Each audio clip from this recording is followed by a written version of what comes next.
All right, that's enough of that startup stuff, everybody. Put a 1 in the chat if you can see and hear me, because, you know, the stream usually goes right off the rails from the start. Hello. Hope you're having a great day today. I am super excited to get back into some New World, hang out with my crew, just having the greatest time. More of my members just buzzed me. If you are trying to get in the guild, everybody, know that I'll be around 10 p.m. all week long, from today, tomorrow, the next day, Saturday, and so on, just enjoying the beta. And I'm not trying to get like max level or trying to, you know, see everything in the beta. Definitely want to leave something to be a mystery to figure out on launch and run around and have a good time on launch. But I am trying out the different systems to get a deep understanding of how does the housing work? How does, open world dungeons work? How do instance dungeons work? I wanted to try to get into PvP, but I'm just not going to be high enough level to get into that. I would not rather sacrifice my health and stay up 20 hours a day and grind. That kind of sucks the fun out of it, I find. But don't worry, we'll get into that. We'll get into some PvP for sure. Thank you very much. Oh, look at all those ones in the chat. Awesome.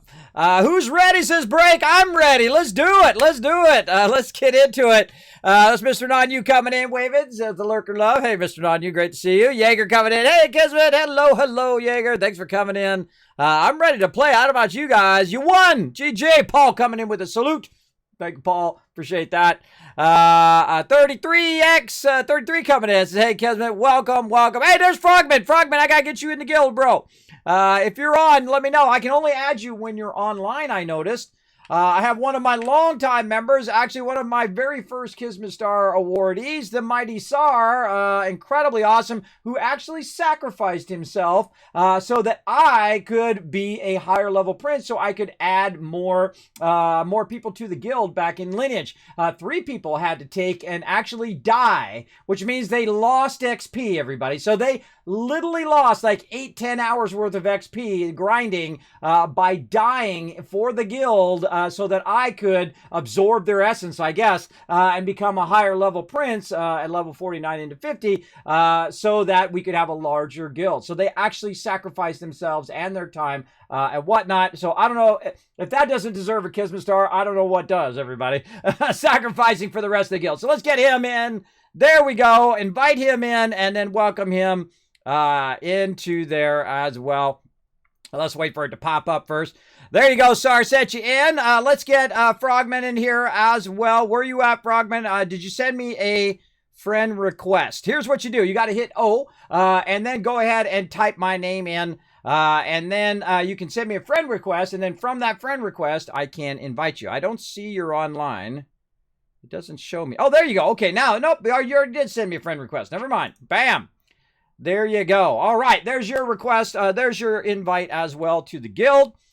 So be watching for that, and then we'll get into that here in just a second.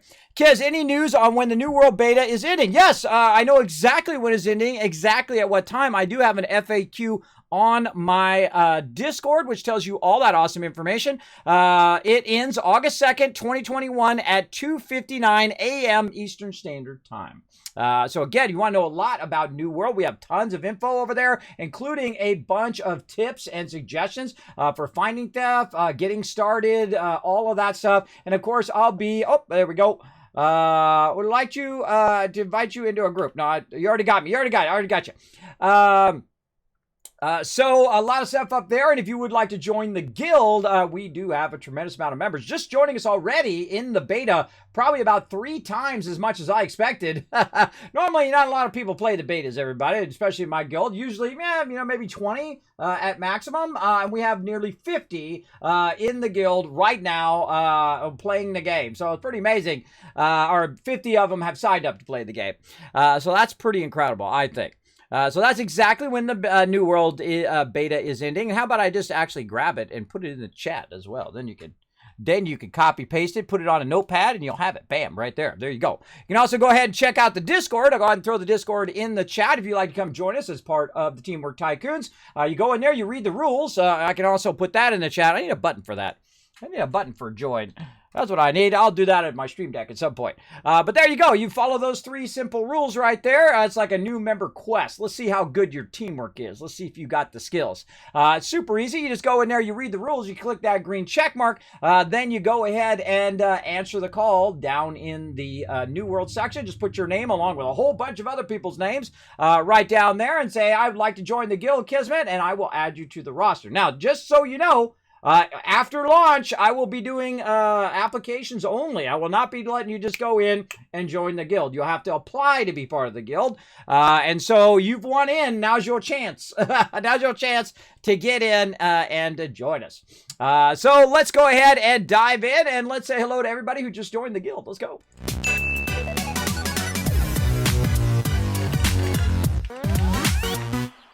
All right, let's go in here and welcome everybody. Frog Mans.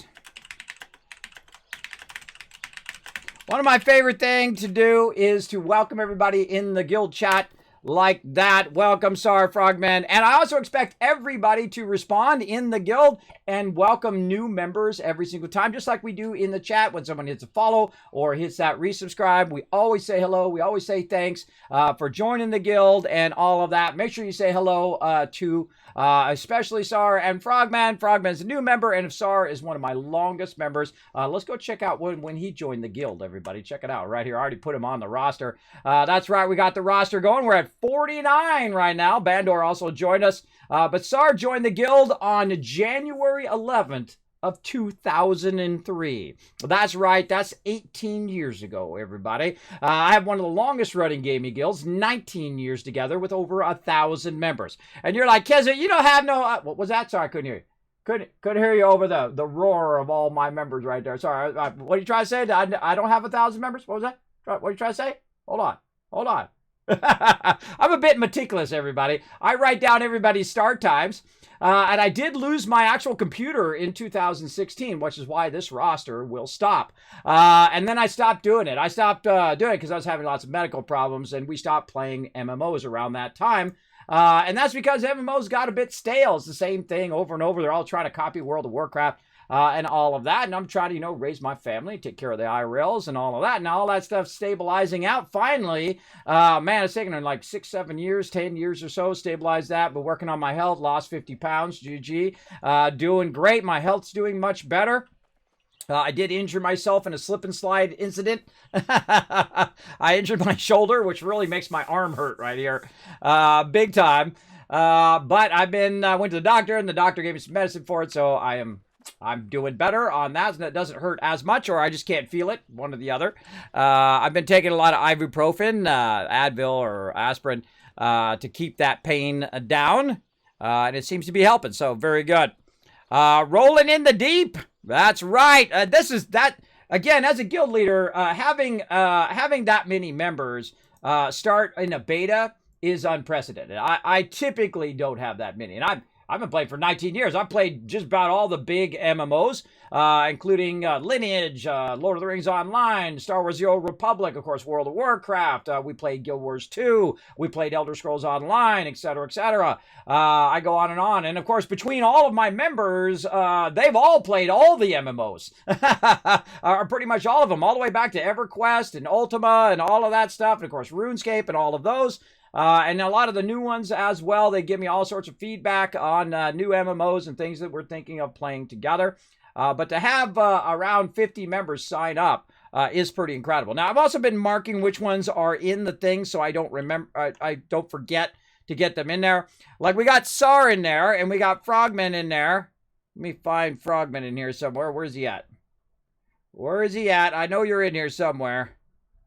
Where are you at, Frogman? Or maybe I don't got him in here. I hate it when I forget people, and then I got to add him in. Let's see if we can find Frog. There he is right there. All right, bam, he's in. All right, do we... see, now, I'm not sure. If you're on this list and I already got you in the guild, let me know. We got to get Flux in there. Eugenics, do we already have him in there? Let's go see.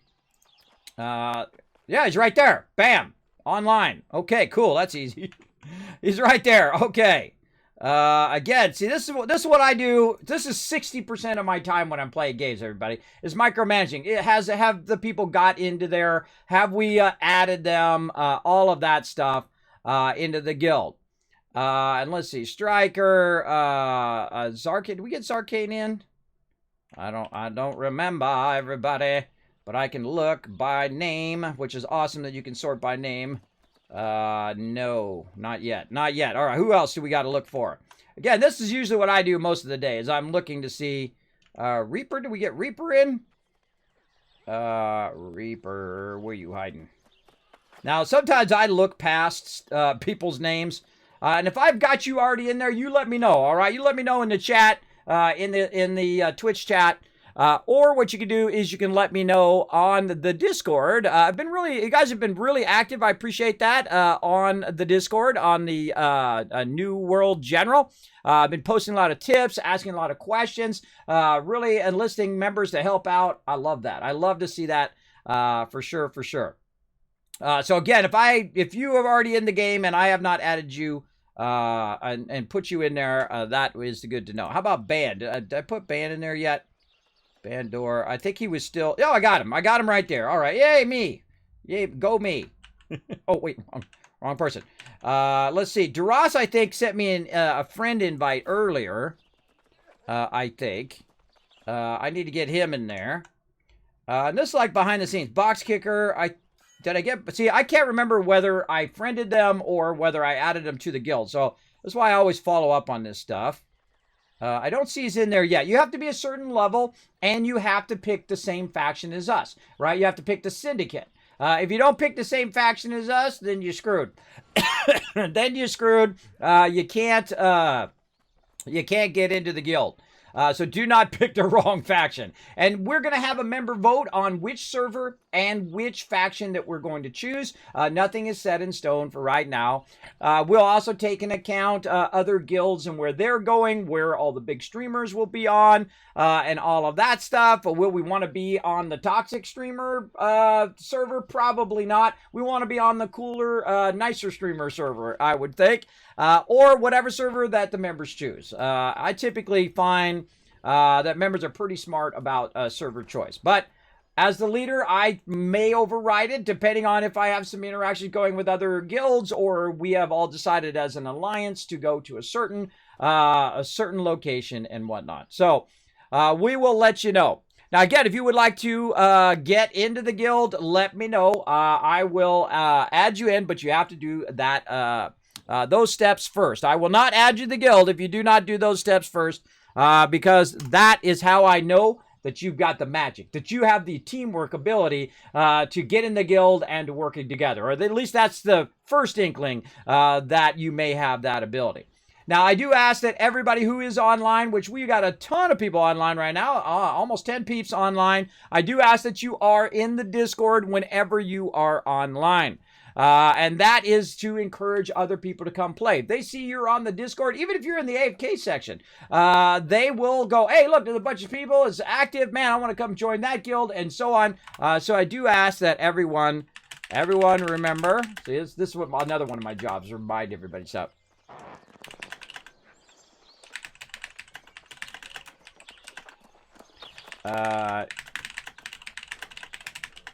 There we go. All right. And remember, be on Discord, even in the AFK section if you're online in game. This allows people to see the activity of people who's on, when they're on at certain times. And this way it encourages people to log on during that time, because then they know that someone might be on, and then they can say, hey, so-and-so, do you want to go run something? Or I want to go do a harder part, like me and Double H. We went and did a harder area last night. It was like a level 40 area. I would have got absolutely destroyed because I went up there earlier today, and I nearly died from a crocodile. That crocodile, man, I was like, okay, Kismet, calm down. Don't panic. Just block, heal yourself, and block. Heal yourself and block. I had to calm myself down. I was getting so pounded by that crocodile, and he knocked me into the water. And I realized that if he knocks you into the water, bro, you can't block. You don't want to be in the water. That's when a crocodile's attacking you, and he hits you so hard, man. He hits you for like half your health every single time. So it's like 2 hits and I'm dead.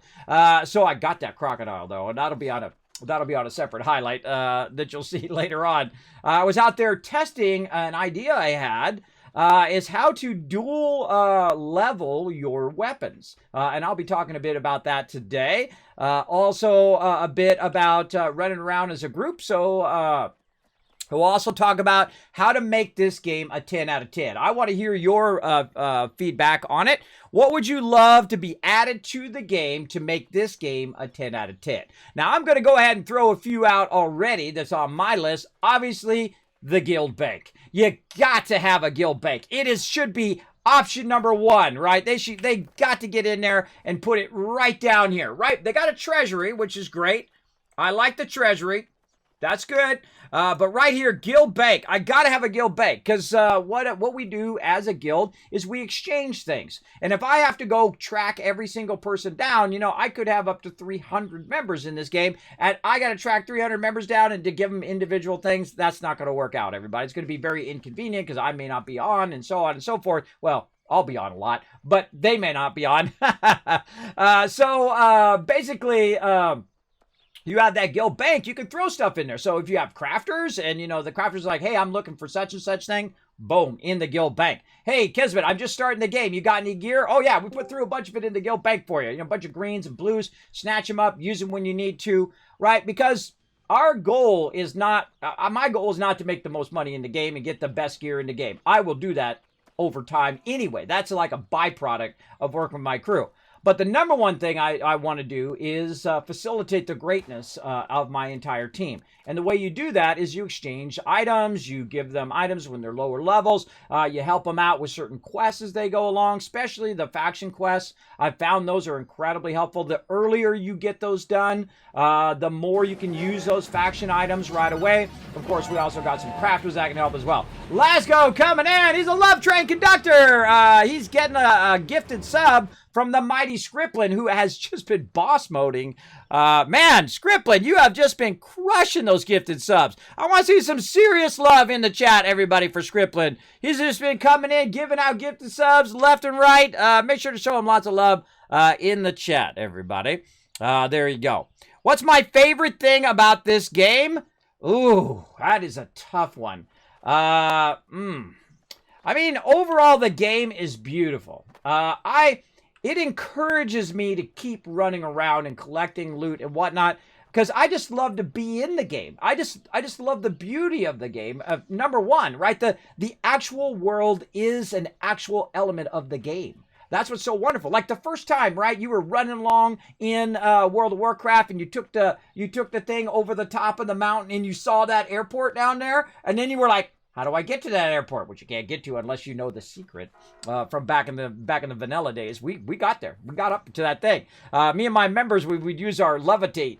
And we would get up there, and then we would get a warlock up there. And then the warlock would start to summon people. And then we run around up there. Of course, now they boot you from the game if you get up there. Old school. But yeah, so that the world should be a character in the game. So right now, probably the world is my favorite thing. Everything about it is so, it has a different feels and flavors depending on where you go in the world. Sometimes you're in the swamp. Sometimes you're in a beautiful field. Sometimes you're in a deep forest. Sometimes you're in a cave. You know, you might be on a river fishing, doing all of that.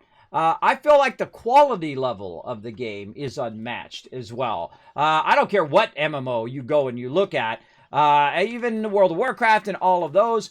The way that the interface is so incredible. The way that there's no classes and you choose, you buy your things. I was just trying out the fire staff today and I learned a little bit of something about how to level multiple weapons at the same time. I'm going to show you a little bit of that here in a moment. But I love this idea. And you know that over time, all my members are going to have all the weapons all the way to maximum because that's the thing to do, right? That gives you the longevity of the game, is to continue to build up your crafting and build up your weapons and whatnot and find unique combos. I thought of a really great combo with the fire staff. If you use the fire staff with the life staff, now this one right here, the Sacred Ground, if you go down here further, it regenerates stamina and mana faster while in Sacred Ground. So if I use that one, put that down, and then I stand in it, pull out my fire staff, then it's regenerating my mana while I'm using the flamethrower. I was doing that earlier, using the Fire Staff flamethrower, which is really fun. I was going into that line over here to try that out. And, you know, the whole cool thing is you can try a bunch of stuff, and you can respec for free down here until you get to a certain level, right? When you get this to a certain level, then it's going to start costing you some respec stuff. Oh, hold on, let me get my life staff. Then it's going to start costing you some items down here, right? So not only does it apply to your character's attributes right here, that the higher you get, the more you go into respec here, right? Cost me 140 gold there. The higher your item, the more it'll cost you to respec that particular item. So right now, I don't want to respec my life staff because I have it set up for dungeons. And I could get another life staff. Oh, we were going to try dual life staffs as well. Now, I just want to admit one of my mistakes today, everybody. I logged on earlier because I'm here both at nighttime and then I'm offline with my crew during the day. And usually during the day, I'm running around getting beautiful shots of the game that I can use in guides later on, as well as learning techniques and learning stuff I can pass on to you guys here during the stream. And while I was doing that, I was cleaning out my inventory, and I made a huge mistake. The awesome Anon had given me an amazing staff last night, and I was clearing stuff out, and I accidentally hit one of my blues. And I was like, okay, I'm fine. I saw junk in there, and da-da-da-da-da, and I was selling some blues on the auction hall. And then all of a sudden, Jang had said, Kismet, do you want the staff? And I'm like, oh my God, he gave me a staff last night. And so I looked in there, there was no staff in my inventory. So I ran over here and I'm like, oh my God, oh my God, oh my God, oh my God. I have to run over here. I have to get that staff out of here. I must have accidentally sold it. So I go in here, I look under my orders, active orders. I'm scrolling down. I'm looking for staffs in there. And out of all the blues and all the stuff that I put in the auction hall, that was the one that I scrapped. I accidentally scrapped this epic staff that he made for me. And I just owned up to it, everybody. When you make a mistake in life, just own up to it. If you own up to it, as opposed to try to cover it up and pretend like it didn't happen and all that stuff, I feel like you bond yourself more to people. It just shows that you are fallible. You make mistakes. I make more mistakes than anybody, everybody. I screw up tons of stuff. And I just own up to it. It's just a much better way to do it. And then me and him laughed about it, and now he's got a great story to tell. Hey, this one time I made this stuff for Kismet, and he went and just like scrapped it. Which is funny. And then he went the extra mile, and he went and made me another staff. He said, it's not as great as the other one, but... And then I immediately learned, the second somebody gives you something, and this game is awesome because you could go in, this is what I always wanted in Fallout, by the way, is the ability to lock your items. So I immediately went in and locked the new one he gave me because I can't use it yet. I got to get to level 31. But I immediately locked it right away so it doesn't accidentally get rid of it. And the same thing along your other stuff. You can lock all your gear up here. You can just go in there and say, you know what? I want to make sure that I don't accidentally sell any of my gear, so I'm going to go ahead and lock that.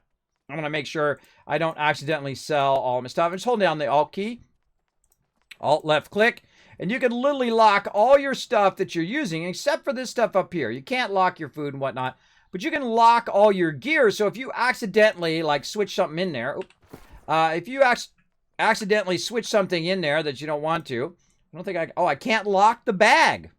That I just learned. So you can lock all that stuff right away. I highly suggest locking all your stuff. It doesn't look like I can lock the Azoth staff either. But yeah, from now on, anytime anybody gives me anything, I'm going to immediately lock it so that I don't accidentally get rid of it. Now, this also is part of my gear right here, so I'm going to lock.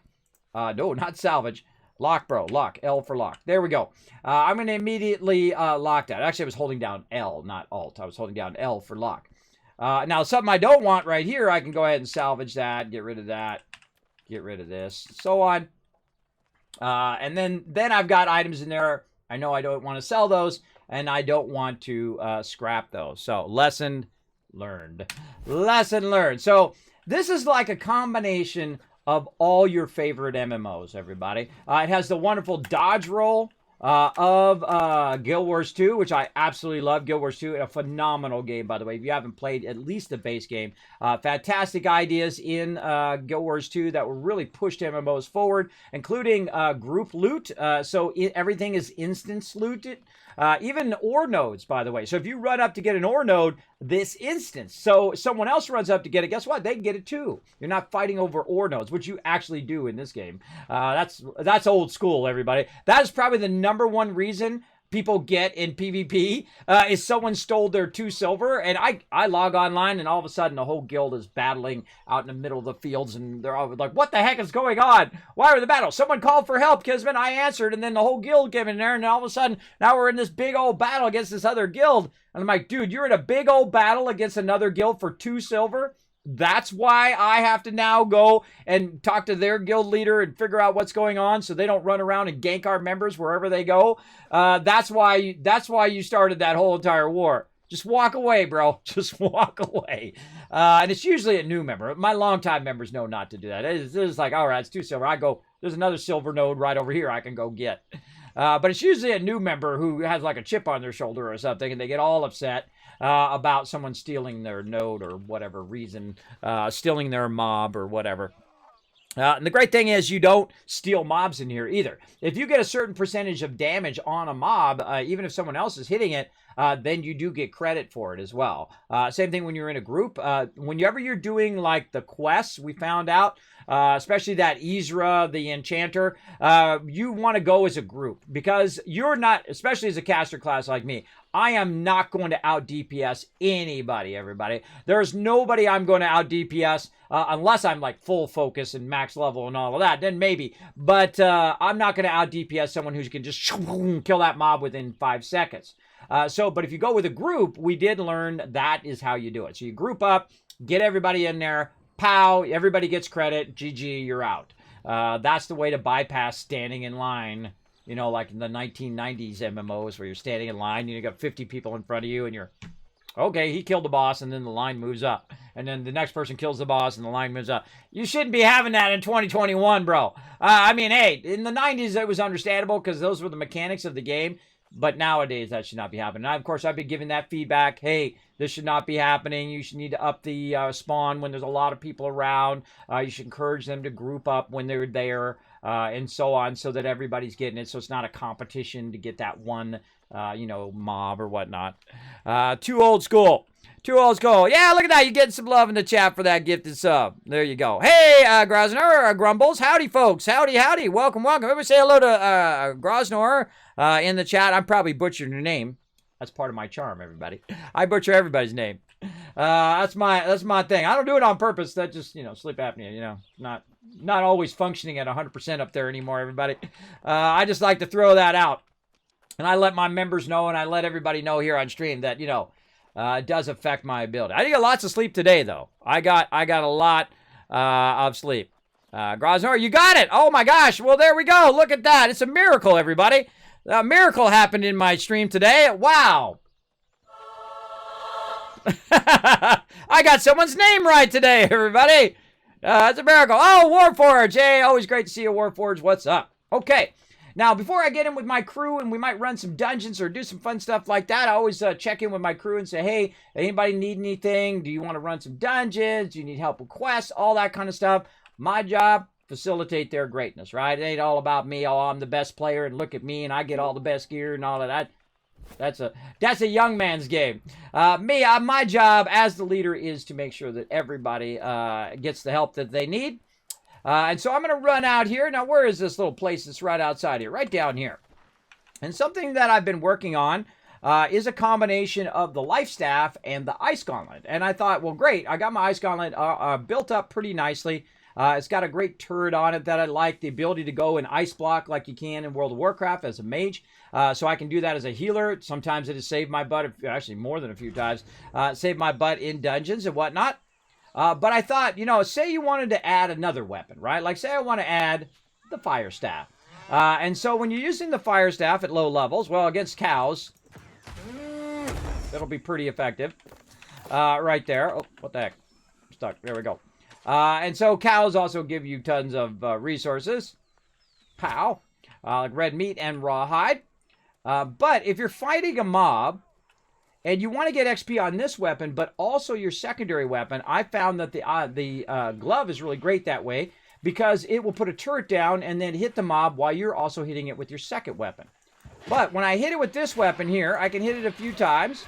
And then I can switch to my other weapon. And then wipe it out, my better weapon. And you'll see down here at the bottom that both of my items got mastery points. So both the fire staff and the life staff. So vitally important to know that so you can level them both up at the same time. Now, obviously, my life staff is way more built up than my fire staff. My life staff's level 16, which is pretty high level considering I haven't really been working on it that hard. But I've been using the life staff since the very beginning of the game. And that's pretty built up because you can see I can get a lot of spells going in that. So let's look at the difference now. When I just starting the fire staff, where's my fire staff at? It's at 4. I'm just starting the fire staff, how much damage my fire staff does as opposed to my life staff. So let's go ahead and take a hit. Bam, that's 206. Now, life staff, full hit, boom, 588. Fire staff, full hit, boom, 288. So to level my fire staff a little faster, I want to get a hit in, and then switch over, and then pow, later, bro. And you can see that both my life staff and my fire staff split the value of that mob, which would be plus 14. Now, another thing that I did test today is does it affect it when you basically use higher level mobs? I'm level 31, almost. I'm at level 30, actually. Level 30. And so I went and was fighting some higher level mobs, some pigs out in the middle of the area over here. And you'll see that on a guide. All this I'm talking about will also come out on a guide eventually. But I bounced way over here to, not Reekwater, where is it? Right here. To Weaver's Fen, and I ran up to the north here. There's a bunch of pigs there that were about my level, right? They're level 33. So I thought, well, I'll try to take them out and see if I actually get more mastery points. And I do, but not a lot. It's more like instead of getting 14 mastery points here in the low level, I'm getting like 21, and then it will cut that in half, usually about 20. So 10 on one and 10 on the other. So what's better, killing mobs faster, or is it better to kill higher mobs? I'm thinking killing mobs faster, because I can go in here, do one hit in my fire staff, oh, I can hit him, bam, and then just annihilate this guy. And there we go, I just got 14. So that took, I don't know, 5 seconds. And so if I just keep killing all these mobs every 5 seconds, it's going to level up way faster than if you do this. Now, also when you're killing elites, which we were doing yesterday, your staffs really start to level up because you're getting tons and tons of mastery points. And so what we did is we went up into the upper left-hand corner over here. There we go. Into Monarch Bluffs. And we went over here to the Dead Man's Caves. It was about level 25. And we went in there, and my staff was leveling up like a beast. So you definitely want to drop into those elite points, those elite open world dungeons to get yourself a bunch of gear and a bunch of loot, but also to level up your actual gear as well. So great place to go to level up your gear. We tested that yesterday. That was awesome. But that also, I could bring a fire staff, hits once with the fire staff, switch over to my life staff, finish him off with the life staff, and then it would split between the two, even though I did very little damage with the fire staff. And so that's what I've been testing. Now, again, is this going to be the same on launch? Who knows? There we go. Now, one of the fun things you can do with the fire staff that I've been testing as well is the flamethrower. Let's go, everybody. It burns your mana like crazy. Let's go. Boom! Flamethrower, baby!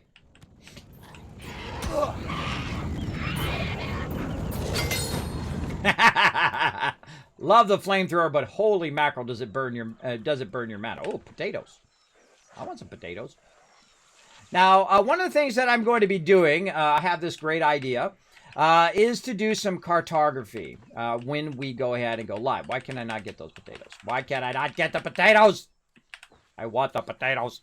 What I'm going to do is some cartography. And you're like, Kismet, you can just look it up online. There's a whole map and thing and all of that. I know all about the map, everybody. Everybody always sends me all of that stuff ahead of time. And that's okay, but it's not the knowing and going out and looking at it, before the actual game releases. I think one of the coolest things that New World could do is move all of the nodes, is to troll everybody in that month leading up to launch, is to move every single node somewhere else. I think that would be amazing. I would give the game a 10 out of 10 if they do that. If they actually move all the nodes somewhere else so that when people go to use that map, it is completely wrong from the beta, and then everybody has to find the stuff somewhere else, and then everybody's on an equal playing field, and they don't know ahead of time. But I seriously doubt they're going to do that. That's a lot of work. That's a lot of work. But that would be amazing if they did. Boom. Now, then, of course, there's your heavy attack, which is doing... Oh, got a 360. I got a critical there. And then your light attack, which is about 206. You can see just from a level 4 here. Oh, these guys are on fire. You're on fire. And so I've been over here testing this different combos. Heavy attacks, light attack. Oh, there's another heavy attack, 360. That was 2 criticals in a row. Sweet. Now, the different colors of the things that you're doing is actually signifying different stuff. And I'm going to have a guide on that. Like this guy right here. Pow! Oh, I missed him. I missed him again. Now, again, this ain't no tab targeting, everybody. This is you targeting. And you got to have a good target on him. Pow! Shoot him when he's dead. One of the things you can do is attack mobs from behind. And, of course, if you are rogue class, you're going to have lots of fun doing that. And I'll get in with my crew here in a second. I'll say hello to him in a second. But one of the things you can do is attack mobs from behind. So normally, I'm not going to be a tank. Normally, I wouldn't be grabbing the aggro of mobs. I would let my crew do that and, of course, help out with a bit of DPS when I can. But getting behind mobs like this and then taking a hit on a bam, should get you, hopefully, a critical. This guy's getting wailed on. I'm trying to get behind him. He's making this real difficult. There we go. That's a bit more there. We got 303 on that one. You got to try to... See, sometimes it lags a little bit. See that little thing? That makes it a little hard to get mobs that way. But again, the whole thing is to sneak up on them. And, of course, you can also crouch. Be sneaky... Ah, God! Alright, try to get behind this guy. He's not making it easy. Alright, let's crouch.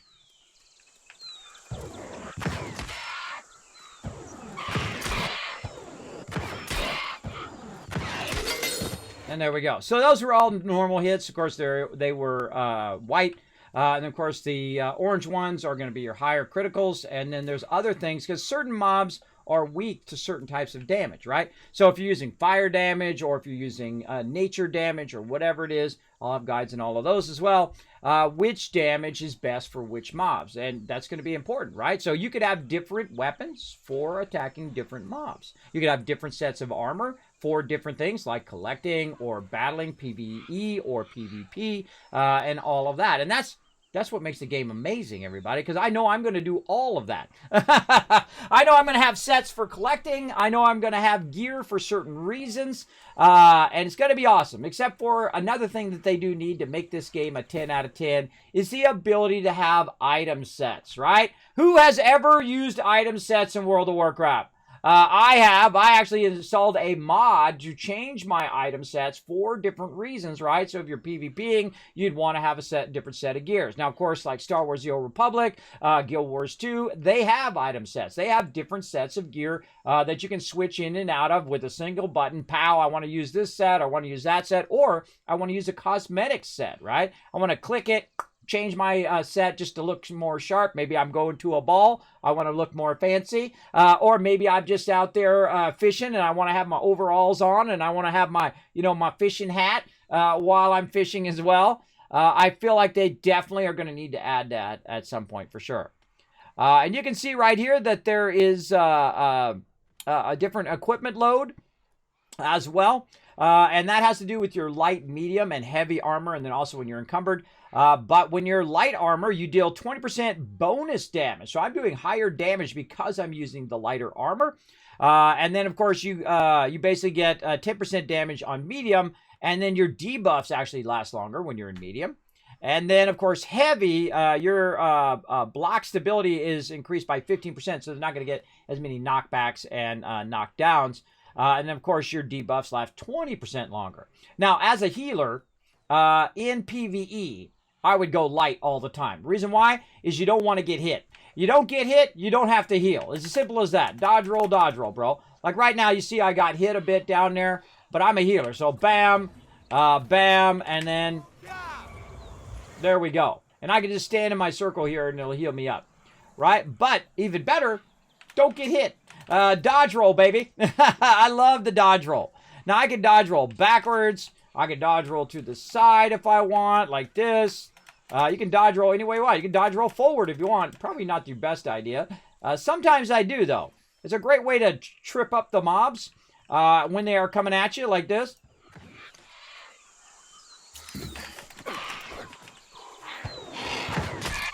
You can also block. Now watch out when they go to do a heavy attack. They can stun you.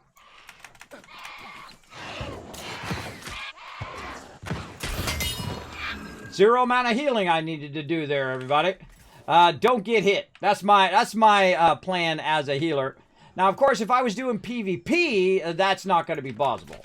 I would have way too many people on me, and I would definitely want to go heavy armor. And the reason why is it's going to keep my debuffs going. It's going to do a bunch of damage mitigation, and I could just literally just walk around with all my crew while because the second they see me go do this, they're going to be all over me. The second they see me with that life staff, they'll be all over me, everybody. And that's okay. I'll have heavy armor. They can bring it. They can bring it. Watch out, pig! Come here. I want some bacon. Hold on. Let's cook this bacon. Let's cook this bacon. There we go. Get ourselves some bacon over here. There we go. Got ourselves some pork. But you get the general idea. I wanted to touch on that a little bit. I was testing that earlier today. Really like that system. Fantastic system. Again, everything is so nice and polished. I love that about it. Of course, you know, it is a beta, so there is some things like we had problems with phishing that was causing crashing. They fixed that. There was a lot of issues with the servers, and that's why you do a beta, is to see the server load. And this beta, of all the betas I've been in, this one is one of the most massive betas I've ever seen. Insane. Like 200,000 concurrent players in beta. I don't know of another beta that's been like that. I can tell you I was there when World of Warcraft launched and a bunch of other games, and it was a dumpster fire. I can tell you, it was the worst. You think the queues are bad now. You should have seen it at the beginning a while, bro. It was like 4, 5, 8 hours, 16 hours to get on your server.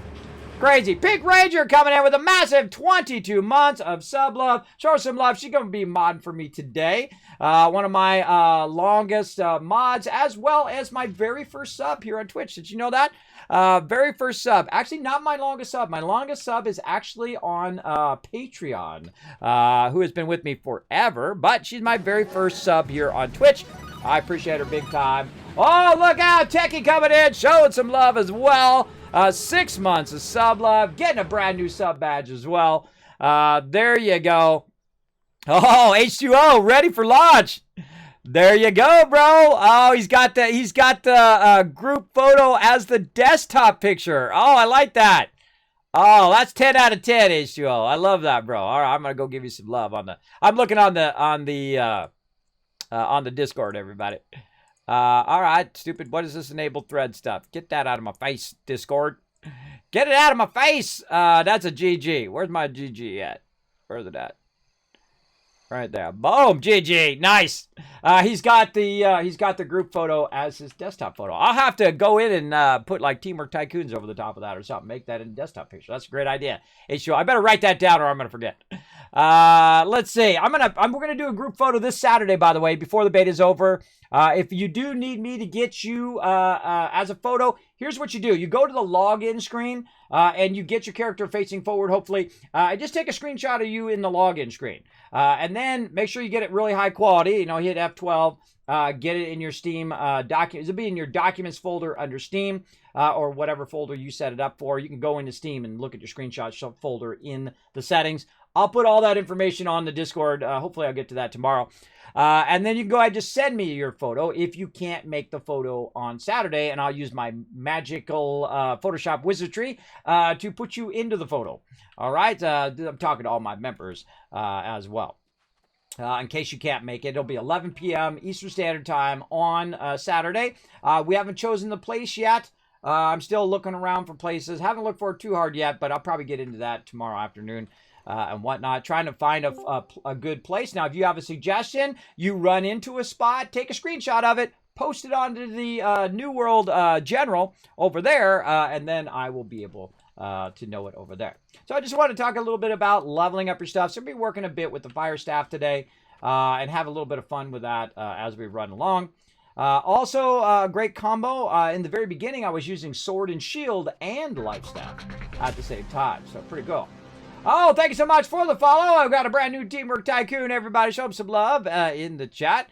And again, thanks everybody for coming in with that sub love. Appreciate it greatly. Now let me go ahead and say hello to my crew, and we're going to get into it. Let's go. Hello, everybody. How you doing tonight?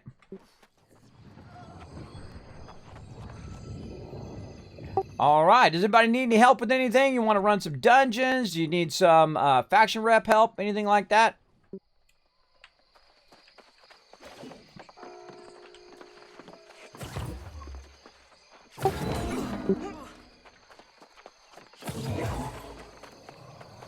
Or mine excavation.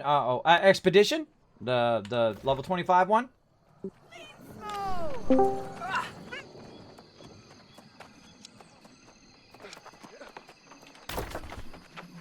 Oh yeah, that's it. All right. Well, let's put a dungeon crew together. You got your little entry thing, the orb.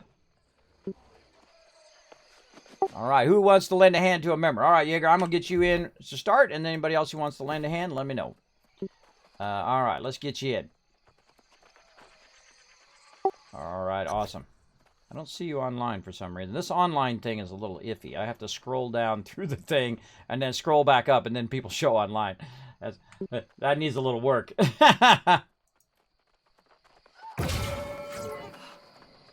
Always. First come, first serve. Now, anybody else needs anything else, you let me know. This is what I do. I facilitate your greatness, everybody. All right. We need one more.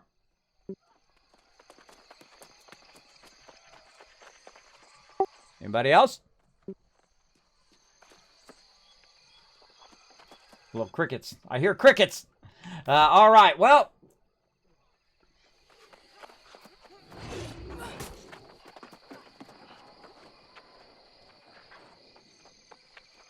Looking for what?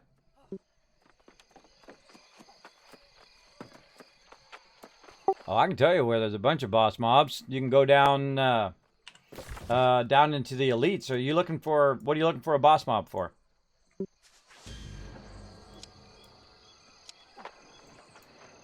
Oh, well, why don't we do that first? Hold on, I'll add you to group. You want to run the dungeon break?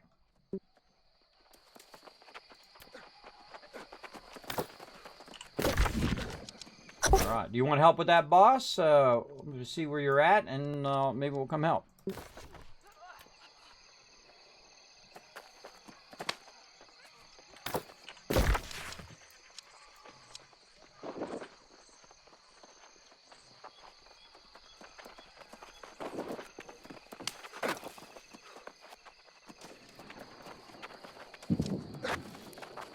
Yeah, I see you down there. Uh-huh. Shambles wants to trade with me. Who are you, Shambles? Why are you trading with me, Shambles? He's trading with the wrong person. He's trying to. They're trying to trade over there, not with me. Get me out of there, Shambles. Well, if it says it's in that area, then it's probably just down. I'm sure someone just went in there and killed it, and you have to wait for it to respawn. Most boss respawns are about 8 minutes. Just a heads up. I can just teleport down there. We can annihilate everything in there. With this crew, everything's going to die. I'll come down there, help you out. My members are always my highest priority, everybody. All right, let's see if I can get there in time. All right. Now, again, my members are always my highest priority. I can go, hunt for gold or craft or do all that other stuff when members are not around, right? Usually during the day is when I do that kind of stuff because, people have to work and do stuff like that. Me, this is what I do. So it does give me an advantage in that it makes it easier for me to manage the guild and all of that stuff and be online. Because there's nothing worse than having a leader who's never online. That's not good. Some of you know. Put a 1 in the chat. Have you ever been in a guild where the leader was never around? Did you find him?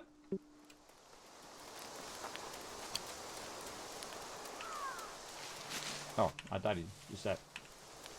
Sometimes I'm talking to the chat and I can't hear you guys. Just heads up. So I will sometimes ask you to repeat yourself, or sometimes I just can't hear you because I'm deaf in one ear. Yeah, I'm partially deaf in this ear, everybody. I can't hear. And especially when there's multiple things going on at the same time, it makes everything muddy.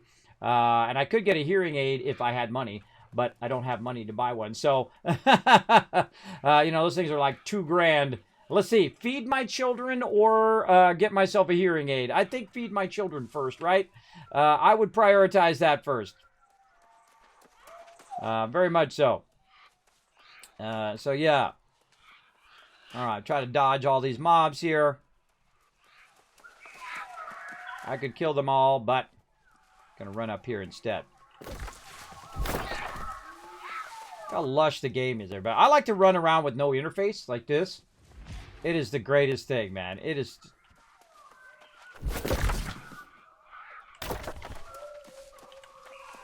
I like to just run around like this. Just kind of running around the edges. Look at this. Oh, he's chopping down the tree. Why are you chopping that specific tree? That's funny. I don't know. Maybe it's an ancient tree.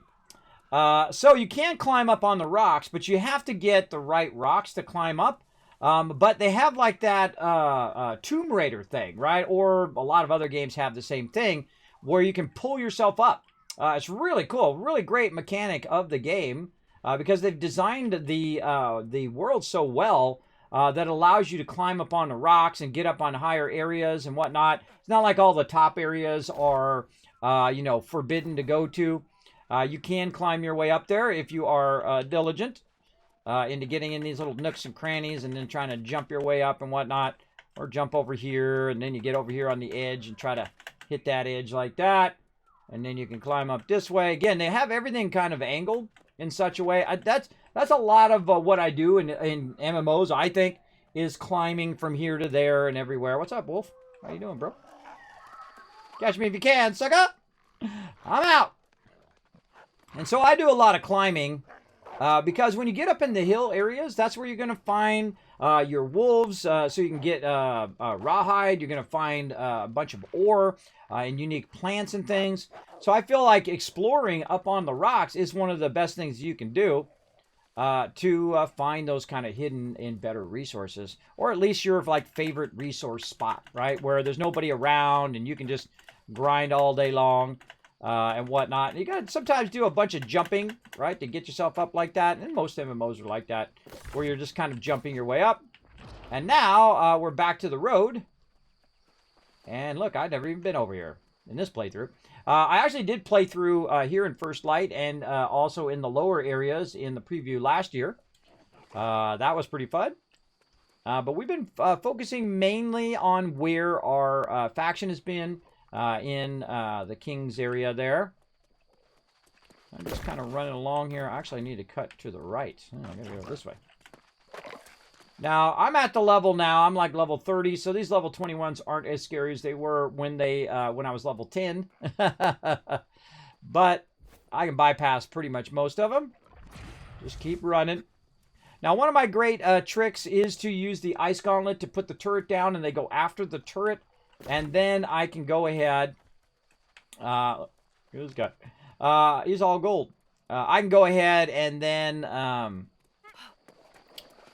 What is it? Oh, that keep running. So I can throw the turret down. They aggro on the turret, and I keep running past all the mobs. They're like, Kismet, coming to a dead end. Oh no! Watch this. Pa-pow, pa-pow, pa-pow. You climb up here. Oh, come on, jump onto that edge. Get up there. Get that edge, bro. Get that edge. Get it. Now, you should get that edge right there. Now, the jumping in this game is a little awkward. He jumps like, even though I'm jumping forward, sometimes he'll jump to the side. And so you want to try to make your way up onto the edge like this. Sometimes you can jump from one edge to another and get up on the edge. That works as well. How dare you? How dare you? You can do that as well. And sometimes it just plain doesn't work, as you saw. So like maybe this, and then you can try to climb up here and get up on that and whatnot. A lot of fun things you can try along the way. But we're gonna have to just run up the old-fashioned way, it looks like. And I like to experiment with stuff. See if you can climb your way up on stuff. And while I'm here, I might as well fool around. Okay. Again, I am I'm a healer, bro. I'm a healer through and through. How dare you? Alright, let's go climb up here. Most likely it's going to be on the top area.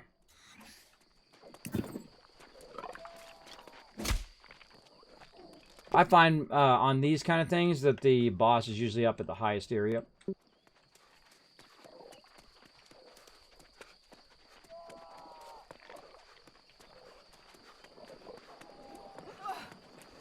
Did you go inside the crypt here?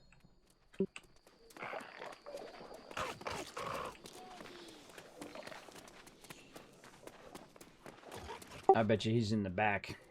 Go look back here. The Taskmaster. Yep, he's right here in the back. Oh, hello!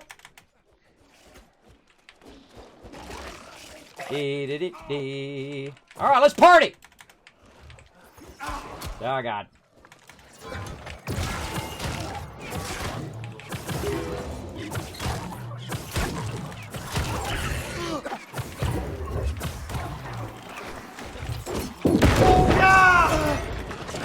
Oh, God. I'm stuck. About to get murdered.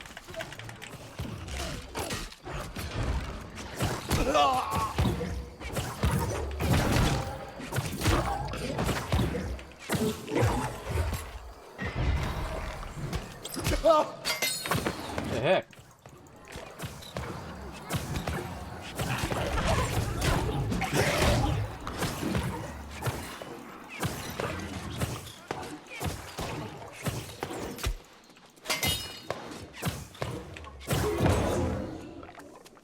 No problem.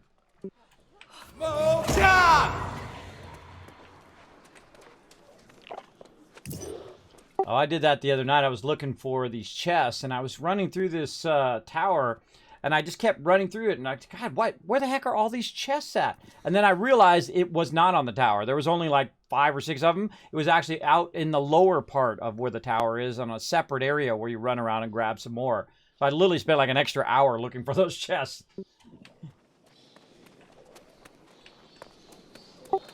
Sure. We actually discovered there's a lot of hidden stuff in this game, which is awesome. I love when stuff's hidden behind waterfalls and things like that.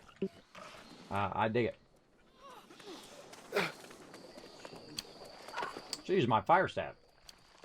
I wasn't worried at all, everybody, just so you know. I get beat up all the time. I'm a healer. That's what happens. Grosnor! There you go. Battle cry. Good. Run around learning area. Yes, it is. Definitely. Would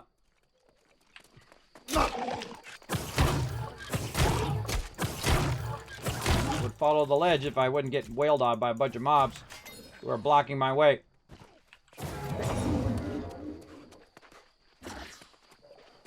Mobs prioritize healers, I noticed.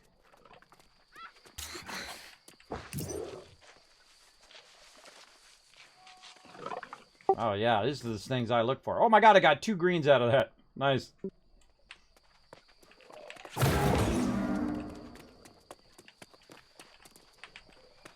No problem. Oh, we're going to need to bounce back up to King's Hamlet, or Everfall Hamlet. Everfall Hamlet, and it is... Or no, not Everfall, sorry, my bad. Windsward Village, and run up from there. Yeah. So I'll go in there. I actually set my inn there, since I go there so much now. Let's do it! All right, everybody, assemble for Dungeon Run. Let's go. Get some loot. Let's do it.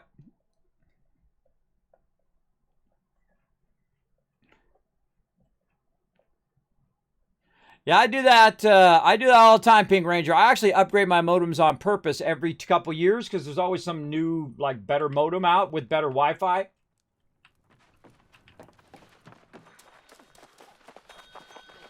I need summoning in this game. I'll summon other people. Yeah, we're oh wait, we just forgot. Yeah, we can go into the instance and it pulls everybody in. We learned that last night. Let's see, where am I going? I'm going purple. So the purple and the pink one look very close to me. But I'm going the purple one this way. So one of the things I love to see is a lot of... These are all players, everybody. These are not NPCs. These are players running around. You want to see a really active server. And of all the servers, man, this is one of them for sure. But the downside is, of course, you got to wait in the queue. But if you want to be on an active server, bro... Oh, look, they got a battle going out here. PvP. Get those Marauders. You got to give it to Marauders. Marauders very organized. Let's see this action. Oh, yeah. Fighting the Syndicate over there. So now, one of the funny things back in PvP back in the day is if you got too close to the thing, it would have guards out there, and those guards would be massively OP, and it would come out and one-shot you. I remember that back in the day. In the old school games. You never PvP too close to town. Otherwise, you just like, pow, get one shot by those guards. That happened way back in Lineage and a bunch of other games too, like World of Warcraft and stuff like that. You go to that goblin village over there, and they just annihilate you. Though we have rolled up to that village before and killed all of those NPCs in there in some open world PvP.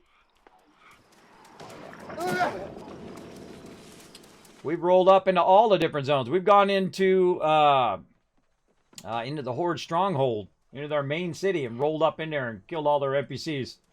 It was fun because they keep doing it to us, so we did it to them. Payback for killing our NPCs.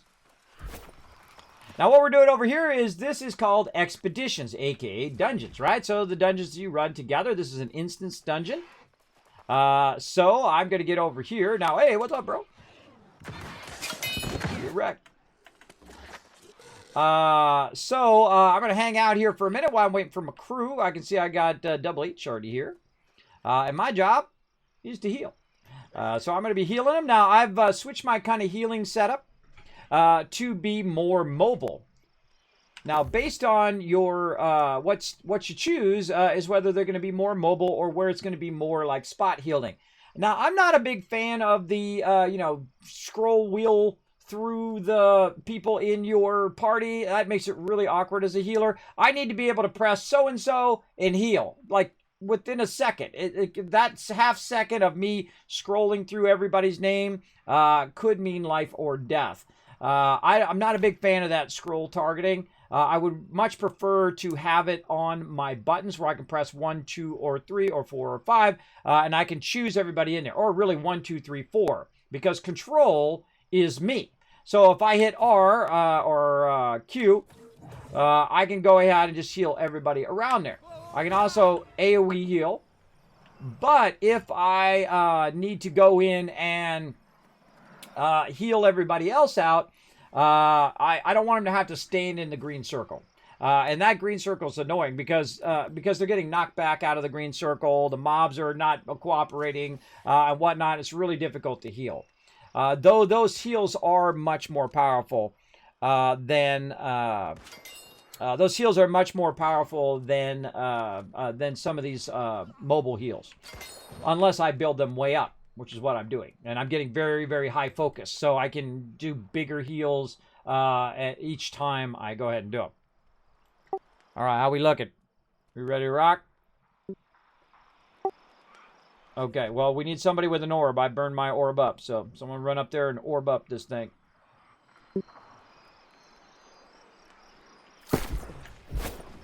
All right, awesome.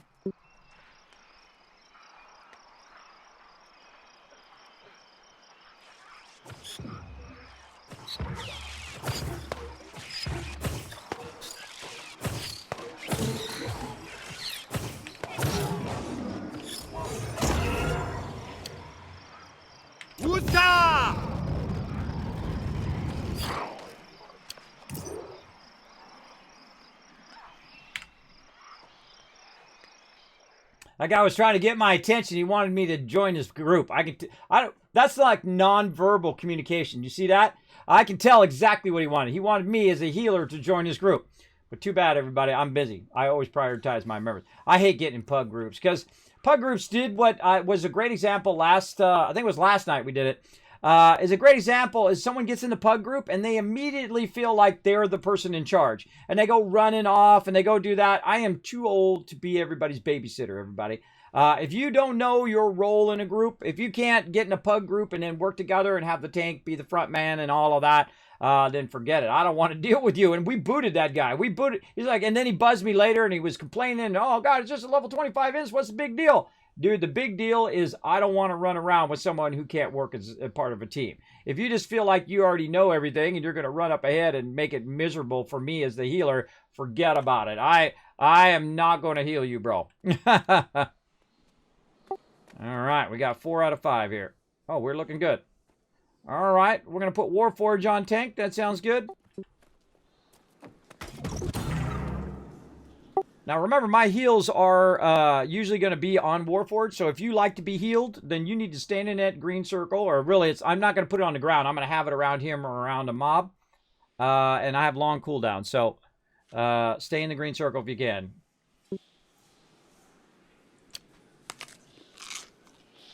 I'm eating mine.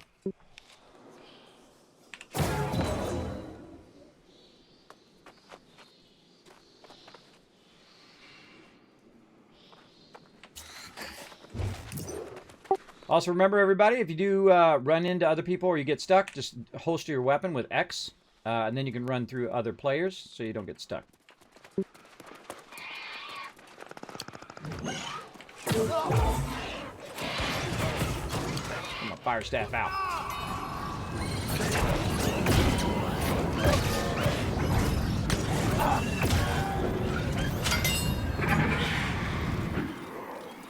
Burns up mana like crazy, everybody. I shouldn't really use that, but because then I don't have mana for heals. I also watch and see who's taking the most damage as I go, so that so I know who to prioritize heal. Now, always as the healer, I'm always prioritizing the tank, of course. Now, also, see, I've got an AoE heal on Warforged, so wherever he goes, he's getting healed. Whatnot. And so it's also healing everybody around him, so it's pretty easy heals. Then I use my life staff to do a bit of damage, like that, heavy damage. And then I can also use light damage, like this. And if I hit someone else as it's going through them, it will actually heal them as well with my light attacks. So a great combo when you're in the lower level dungeons. Now, obviously in the higher level dungeons, I'm going to need much higher heals because they're going to be taking a lot more damage. Now, also, you see I did 619 damage. As a healer, you can actually do some decent damage on these type of mobs because they are weaker to certain types of damage. Like I'm doing nature damage here. So I see I'm doing about 650. Now, I don't need to overheal as well. Sometimes, you know, you get in here, you get a little worried that people are going to die or whatever. I just, you know, keep tagging Warforge with the heals. If they're on me, I go ahead and run over here, try to get them close. I also got a great one which fortifies them, so they're taking less damage. Now, one thing you don't want to do as someone who is a ranged damage is pull the mobs off of them. You basically, if they come after you, you want to just do right there what Jaeger did, and he just stands still, let everybody get behind the mob, and get some hits in. Now, he's going up for that generator, pulling all the mobs up there. I'm going to go this way. Oh, unless this mob's in my way. Okay, I can't get through.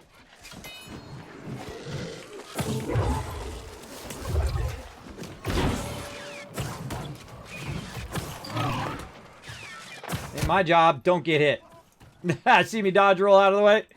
I got light armor. I got 2 full dodge rolls, and then my stamina comes up really fast. Every time I go for a chest, I put my weapon away because it makes it easier so they're not bumping into me and I'm not bumping into them. I have mine set to T to make it easier.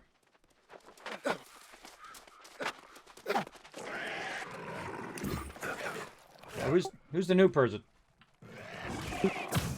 Alright, well, you got your Azal staff.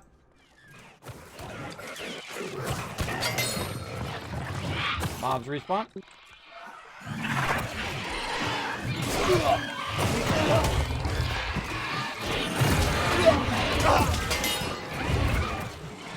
Boga! Kuka!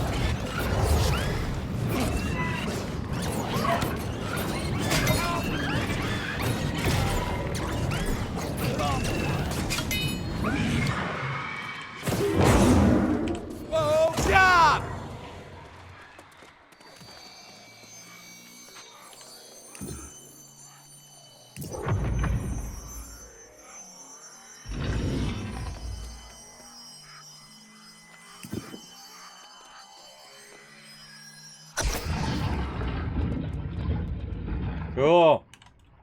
That's a cool shot there, but I like turning the interface off. I like turning the interface off to see the beauty that is New World.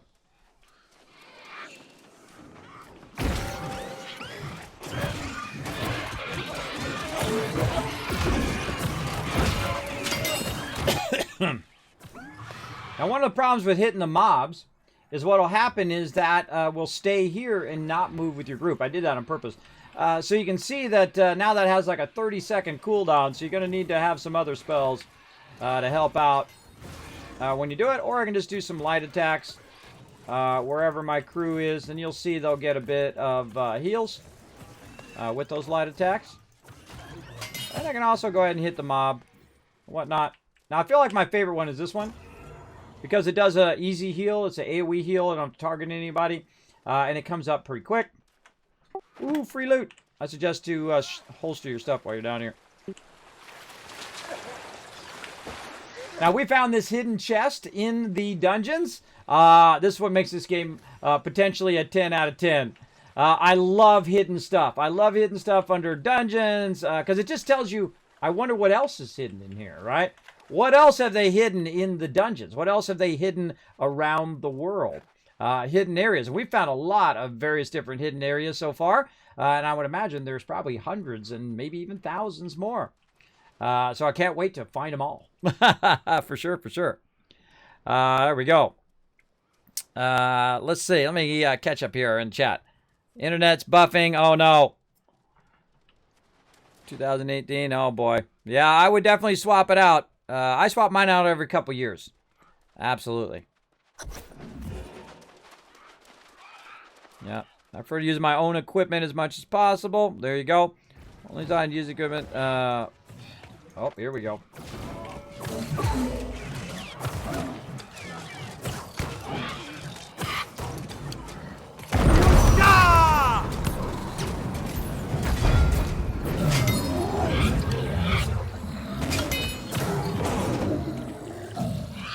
Now, one of the cool things about building up that staff is that I could use the staff against certain mobs that are more prone to fire damage.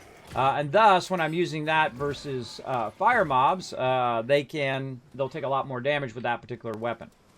Now, my life staff right now is my best weapon, and it does a pretty decent amount of damage, even as a healer, so pretty nice.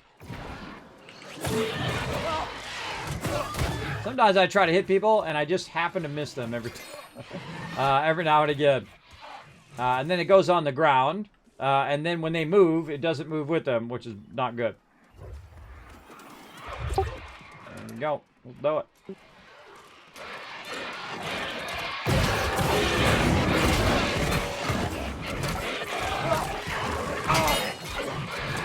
Kuska!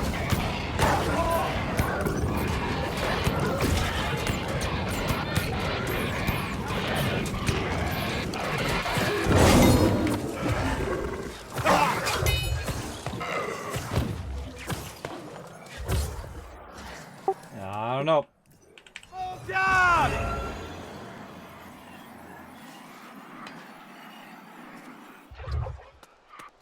And we definitely have to learn how to control aggro, because I feel like this is going to be super easy.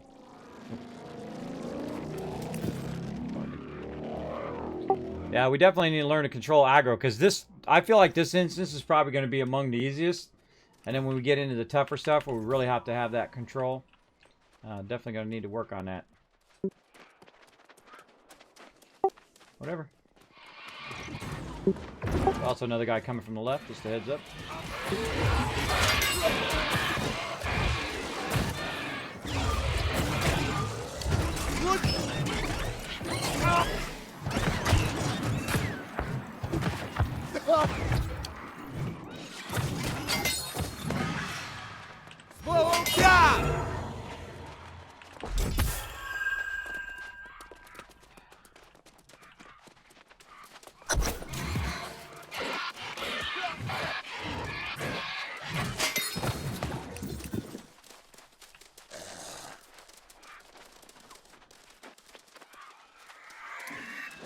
We did learn last night if we just go ahead and hit the center thing that we have less respawn so we can get through the dungeon faster if you want to do that, or we can just kill everything and then respawn it all.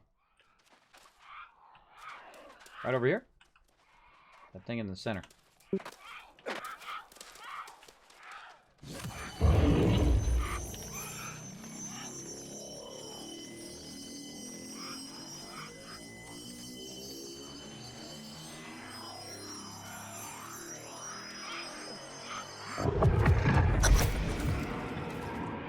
Dude, opening the door. Too cool. Too cool.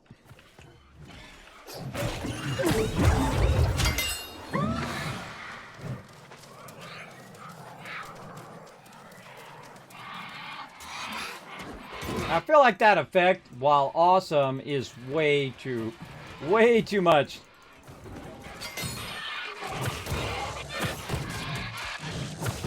I think actually, you know what? I'm gonna respec my my fire staff here. See, I can do it for free. Oh, I can't do it when I'm in the middle of battle. Can I use abilities when they're on cooldown? All right, I gotta wait till that is swapped. Well, I gotta heal.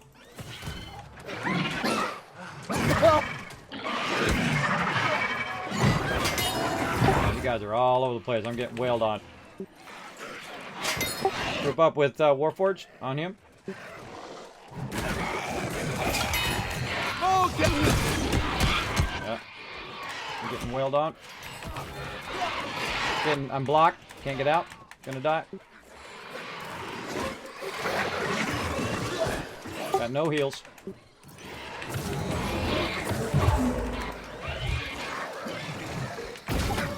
Oh, God!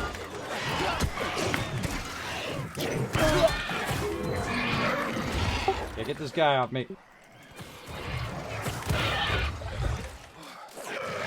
We got a bunch of mobs. You guys, that's the #1 way to lose a group. You guys get spread out. Okay, get this mob off me, guys. I'm bringing him to you. Get this guy. Get this guy.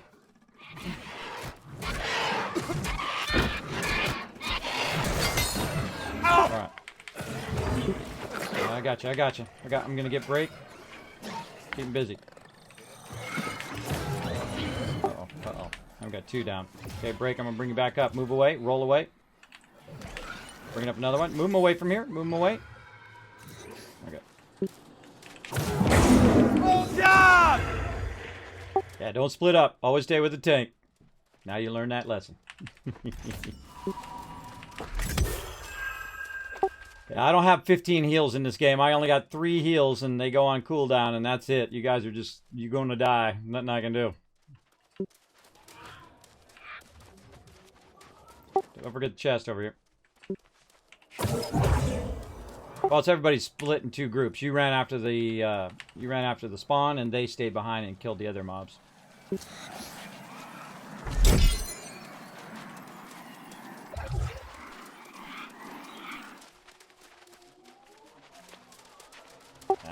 No worries. Just drag all the mobs together into one area, and it's easier for me to heal.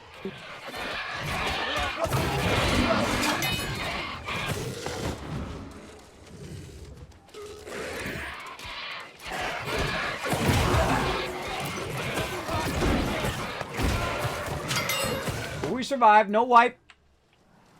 No biggie. Sometimes you got to get in a rhythm, everybody. You got to get in a rhythm. You know, some things like that happen, and everybody starts to straighten up, fly right. Yeah, let's get this guy first down below. Did we get him already? Oh, we got him. All right. New guy on the center. Somebody else on the left. Yeah, mobs are going to spawn, and we're going to run down these kind of ramps over here to the west side.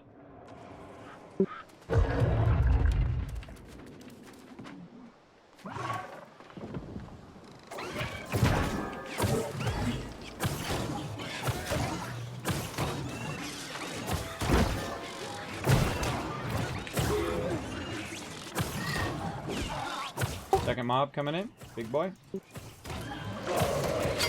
Oh, God! He's going to reset. He always does. Reset. Do do do do do do.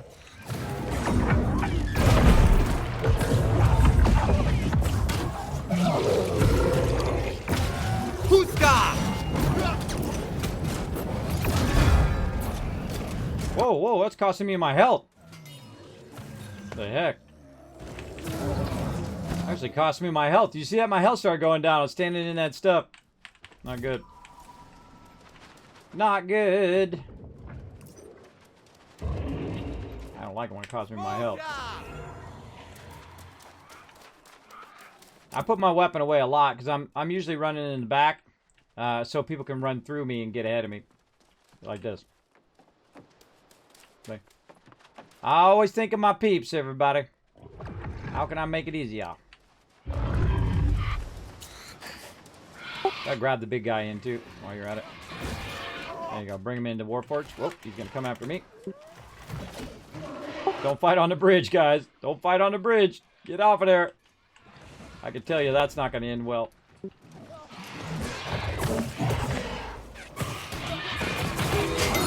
Oh, God! Stay in the green circle. Stay in the green circle.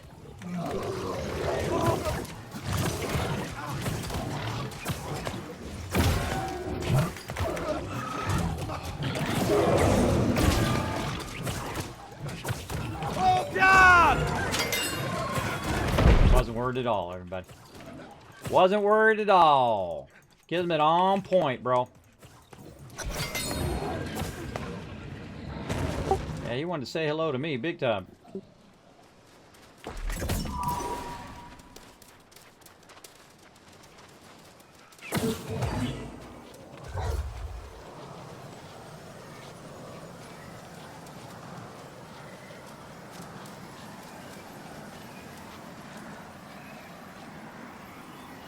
Yeah, but it's fun for people who haven't done it before.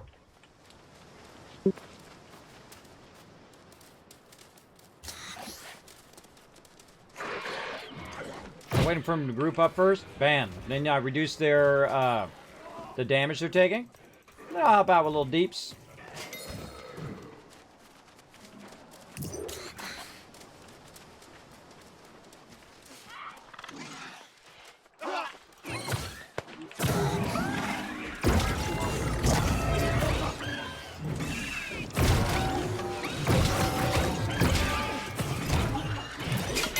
I have to do a decent amount of damage. It's like 600 each time on those heavy attacks.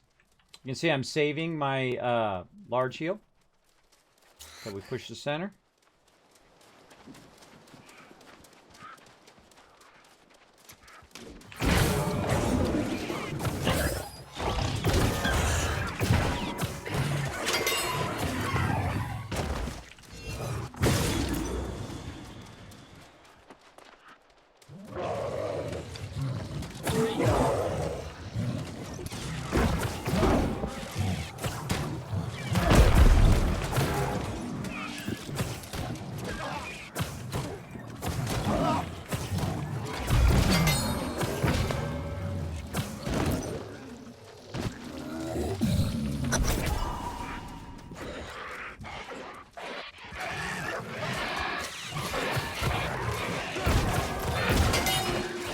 Killing these guys first. Smart move.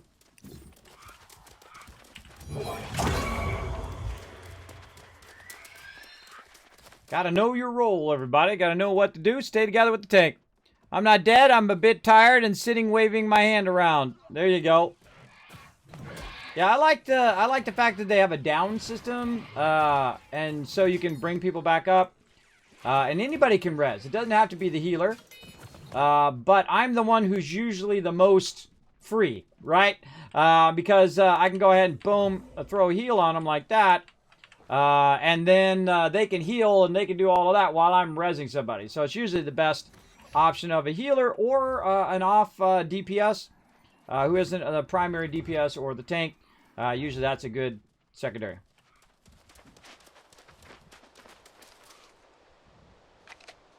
Yeah, I'm good. I'm still 11 minutes. All right, new person.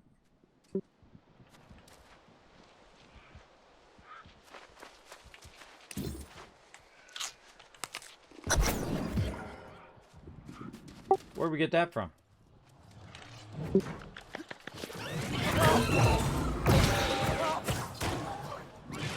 Ah, awesome. What's the highest tier?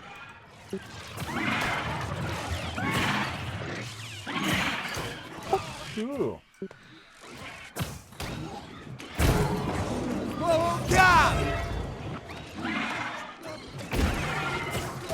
Kind of feel like my ice gauntlet is way more useful than my fire staff.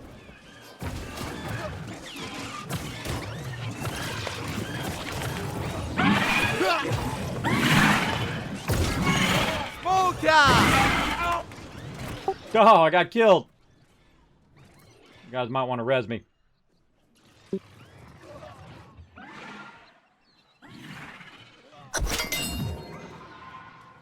God, it like totally annihilated me. I stayed in that thing to see how much damage it would do, and it's a lot. Yeah, that's because I was standing in that purple circle. Normally I try to get out of it, but there I wanted to see how much damage it did, and it did a lot. That's you don't want to stand in that purple circle.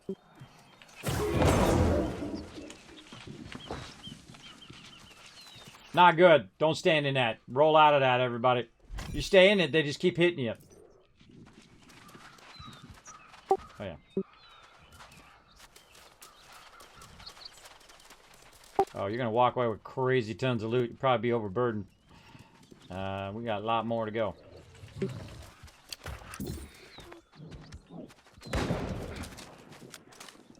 I'll be back.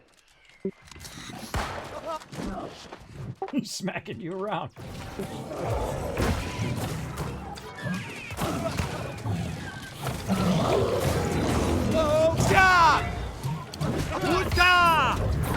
There we go. Let me throw that dude. Man, that burns my actual health.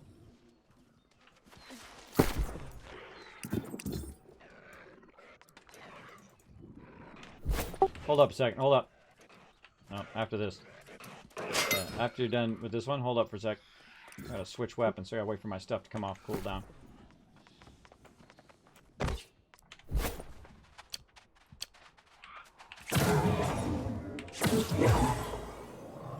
Oh God!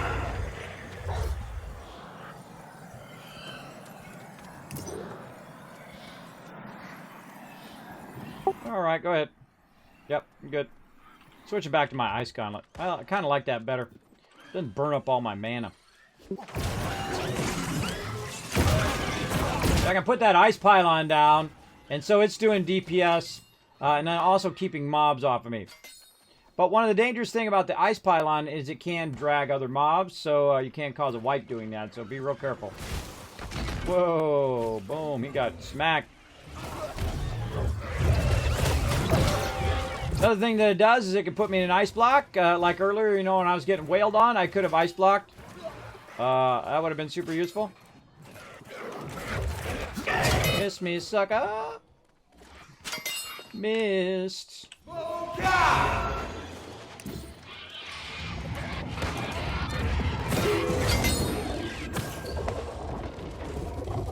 Now what I'm doing every time I send that one is I'm fortifying them so they take less damage. Less damage is less damage healed, right?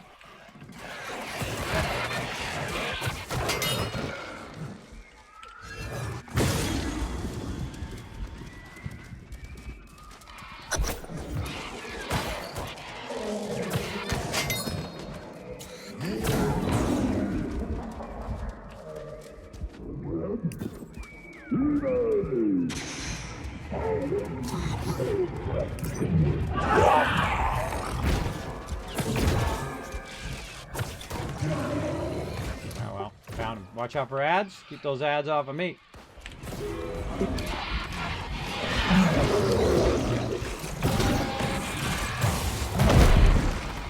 I'll be in my little safe little cocoon, everybody.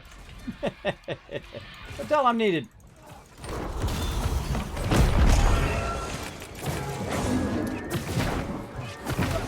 I want to do a little blocking there, break.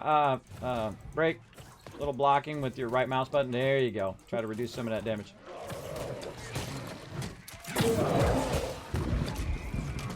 Me too. Just make sure you're doing blocking. Make sure you're doing a little dodge rolling like me. See, look, dodge roll.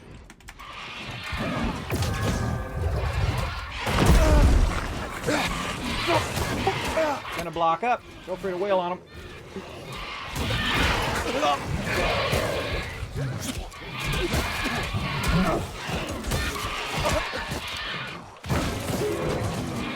Oh God! Halfway, keep going.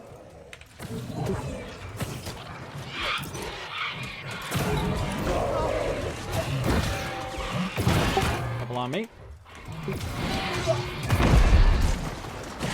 Up, breaks down. Get them off me so I can get break. I'll get break. You get the mobs. There you go.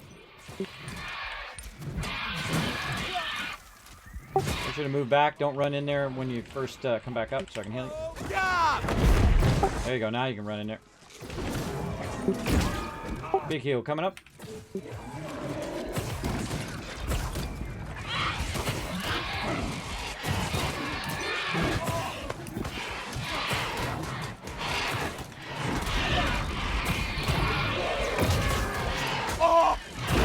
Stay together. Stay together. Drag them into the center.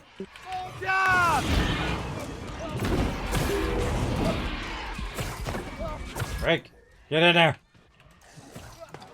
No, he's nowhere close to where my heals are. You don't understand that my heals are literally local. It's hard for me to heal him way over there. I don't have a targeted heal. Because I gave up the targeting heal so I can make it where they're more mobile. So they don't have to wait for me to... don't have to wait or stand in a circle. Now this one actually is pretty good stand in a circle boss.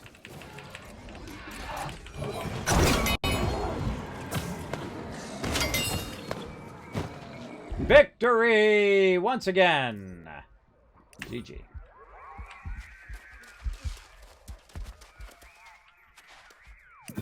Doesn't somebody have to click this thing right here? Yeah, make sure to click that thing.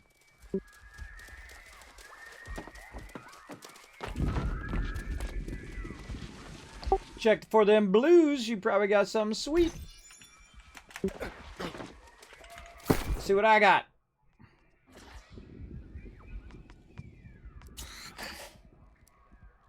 Nah, I noticed.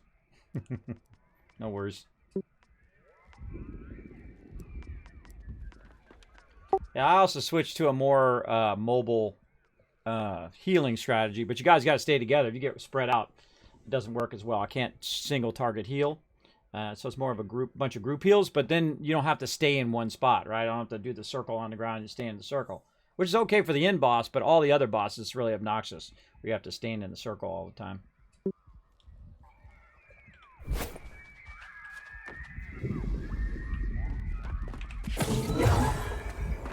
Oh God! And that was it, everybody. Once you're done here, you can run out, turn your quest in. There is a repeatable quest. What was that? No, you're welcome. You want it to help run it up? You still have to run it up and forge your staff and all of that stuff. We'll be happy to escort you. This is what we do, everybody. This is what we do.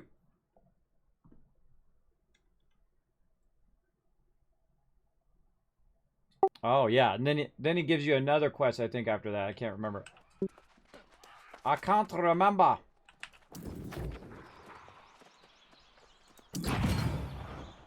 Cool. Make sure to get this Barkamedes quest, too, just in case we run it again. And you'll have it in there, because he gives you a chest and a bunch of XP.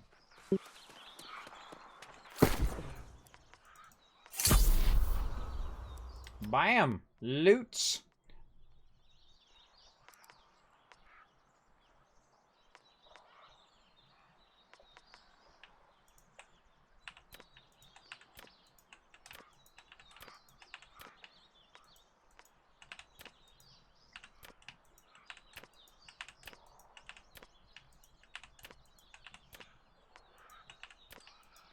I wonder if you run out of the instance if you come back out here versus using the teleport.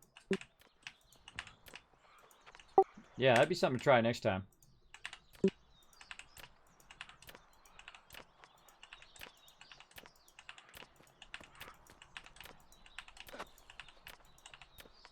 All right, what do I got? Bind on equip. This is bind on pickup, so that's I'm not going to be using that. Bye-bye. Anybody needs any of this gear, you let me know. If you got anything good that is not bind on pickup, you're going to have some bind on pickup stuff, so you don't need to link that stuff, but here's some stuff you guys need this.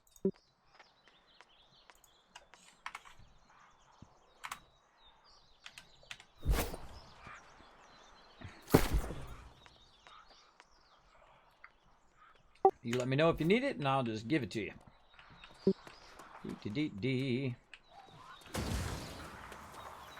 All right, anybody need anything else? Need faction quests, anything like that?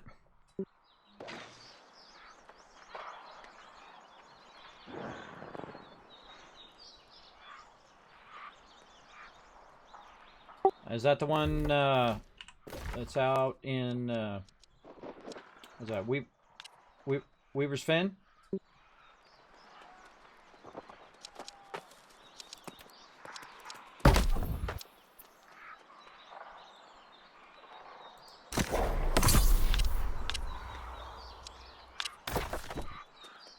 I don't know what you're talking about.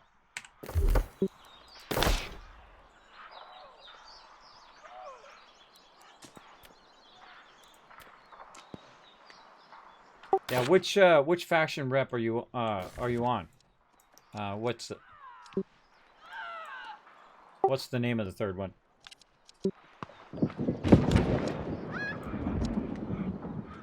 Oh, okay. Yeah, we just did that one last night. So yeah, it took us out to Weaver's Fen. But we had to go somewhere else first. So if you want to do that, we can go do that. And then go to Weaver's Fen. It was cool because, you know, we're level 30, and he's, I think, Double H is level 32, I think, at the time. And we were able to do a level 40 area with just the two of us. We did die at least once, but we did eventually make it and got it done. Even from mobs that had, you know, skulls over their head that were insta-death. So you tag it on the map. Which color are you? You're orange. Tag it on the map, and I'll go wherever you want to go.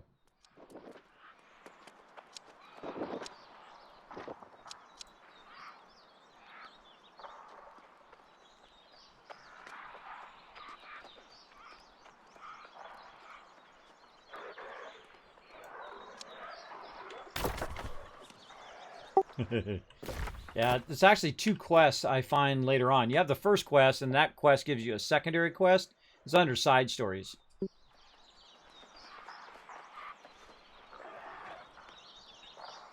Yeah, I just click on view on map in journal.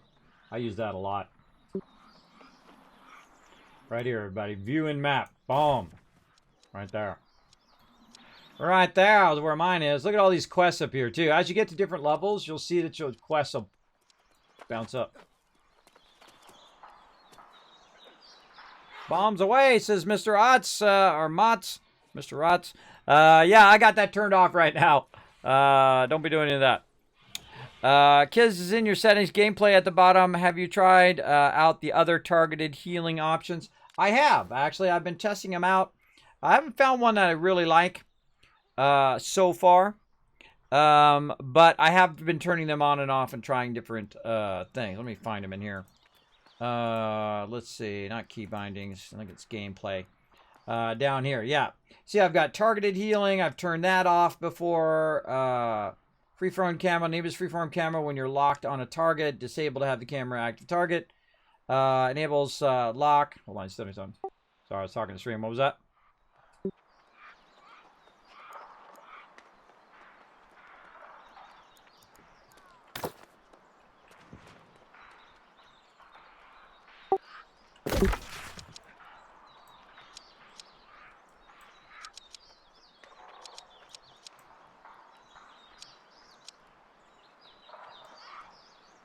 Oh, you're going to Weaver's Fen?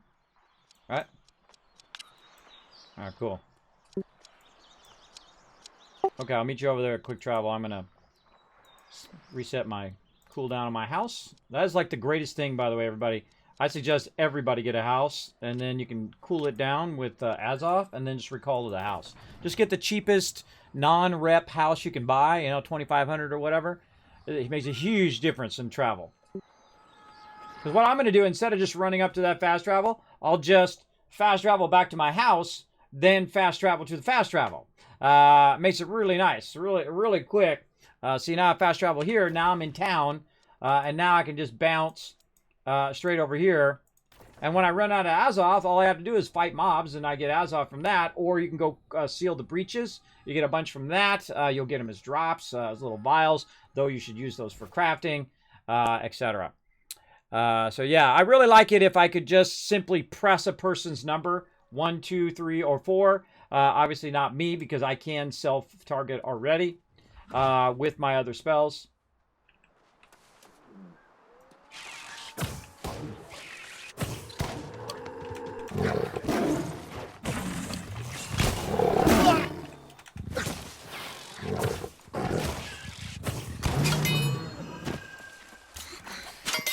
Yeah, I got my ice gauntlet and my staff.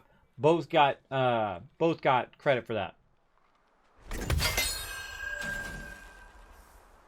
And so while I'm waiting for them to show up, all right, chilling at the fast travel point while I'm waiting for you guys. Let me know when you're here. I'm gonna run around, shoot random stuff. Oh, look at this blue tree.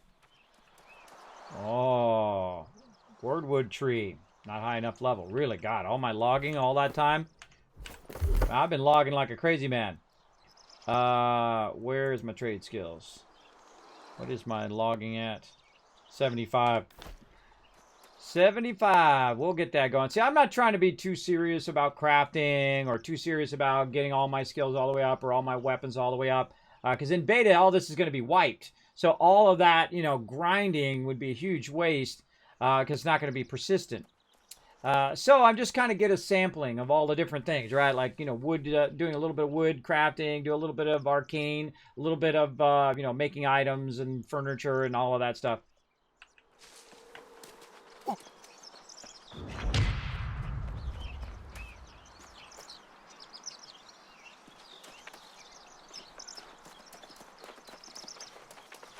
Smoke out! All right, here we go again, everybody. We look after each other.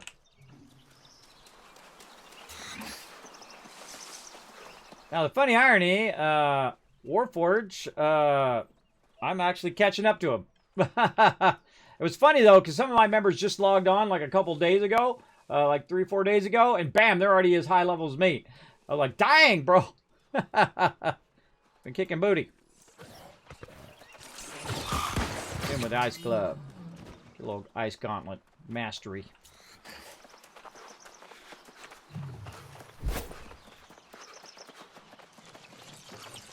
And you can focus just on one weapon or another. Like right now, my gauntlet is a lot less than my life staff.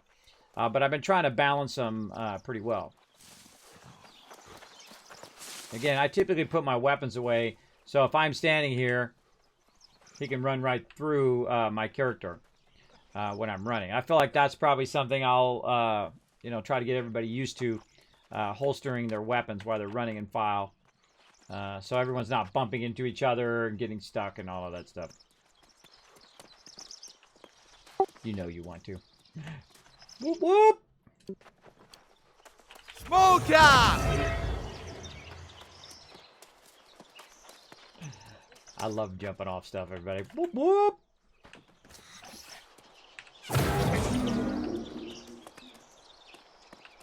The world design in this game is just so top-notch, man.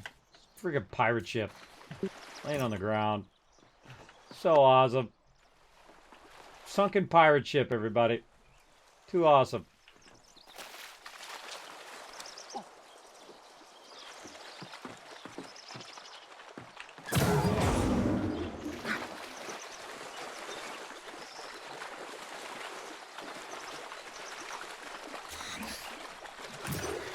Doing some deep water fishing, and I thought, well, you know what? I'm going to walk out as far as I possibly can out in the deep ocean water and see if I can fish, and you can. You can get it where it's right at your neck level and fish.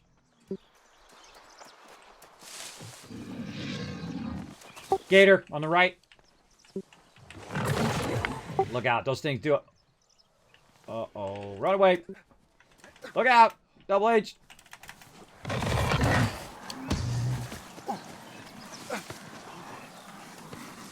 Yeah, he's scolding me too. Oh my god, look at how much it does to my ice tomb.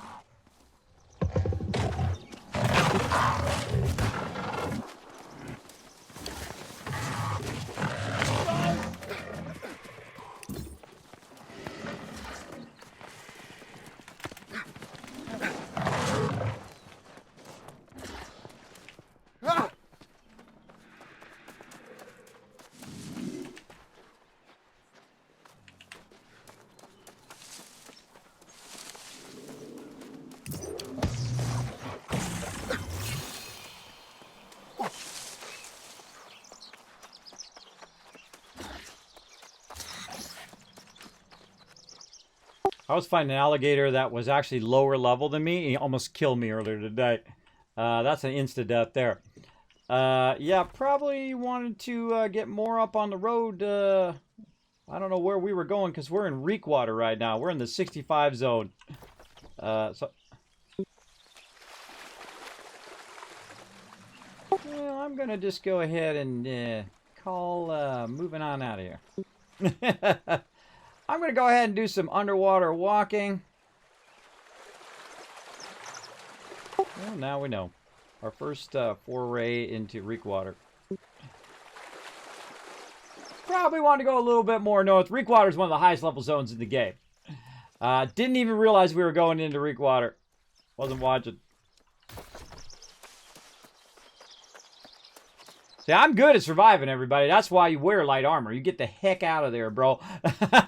He would have one-shot me easily, just like he did Warforged. If he had gotten one hit on me, I would have been gone.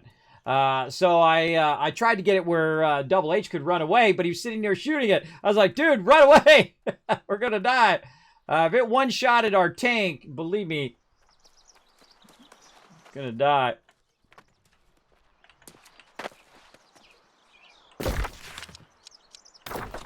All right, I'm standing up on a rock, waiting for you guys.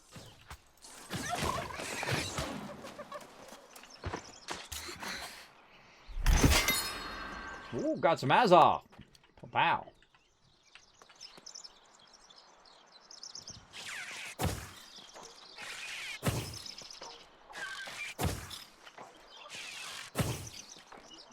Taking no damage.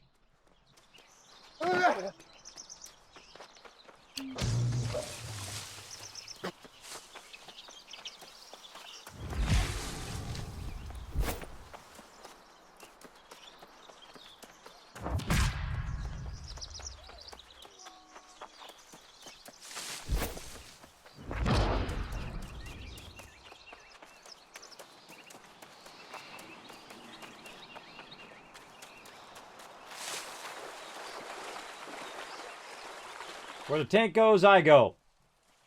I wasn't going to go meet him in the afterlife, though. Block it like it's hot. You know it. There you go. I'm not, yeah, just tired. I'm going to need to go ahead and come in on Saturday. There you go.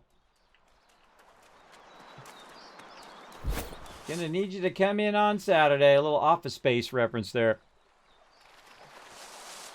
I'm already here on Saturdays. Yeah, that was rough.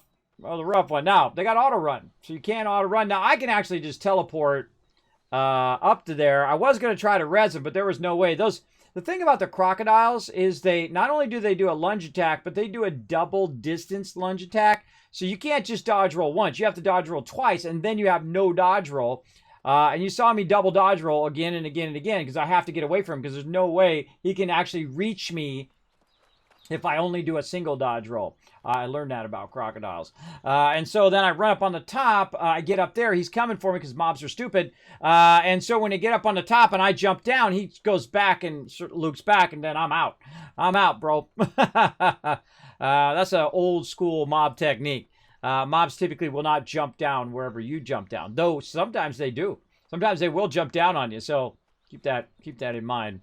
This game does not play by the normal NPC rules. And one of the things that I sent him as feedback from last year is that the mobs are dumb.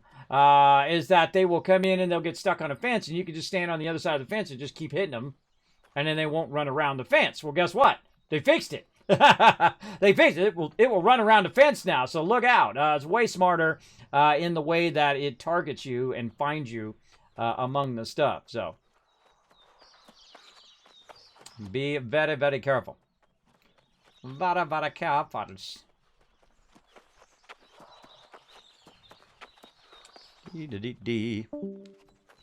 Now, if you do have any comments or questions for...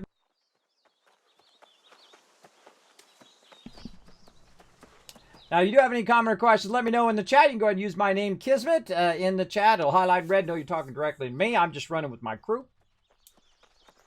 Running hands-free. Whoa, look at that thing on the left.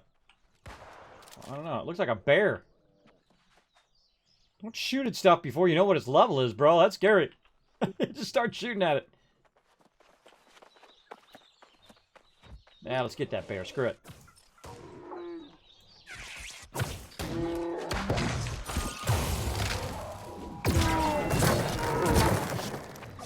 Look at me. The healer's tanking this baby.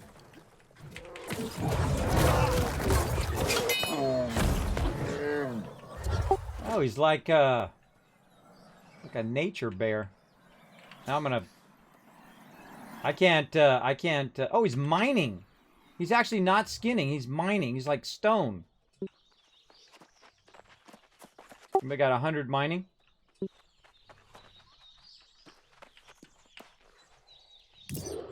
That's cool. All right, another time. Oh, yeah. Well, that cave over on Monarch Bluffs, man, that's a ton of moonstones over there. For sure. Get that turkey. Get that evil turkey.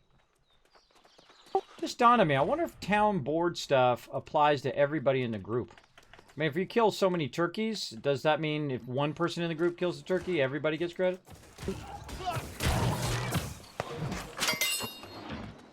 We all had the same turkey quest? I don't know.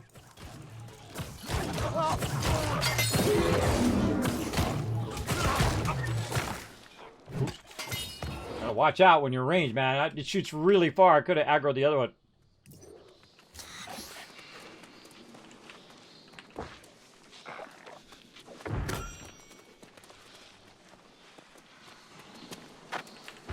Again, great to holster your weapons when you're going to grab these so you're not blocking.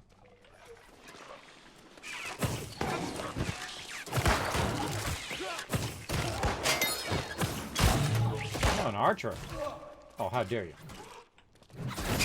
You're wrecked.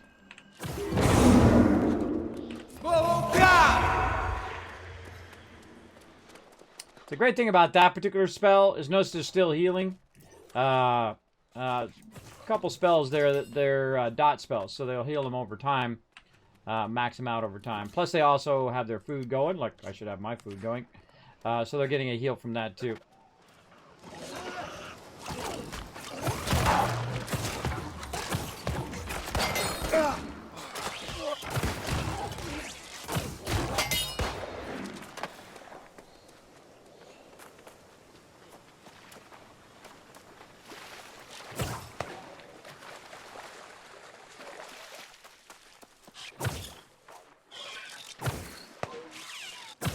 Dude's hard to heal, bro.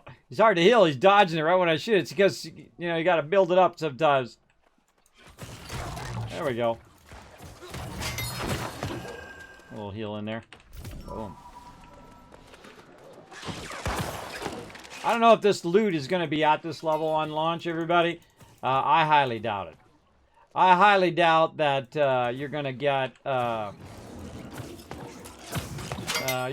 so much loot so early game. I mean, that's a lot of loot. Smoke out!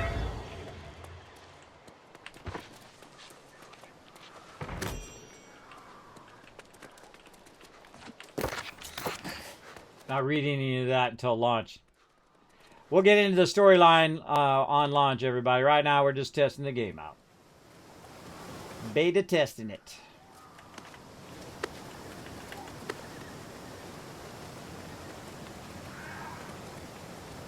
Dee, dee, dee, dee.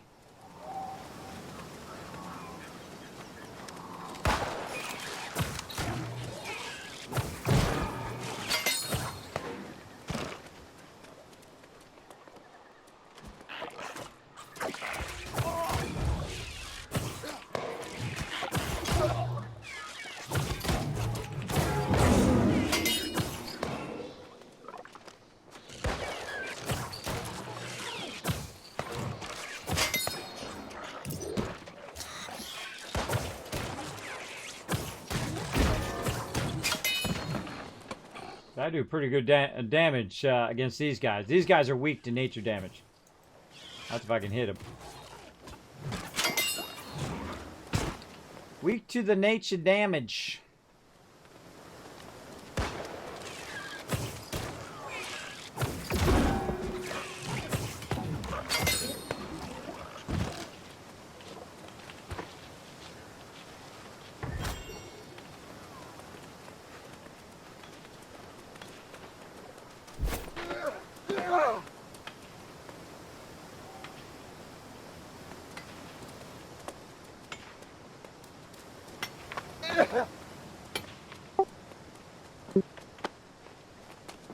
No, but now I am.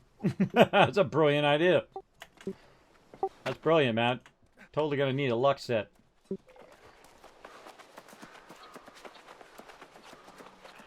It would be hard to know, but you know, it makes you feel better. Bring a luck set with you.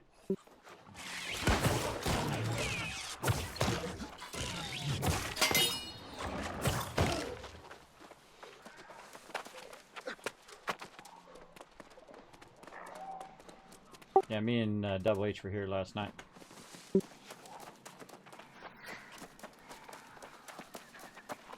Smoke out! A little bit of a fixer-upper, I'd say.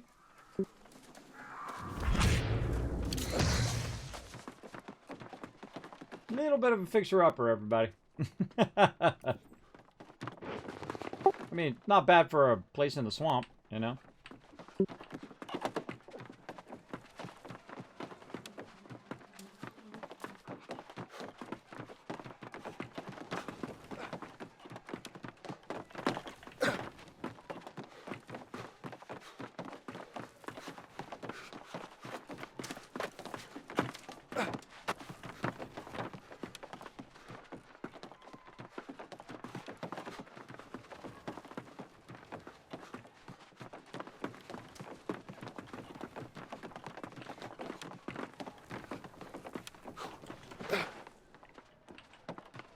The specimens you gathered They are got faction helping you board over learn here. a great deal about the Fen.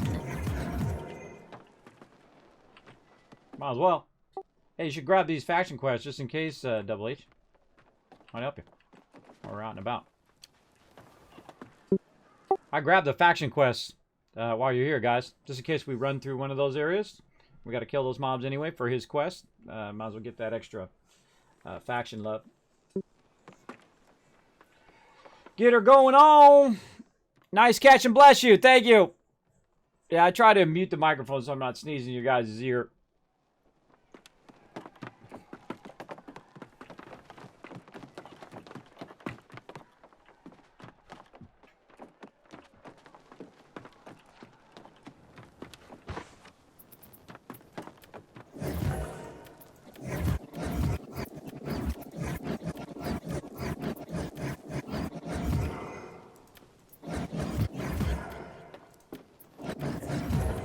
Did you get the one from the faction person himself, not just the board here?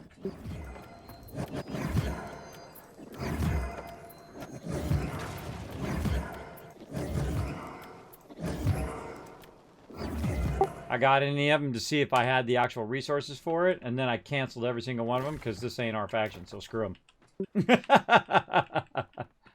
Not building up rival factions cities. Well, probably in the release game we might do it because obviously we want to go to every single area and build up our whatever it's called.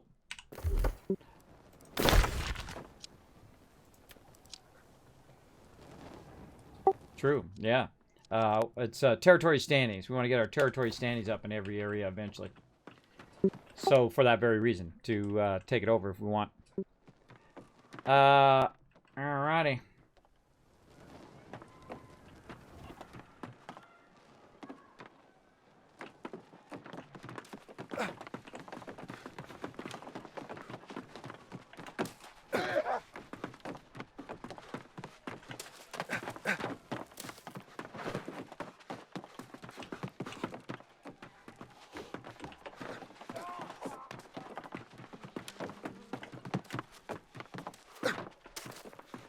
Remember Lineage back in the day? You couldn't jump over the fences. And sometimes there'd be a really long fence and you'd have to run all the way around the fence. It sucked. It sucked. All I ever wanted to do was be able to jump the fences. It's kind of funny. Let's not forget to camp when we get out here, just in case stuff goes sideways.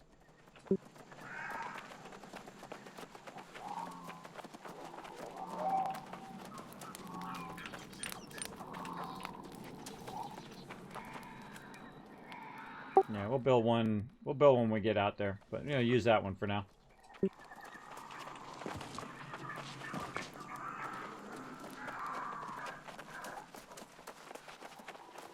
Yeah, we'll make another one when we get out. We'll move to that one.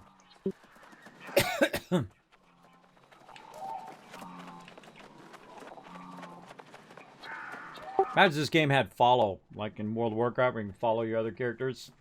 That'd be awesome. That'd be awesome for AFKing. I could just go /follow Warforge while he's running out there, and then I go get a snack. But this game doesn't have that. But at least you do have auto runs, so you can, stretch out your hands from all that heavy clicking you've been doing. Big time. I do like to put my hands up to because I do a lot of working away on the computer during the day. Good to get.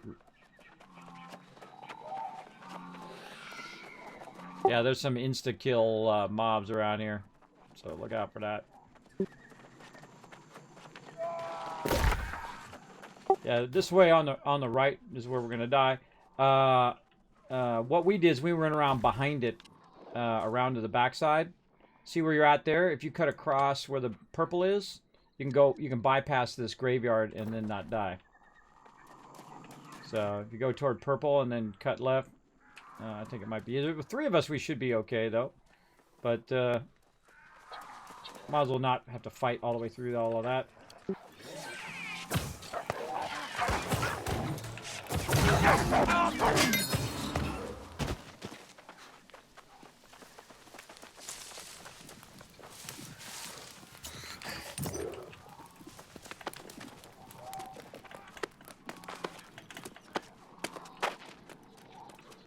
Whoa. Yeah, insta-kill, but we could probably take him. Well, the 3 of us. Do you think?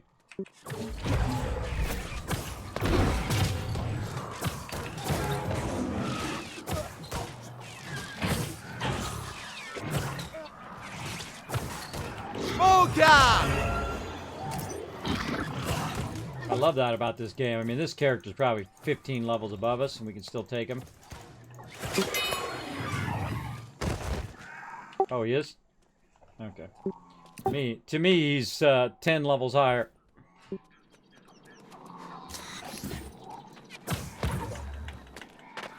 Smoke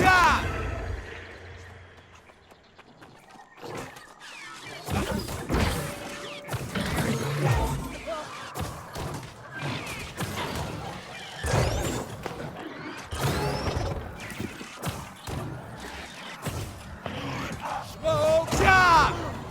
All my heals are on cooldown, so might want to block. There you go.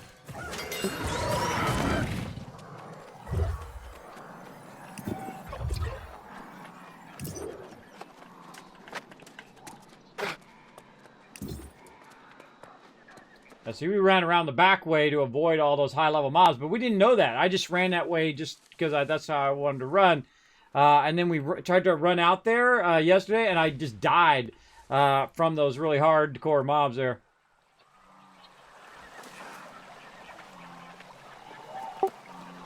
Yeah, you got to kill the mobs. We thought it was a chest, but it's the mobs for sure. And there's only so many, so you have to, yeah, get it. There's one over here. Pulling.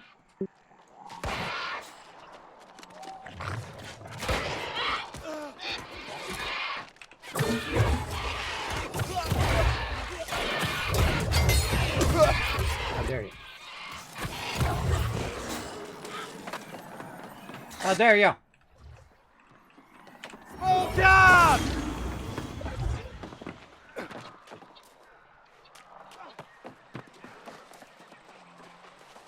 You're gonna see there's gonna be like a competition. We found this one here on the right, Warforged. There's a bunch of them around here, and there's a bunch out in the fields right here.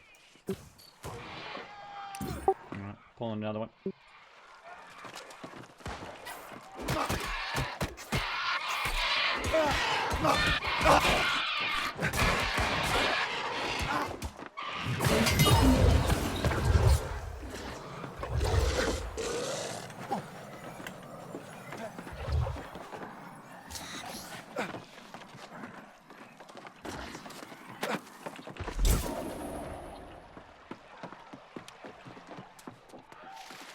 I'm watching you.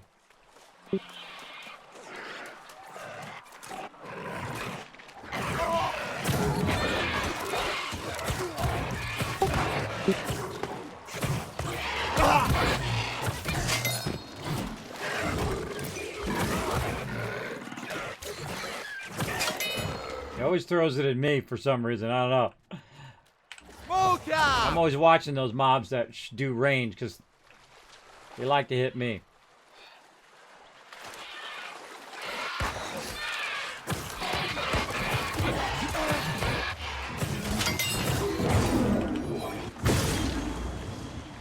I love that when he just does that spell every time. My favorite spell. It looks awesome. Any stream raiders tonight? Oh, I forgot. Holy mackerel. How long did I forget? 2 hours I forgot. Oh my God. 1,000, 2,000 cows for me screwing up. All right, you guys keep looking after each other. I'm going to do a battle real quick. I'll be watching though. You guys need heals. To battle! Oh my God, I don't even have my battle thing up. That's why it didn't remind me. I don't even have it up, everybody. That's not good. Hold on, I gotta stay with my crew as well. I don't want them to die. Let's go. There we go. My bad, everybody. Hold on, let me load up. I totally forgot about the battles today. Thank you for the reminder. Oh, we got a bunch of cool battles in there. Oops, someone hit me. How dare you? How dare you? Let's go. All right, let's load up a battle. Let's get it going. Rotisserie G on point. What the heck? Getting wailed on. Loading. Huh. Okay. Something's broken. You guys all done? Sorry.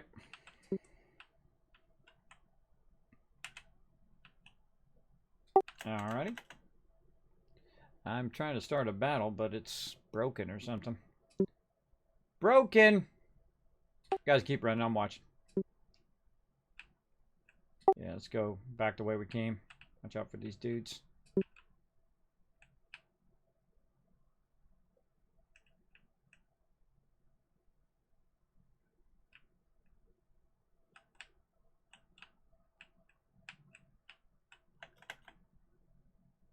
Yeah, they're following us. They're making a smart choice. YOLO off the top rope.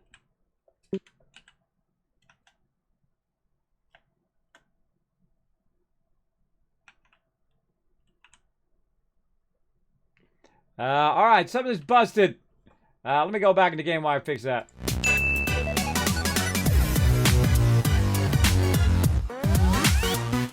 Just dawned on me. That's right. There was an update for it earlier. I think that's why it quit out, because I did that update. That's what I was doing. And then I got sidetracked.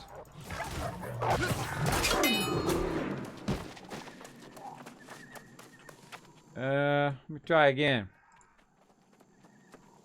Alright, there we go. Alright, we're off and running. To battle! Alright, time for a battle, everybody. Go ahead and put your units down, ready to rock. Let's go!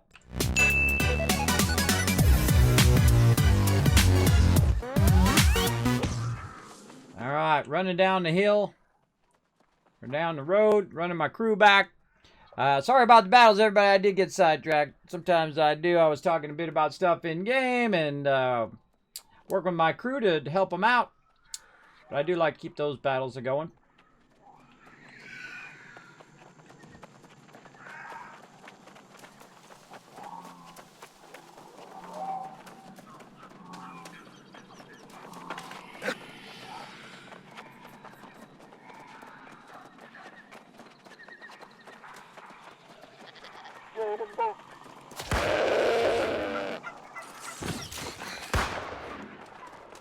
Get that turkey. Get that turkey.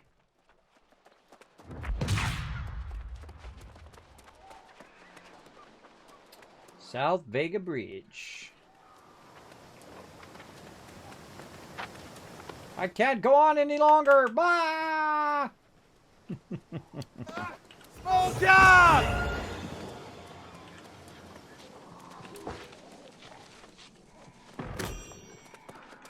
Ooh, sand flux. I know Anon likes that stuff.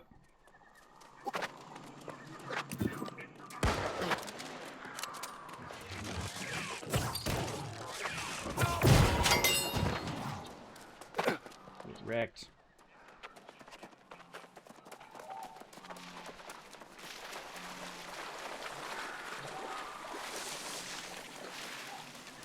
Careful for crocs. I was just over here earlier. I soloed that croc too, man. I got like to 2 hit points at one point.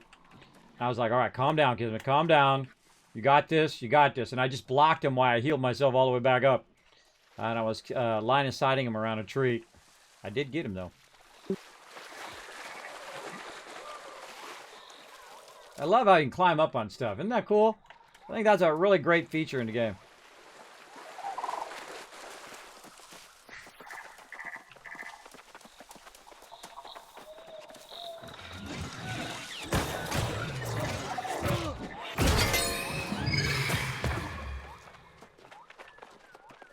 We usually run in formation, everybody. We have our front man up there.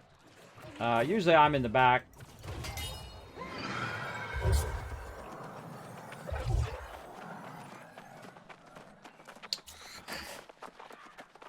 This way I can watch out for mobs coming in on the side or, you know, unexpected, like, boss mobs coming in. I'm like the mob caller. That's my job. That's what I do. My bad, kids. Figured out. We're focused on the game. No worries. No worries. That was my bad.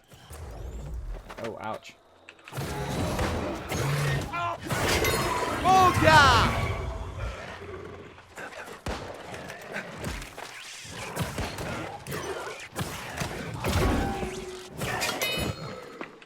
Shall they always throw it at me? I don't know why.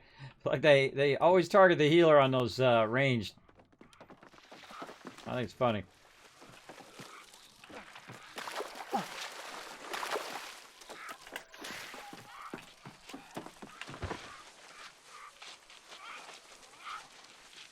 Wow, wow. Farmer boots of the night. Ah, God.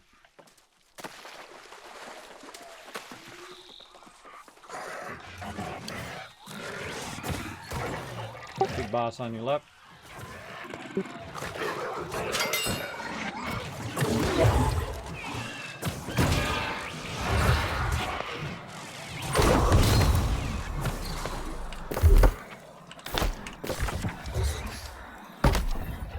I get these right away.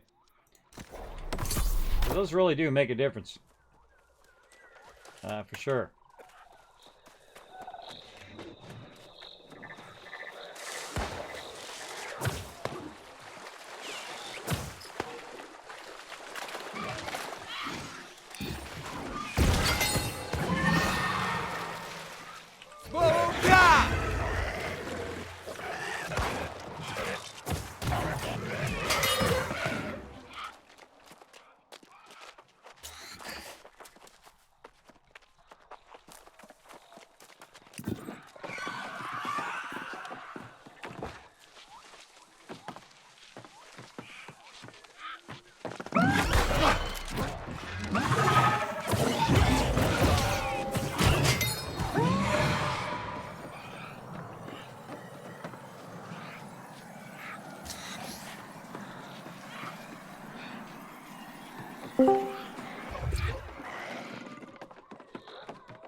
Hey, hey, how you doing?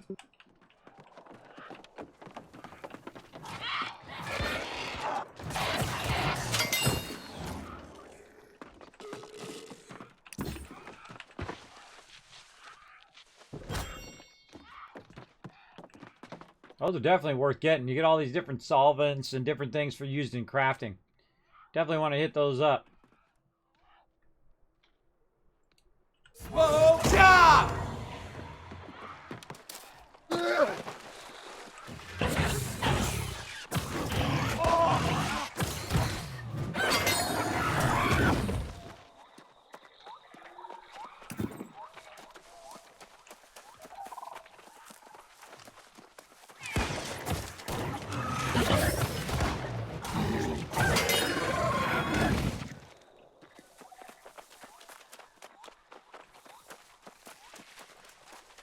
We're running with a crew, everybody.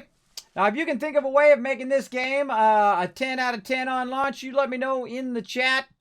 We've been talking about all the different features of the game, why the game is so awesome, and how uniquely different it is than a lot of MMOs, but then also very similar to other MMOs you play. It's kind of taking the best of the best of a lot of different amazing MMOs and put those features into the game.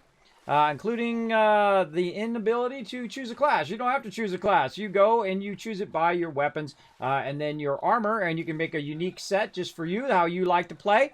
Whether you prefer to be more roguelike or you want to be more heavy tank, DPS, maybe tank sometimes, DPS another time. Maybe you want to be a healer sometimes and then be DPS. Whatever you want to do, that is your jam. That is your jam. You can choose whatever you want. And you can change it anytime, mix it and match it, which is great until you get in the upper levels. Then it costs you a lot more to respec, but totally worth it because you're going to be rolling in cash. Believe me, you're going to be rolling in cash. Well, at least here in the beta you are. Rolling in cash, and you're rolling in Azov like nobody's business. But in the release game, we don't really know yet, do we? We don't know how they're tweaking it, I'm sure, to make it where you can't get level 60 in a week. That would seem a little excessive, but we'll see. There'll be somebody who figured out some way around it to get themselves to 60 as fast as possible. But I'm not going to bother. I'm not going to try to be the #1 person in the graveyard by staying up 24 hours for weeks at a time. No thanks. I'll just enjoy the journey, everybody. They spend all this time crafting this game. You might as well enjoy the storyline. You might as well enjoy all the different moments as you go along with your crew. That's what I plan on doing. I don't like to grind like that. It just sucks all the fun out of it for me. It's more like a job, less like a game. I don't need any more jobs, everybody. Even though this literally is my job now, which is to play games, but you get the idea. And really, it's just part of my job. My job is to entertain people and bring a little moment of joy, a little positivity into their day. That's what I do. And so I try to do that while running around with my crew.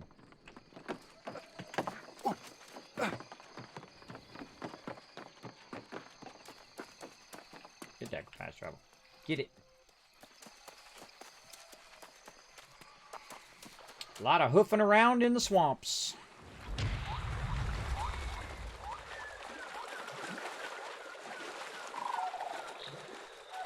Why is that?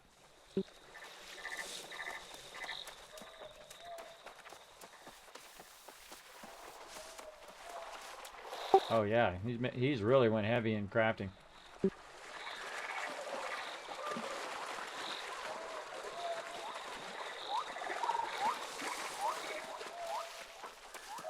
Deet to deet.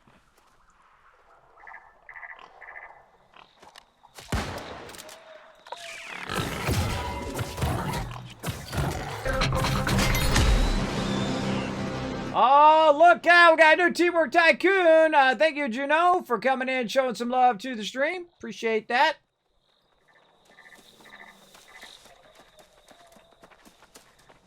There's a lot of them, by the way, directly north, up on that ridge edge, over that way.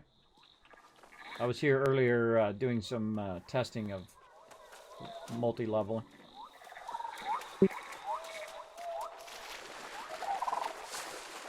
Well, they're kind of more like northwest along that edge, but You get the general idea.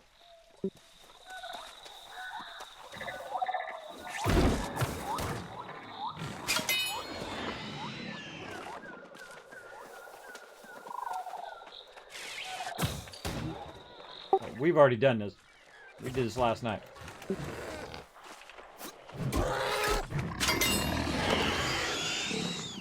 Oh, is it? Oh, I thought we were doing your quest. Is your quest done? You got your next level faction thing done? Oh, alright.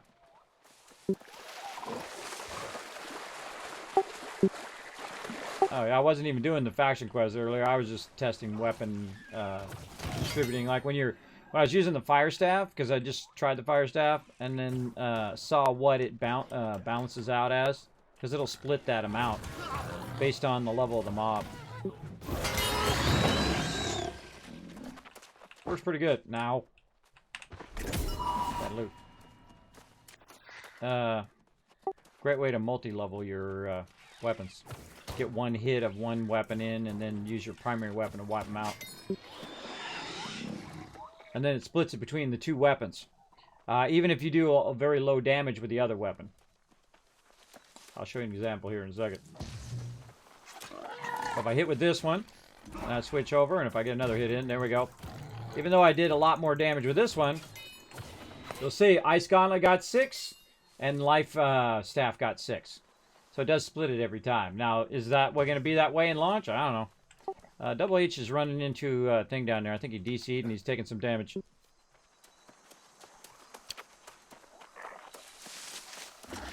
I'm going to get to him in time. Oh, saved him!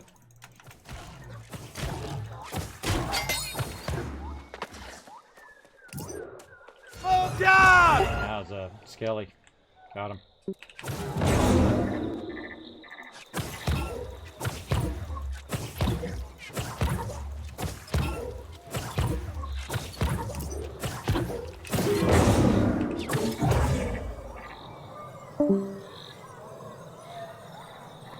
Yep, there he went, out of Discord. And one time I crashed the desktop. I logged back in and I was dead. It's like, oh, that was nice. I was fishing, by the way.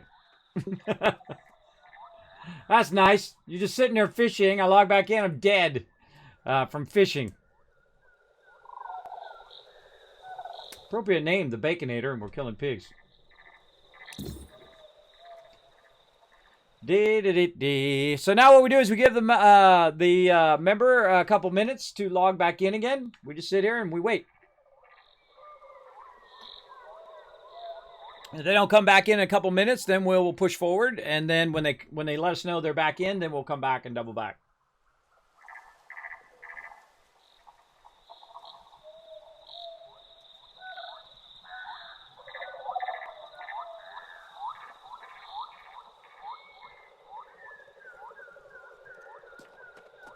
Yeah, there's a couple laying around. Grab them.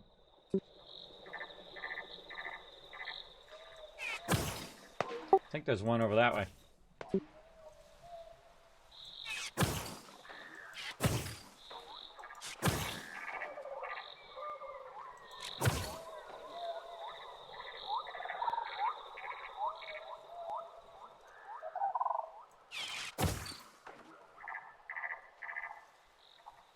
So spooky.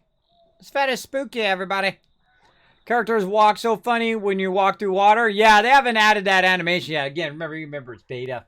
We're still in beta here, so obviously it's going to be a bit funky. Bit funky chicken. Alright, he fully DC'd now.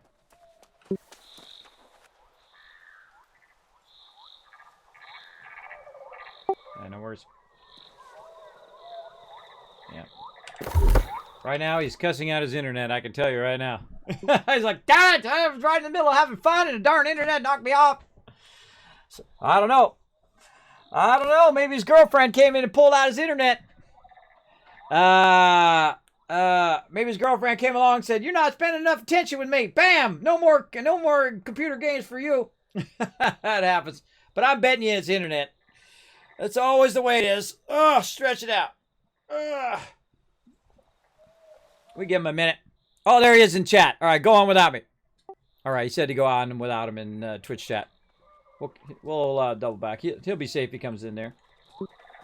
Because we dragged that other mob up to that point when we were running. And then when he logs back in again, he'll be safe. And if we need to run back for him, we'll get him. Plus, he could kill any of that stuff himself anyway. He doesn't need us to help him kill that stuff. Get that turkey. Die, turkey. Die, evil turkeys.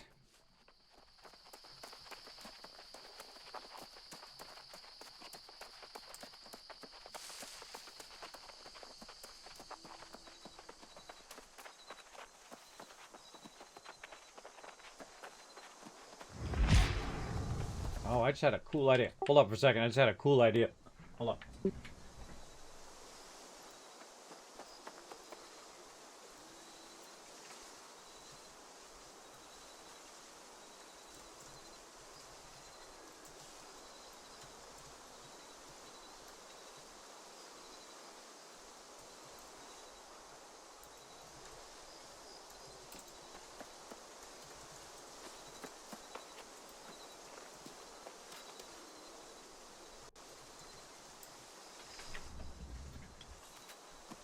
Sorry, I had a creative moment there about some cool stuff for the guild. Yeah, he's a big boy, isn't he?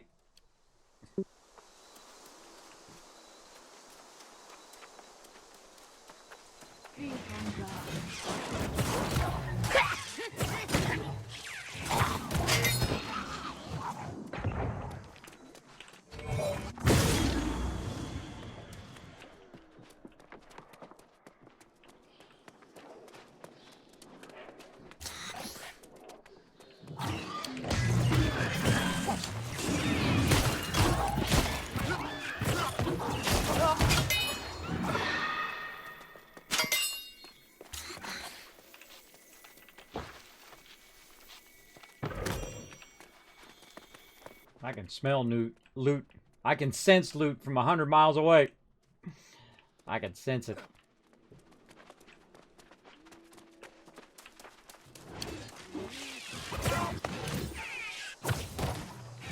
Ones with the things on their back, the coffins on their back, look out for those guys. Those guys are tough. Smoke out! Yeah. One of them killed me when we were out in this very spot in the church. Took out Double H first, and then I was trying to run around and dodge it, and then it got me. I ran out right into some other mobs. That's what got me. Oh, I'm pulling him right now. Let's get him. Come on. Here we go. Come on, man up. Let's go. I'll be in my little ice tomb while you hit on him. Just kidding.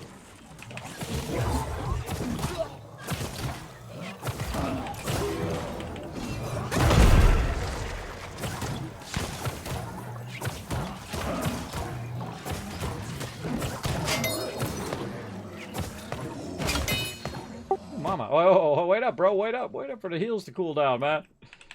Mister, I'm just going to go run off while you got all your heals on cooldown. Yeah. Didn't even drop anything. What a bummer, man. Alright, go ahead. Didn't even drop anything.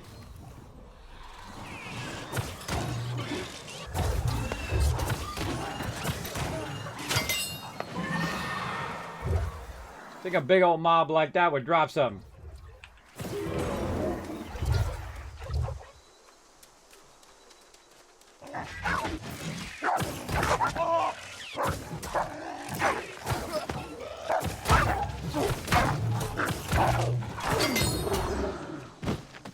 The great thing about the life staff is that I don't run out of mana with the life staff. I run out of mana with the fire staff a lot. Because I can just keep attacking all day, every day, and there's a skill you put on a passive that basically my attacks take no mana. They take no mana, so I can attack all day long, never run out of ammo.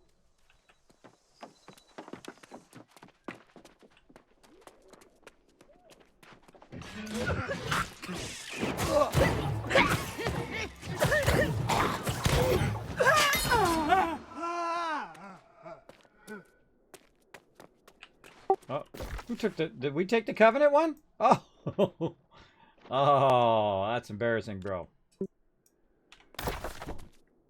Hey, we're on the comeback. You know, I don't know what the win is. Is it more territory or more points? Because they were getting way more points than us.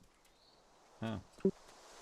Now, see, the thing I want to know... Oh, that's a good answer to that question. Do the workbenches reset? They do not, because those are tier 4s. So if you do take over someone else's territory, you still get all their hard work of upping the benches. See? Look at it. Because there's no way they did tier 4 in the time in which they collected that. Especially a tier 5 outfitting station. No way.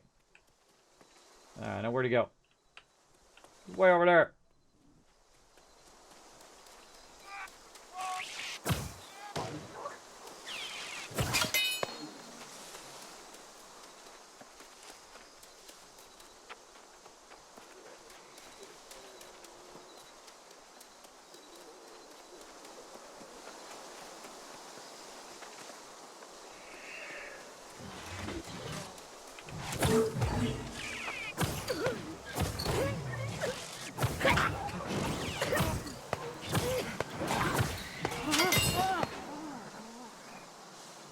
Yeah, that's if the faction is the same. If it's not the same faction, then you can't do that.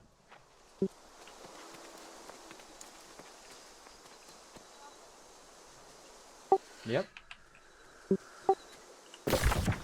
Sounds good. I'm with you.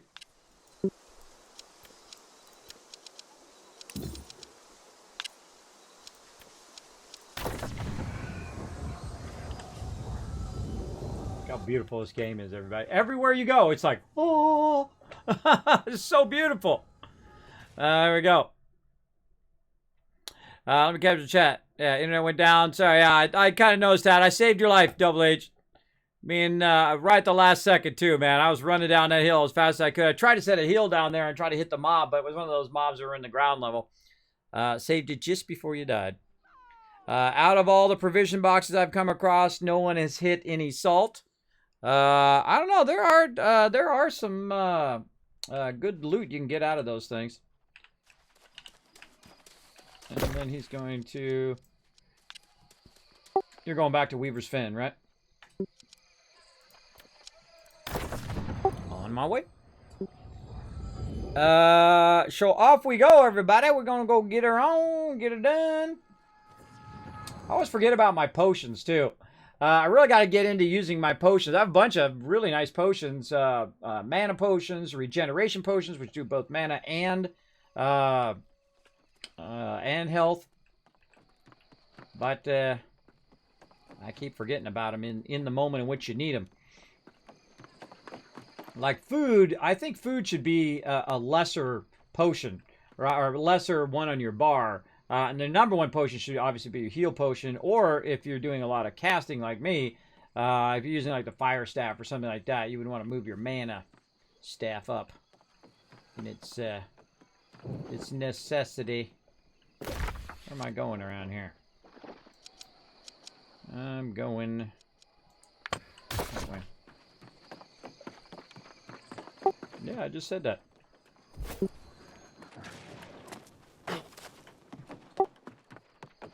No worries. Or you're 10 seconds behind because, you know, the stream's a little bit different.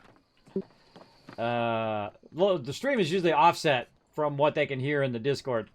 So I've said, when he's responding to me, that's what I've said 20 seconds ago. If he's listening to the stream. Which is pretty funny. But hey, I've reduced it as much as I can. Down. I can't reduce it anymore because it has to go up and compress up on Twitch and then send out to you guys. Deal about the fen. Yeah, all right. I didn't even care about getting those, but yeah, it's kind of nice to move forward. I noticed too that the higher level you go to do your rep quests, you're getting higher amount of rep points each time. So we'll probably progress our way through, obviously, as we go. We'll try to stay in the same faction areas though, just so we're building those up first. But eventually we'll build up every zone and build up all of it.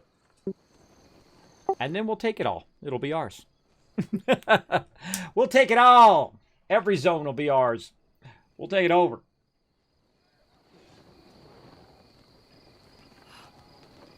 I wonder if you can get in multiple wars at the same time. How does that work? because, you know, you only have one leader. So if we're attacking 2 separate areas, what do we do then?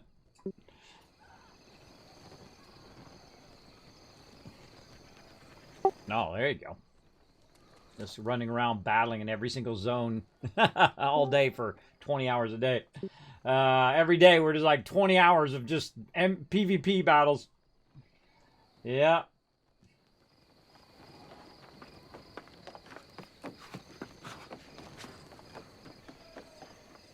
Well, let me know if you need anything else, Warforged. Just chilling. Awesome. Make a note that, man, it really scales up when you're on your gear and stuff on the next step in the faction board. It's like 35 and 40. I went and got the thing that costs like 7 grand in here, or 5 grand, the Greater Rune of Holding. We can't use it till level 40, so I'd suggest not to get that, so.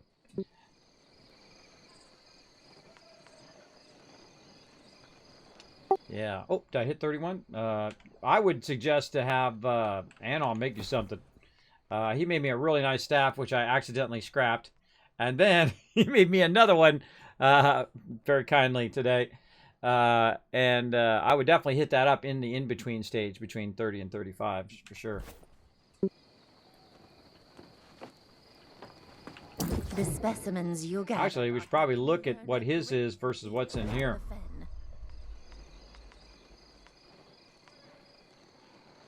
Oh, well, there you go. Yeah, you're styling. So yeah, I go in here and look at the life staff. It's 395. It's got 19 focus, which is pretty close to what he did, 375. And I think it has like 15 focus or something like that. So usually that stuff will hold you over for a while. It's really the gear that's really nice, right? This gear, doing the armor smithing, I think, is probably the hardest thing in the game. Because I was doing it last night, and it just requires crazy tons of materials. I feel like some of our members are really going to need some help on that. I feel like all of our crafters are going to need some of those base components. What I was actually talking about Anon with this earlier today, is that if we had that guild bank, we could put those base components in there, salts and solvents and all that stuff, in the guild hall or in the guild bank, and then all of our crafters can grab those as they need them. We just keep contributing those in there for our hardcore crafters who are going to be doing weapons and going to be doing armor and all of that. I really feel like the progression is not going to be this fast. I would very be surprised if they had it accelerated like this, because this seems like really fast for any game. To be able to get to, you know, I'm at 30, I'm halfway there within a week. It seems very, very quick progress. And some people are already level 60 because they just do it all day, every day. I actually want to play the game on release, everybody. I don't want to be burned out on it. But yeah, so I probably won't even reach level 40 because I'm not going to be grinding levels. I'm just testing out the different stuff and then also helping out my members so they can test out different stuff in the game. And then when we really get into the game, then it will be hardcore. Then I'll really go heavy and do. I'll probably do arcane, but other people will be doing arcane too. But I feel like what I'll do is I'll get kind of an overall of all of my different skills. So I'll go in and I'll do all of my definitely my gathering skills. I'll get every one of these gathering skills to 100. Those will be probably one of my primary things I do. Getting the gear right away, the faction gear. I'll be working on that right away. And I feel like the faction gear is great all the way up to level 25. And then after 25, there's such a gap that between 25 and 35, 10 level gap, that's a good time to use crafted weapons. And so then you're filling those gaps between that. And then, of course, all the way up to 45 into 50 and 55. There's going to be a big gap there in your faction stuff. So another good time to call in the crafters and have them help you through those particular gaps, right? Like if you go in and you look at the alchemist here, this is all level 60 stuff, right? But if you go to the cannibal list here and look at that, that's level 55. So let's see. In Chronicler, when I get my armor, it's going to be 40. And then I try to get the armor again right here. Oh, that's medium over here. And then I try to get it again, and it'd be 55. So that's 15 level difference pretty much between the Chronicler and the Cannibalist. So that's a huge gap, everybody. It's a huge gap when it comes to gear, for sure, because that's level 40 gear. None of those level 55 gear. So that's when you want to have your crafters lend a hand, for sure. That's when they'll shine the most. And then eventually, even when you do get into your more epic weapons and whatnot, I feel like they're the ones who are going to be able to get the truly awesome stuff and that higher 60 stuff, because they can critical on stuff, right? So they'll be able to go beyond even your faction gear as well. And I hope they bring in a cosmetic system. You can't actually change it now. A better cosmetic system, a system where you have like full sets of cosmetic, where you go into your character here and you have your sets of various armor that you're using, different armor sets, and then cosmetic sets, right? Like, hey, you want to look fancy with a feather hat and whatnot. Bam, there you go. Even though you're wearing heavy armor or whatever it is you're wearing, those cosmetic things would be nice as well. Because when I get to about, I don't know, 10 levels above, 10 levels before maximum, the thing I'm doing is looking at how my character looks. Because I want to make a uniquely different looking character than everybody else in the game. So you can do that by mixing and matching different items. But you can roll over this and you can dye this if you want. You can click on it and go down to change skin. And so I can change my hat to something else, or I can change it to none. Right? I can change it to this if I want, and so on. But some of this stuff you have to purchase.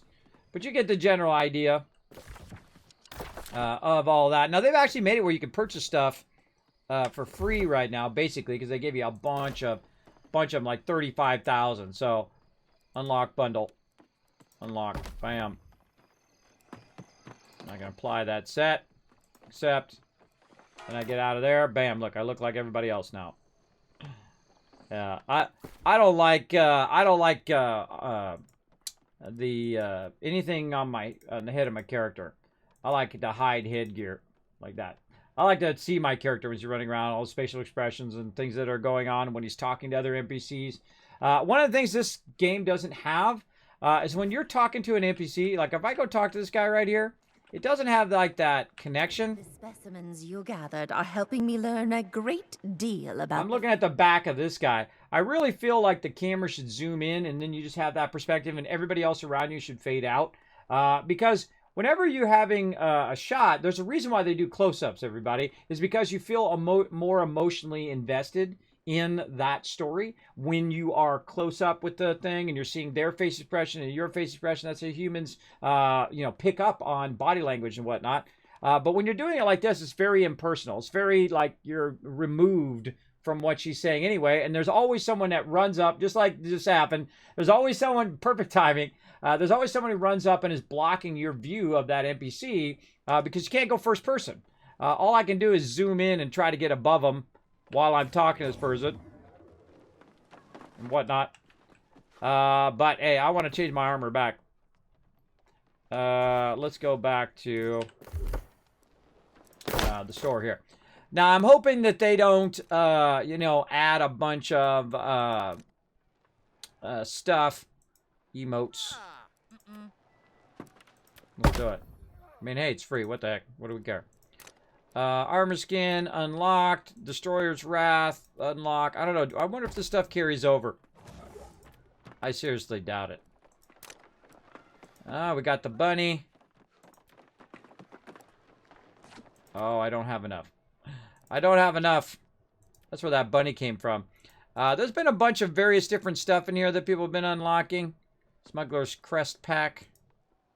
I unlocked that? No, that's okay. I mean, hey, it's free. Might as well unlock this stuff. But yeah, I didn't get the bunny. I want the bunny. I've been seeing those bunnies that run around town, and there's a whole bunch of those bunnies running around. Leaves the store in 5 days. Now, I don't know if that's going to carry over in the live game. Now, see, now I've got the same armor as everybody else. This kind of gold armor. It's not right for my character. I really like what I had before. So we're going to click on there, change skin, back to this, confirm, and then gloves, back. There we go. Maybe I'll keep the gold boots. I like the gold boots. So again, mix and match, right? So now you got the nice gold boots with the fancy outfit. No, maybe change the pants back. Change the pants back.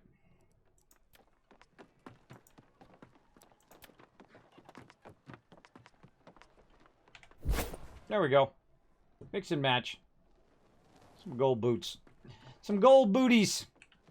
All right. What else can we get done today? All right. Anybody else need anything? Faction rep? Need to run a dungeon? Anything like that? Let me know. Let me know, party people. All right. What else can we get done today? We can go and look around at some stuff. So I'm just going to first bounce back over here to my house. Maybe we'll go close some breaches, maybe. That sounds like fun. There's a bunch of breaches out there. Get some ash off. I think I'm getting low.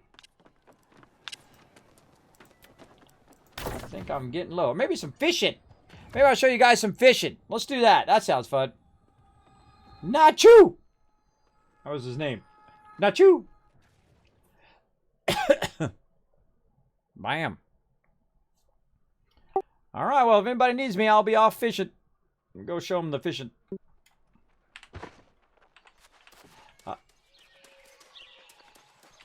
Yeah, I did. I did a whole bunch of them. I ran all over the place. Man, that was a few days ago. That was last week. I mean, I was on top of mountains. I was all over the place. Those quests, man, they go into some really high-level zones, too, so careful. Careful. They take you...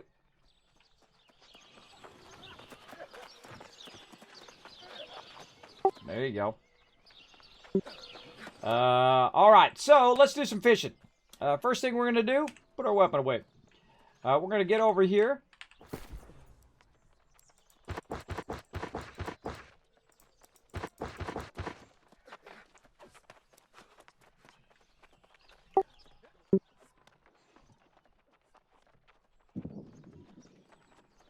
Yeah, Anon made me a level 3 one. It increases the casting distance during the daytime, which I thought that's pretty cool. And then medium boost to catching larger fish in saltwater. That's kind of a cool thing. You can perk all of those. Imagine when you get the legendary level of fishing poles.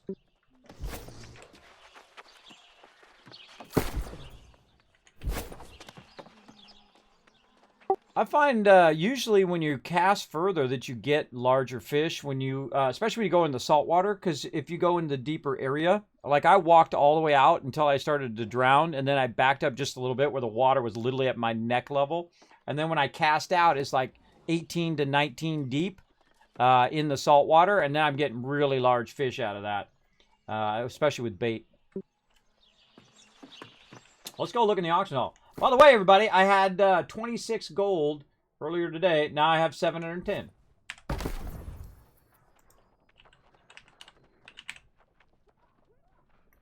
I feel like a lot of time this game is like a lot of games like Valheim, where it always feels like it's nighttime. It's like the nighttime is 4 times longer than the daytime. I don't know. It's just me. All right, what's the thing actually called? Fishing pole. Fish. Fishing. All right, let's look for this high. Oh my God, look at this. Look at this. Oh, somebody's making some blue poles over here. Look at this. Man, I spent that 10 grand screwing around with crafting last night, or actually 11,000 gold last night screwing around with crafting. I literally didn't even get that far into armor smithing. Like level 70, I needed 100. But now I want one of these fishing poles. I want one of these fishing poles, everybody. Man. Ironwood fishing pole. Oh, this is a tier 5. Any tier 4? Oh my God. No way. Saltwater bronze plus 15 line strength in saltwater. Oh my God, there is a tier 5 there. It's 1,000. I totally would have bought that for 1,000. I don't have enough cash. I got to sell some of my stuff. Man, I've been selling so much stuff in the auction hall. I mean, I sold a legendary fish for like 2 grand in there. Just so much loot. And the one I've got is better than those. I wonder what, you got to be a certain level to use these. Level 38. Level 38. And this one's probably level 60 or something crazy. Yeah, that's a level 60 pole there. You got to be a high level right there. So I won't be using any of those most likely in the beta. But just at the primary one, King's whatever it is. Everfall Village. I don't know why I keep calling it King. It's Everfall Village, our main one that we've been working at.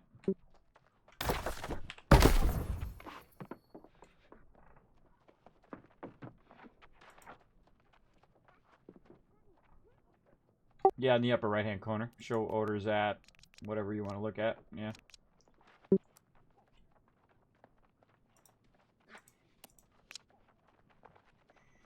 Yeah, definitely eventually you'd want to look like, you know, in the high-level zones if you were level 60 instead of, you know, whatever your local one is. I just been working on this one because this is where our faction has been working. But our faction is now taking over pretty much a giant section of the map, so look out. Lucked out. They called us up. We answered the call, everybody. We're part of the reason why some of these towns are really built up. We've been working on these towns big time. The crew's been in here building up Everfall. And they've tried to take over Everfall, and they got annihilated. That was because we had built it up so quickly that when they tried to invade it, everybody had already leveled up, and they have higher-end crafting and factions quests and all of that. Plus, we're trying to put all of our cash into there so they could use that cash on their end as well for PvP. Hey, JC Hunter, thank you very much for the 16 months of love. Showing some love. Always great to see you stream. You're a great example, kids. Thank you, JC Hunter. Thanks for coming in. Let's give him a shout out. Go show him some love, everybody, over on his stream. Go ahead and hit that follow button. Check him out next time he goes live. One of my mods and a good friend of the stream. Show him some love. All right. Let's see. So we're going to go fishing. That's what we're going to do. So I can't use any of those fishing rods. They are too high level for me. Always a good idea to check the levels of stuff. Like I bought a whole bunch of stuff last night, and I realized that it was level 40, and I'm level 30 right now, so that's not going to work out. And then there's that staff that he made me, and I accidentally scrapped one of the staffs today. I was trying to clear all the stuff out, and I was getting rid of a bunch of my greens. I was doing them all in a sequence. And I don't know, I was just distracted for a second. I clicked something, and I don't know what it was, and it vanished. And I was like, oh, God, did I just hit one of my blues? And I'm like, well, I'll just sell the rest of them. So I went and sold all the blues, and then I realized that I didn't have that staff when Jang told me, hey, Kismet, you want this staff? And I go, oh, my God, where'd that staff go that I was doing it? So whenever you get a weapon that or an item that you absolutely know you don't want to sell or scrap, lock that sucker right away. And so now I'm going to get in the habit of locking. It's kind of like saving, everybody. When you're working on a document, right, and you have it saved in like 30 minutes, and then boom, you lose it. Same thing with that. Now, one of the things that I do all the time, everybody, is you'll see me just throw all of the stuff in there, and I have no weight in my inventory. But one of the things you probably want to carry around with you is your fishing lures and your various different gear for fishing. You can get a lot of fishing items pretty easily. I'm going to go ahead and jump down here to this level 3 fishing area. I'm almost out of Azov, so I'm going to start walking here in a minute. So I'm going to run down here to the fishing, show you guys a bit of the fishing and how the fishing works. We'll do some freshwater fishing, and then we'll run out and we'll do some saltwater fishing as well. Look at that giant bear. Giant bear, gonna eat your face. Now this place is a super hot spot over here. You're gonna find tons of people over here fishing. Also, sometimes PvP goes down right over here while you're fishing. It's pretty funny. I have a certain spot that I like right here. This is Kismet's spot, bro. This is my spot. Now, first thing you can do down here on the right side, you can see I hold down the left mouse button to cast. I can equip a bait or F3 to exit the fishing. So I'm going to hold down the left mouse button. Boom. And then I'm going to cast it pretty much as far as I can. So it goes in the shallow water, but it's also a deeper part of the shallow water, 18.1. And then what it's going to do is it's going to sit here for a little bit as we wait for the fish to get on the line. And it varies. It could be sometimes a few seconds, or it can be longer, like this. And then you go ahead and hold down the mouse button, and you start to reel it in. Now, you're going to see that little green part? It's going to go red. And when it goes red, it's pretty close to breaking. Now, because I am in focus, I actually get a bonus to my fishing. And so you just kind of reel it back in by letting go of the mouse button. And then, boom, I just caught a fish right there with no bait or nothing. That big old fish I got. I mean, a big old fish. Now, again, if you go into your stats, right here, into your attributes, you can see that right here, plus 10% fish line tension. It helps me out with my fish line tension. Salvaging here decreases carry weight of the fish there, and then plus 10% fish line tension again, and then plus 10% increase to caught fish size, and then this one here, minus 10% cooldown reduction for in fast travel, which I really want. And I'm just going to be going all in on focus, everybody. Just like as high as I can keep that focus to get all of those, and then I'll go secondary into intelligence. So I got a little bit of dexterity here. I'll probably get rid of that. I don't really need that for sure. But definitely high focus, and that's because in the end game, I'm going to be doing lots of healing. So I'm going to need to have big heals because we're going to be doing stuff that's actually higher than the highest level character. Stuff that's level 65. I don't know if they have 70s in here, but 65 elites are going to be really hard to heal if I don't have my focus way up and I don't have my gear set up in such a way to manage that stuff. Now, there is actually a button down here for view leveling rewards. So as you go through, you're going to see that you actually can upgrade your various different stuff. You can do your camp upgrade, which I haven't done yet because I'm a big old slacker. And you can also see other things. You can see that there's a little quest marker there telling you haven't done that yet. Like I can get my Azoth staff to level 2. And I'm not going to do any of that stuff for right now. But I might go ahead and work on Friends of Fashion here to work on my camp a bit. I feel like that's something you definitely want to work on every time you hit those milestones. To work on all this stuff, a new earring slot, more Azoth staff here, level 3 Azoth staff, upgrading your camp, and so on, and so forth, and so on. Getting all those upgrades along the way. So I might do camp next, if I remember. So let's go ahead and do some more. Now this time we're going to go ahead and hit R, and we're going to choose our baits. Now we have freshwater bait and saltwater bait. So I'm going to go ahead and use this clam bait right here. I'm going to equip with that. And that could have a higher chance of getting me better loot. So let's go. Oh. 18.3 that time. Saggy biddies went and died. Now you did. Now, I still kind of go back and forth whether you should reel it all the way in until it's just about to break. Or should you just go until it's green and then just keep reeling it in the green? Now, I found when I caught that legendary fish that I needed to keep it in the green because if I went too high or too low, it would suddenly start to act like it's going to break. So it'll keep your bait in there until you run out of bait as well. So you can just keep on fishing. And this is really relaxing, everybody. I feel like this is some of the best fishing in any game. It's really worth fishing, too. Especially worth collecting a bunch of bait and running around and getting it. Now, again, I don't know if they're going to adjust it for launch or after launch. But it is pretty robust. It's a pretty great way of getting food. A pretty great way of getting loot. Oh, and sometimes you get a green right there. Got me a tadpole. Now, you notice it's got this weird, effect on it. It's beta, everybody. It's beta. Expect things to be a little funky for sure.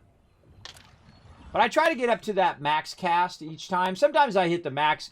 It's pretty tough hitting it at the right spot. But sometimes I get on a roll. I find you got to kind of warm up to it. Like you do a little bit of fishing, and then all of a sudden you'll kind of click in where that max is.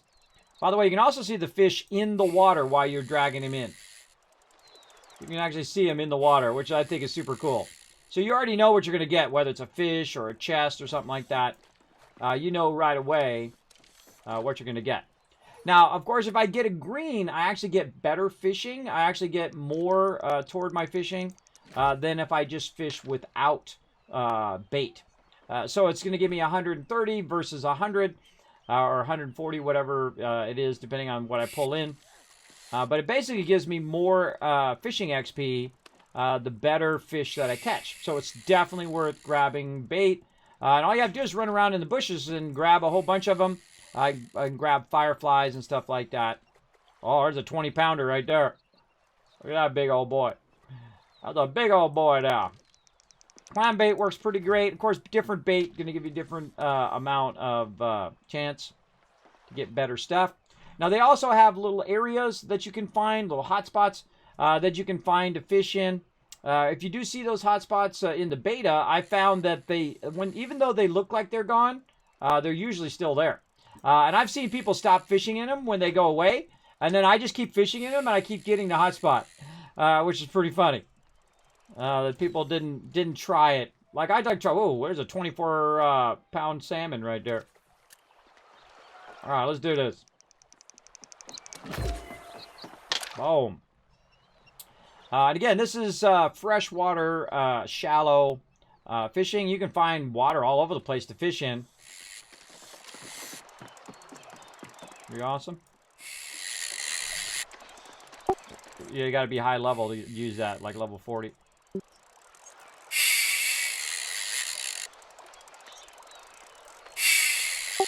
Nah, well, not right now, but keep on going. They're pretty cheap in the auction hall, by the way, if you're looking for a fishing pole around your level. Got that max, everybody.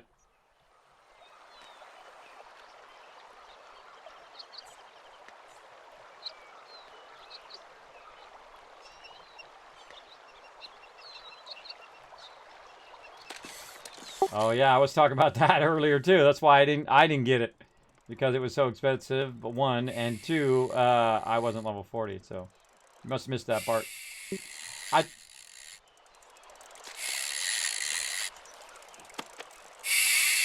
It's around there. Actually, there's some tier 4 that's 35. Look at that catfish. I gotta fix that effect, everybody. I gotta fix it. It's awkward. All right, so I ran out of bait. Let's try the other bait.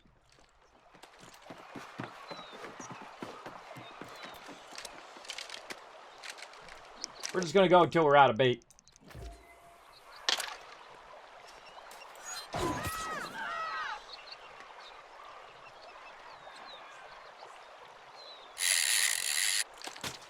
Ah, too late, so you get distracted.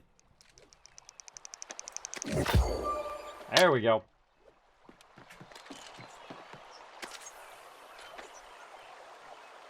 So you want to look for those hot spots. It'll kind of look like the things there. It'll cause like a little disruption in the water. And then you get it going on. Now, I've been going back and forth whether... Uh-oh, my property tax. Gotta pay my property tax, everybody. Bam. Now, see, that was just a normal one, so I got a plus 100 fishing. But if you catch the good stuff, you're going to get higher quality or more to your fishing. So I feel like it's totally worth it. Like, if I was really playing this game, I would go collect a massive amount of fishing bait if I knew I was going to sit here and fish for a while. I've sat here and fished for hours, everybody. For hours on end. Oh, there's something in there. What the heck is that? It's a chest. I think it's a chest. Yep. Booyah! Let's go ahead and open a chest. Cool. I love how you just put that big old giant chest in your pocket. Right here. There we go. It's a 4-star. Or I mean, tier 4. Let's open it up. See what we got. Booyah! Look at that. Got some coins, some gold ignits, some various different stuff. So obviously fishing very lucrative if you can get it going on. Good stuff. Ciao! I don't know, this is... People are a creature of habit, everybody. You find a nice spot, just chill out, have a good time. Again, I'm just going to go until... I'm obviously not going to do this for the next 5 hours. This is something I would do just with my crew. Like, we would go and we'd have a day of fishing, just everybody just chilling out, fishing. Or it would be offline, where I'd go ahead and keep this going.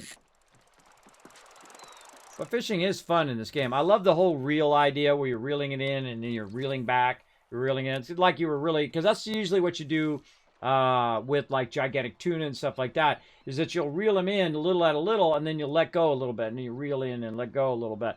And so on. And you basically... It's like a... Who has more resilience? The fish or you? Who has the more willpower?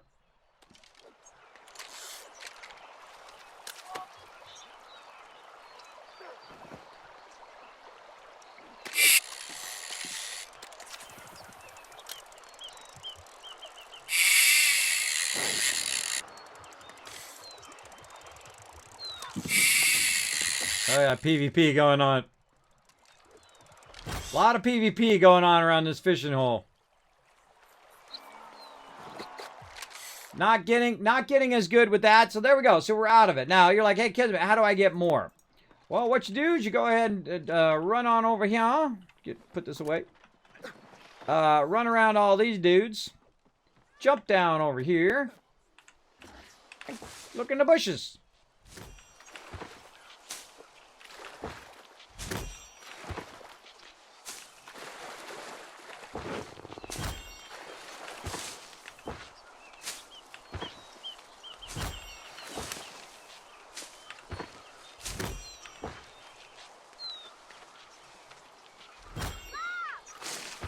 Getting fresh water. Trying to get that thing. There we go.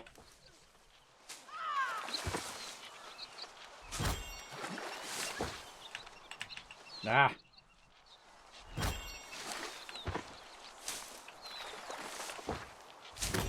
There we go.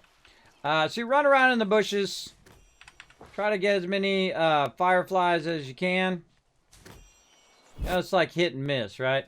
I find that some of these other bushes out here don't have it, right? They just have greenwood.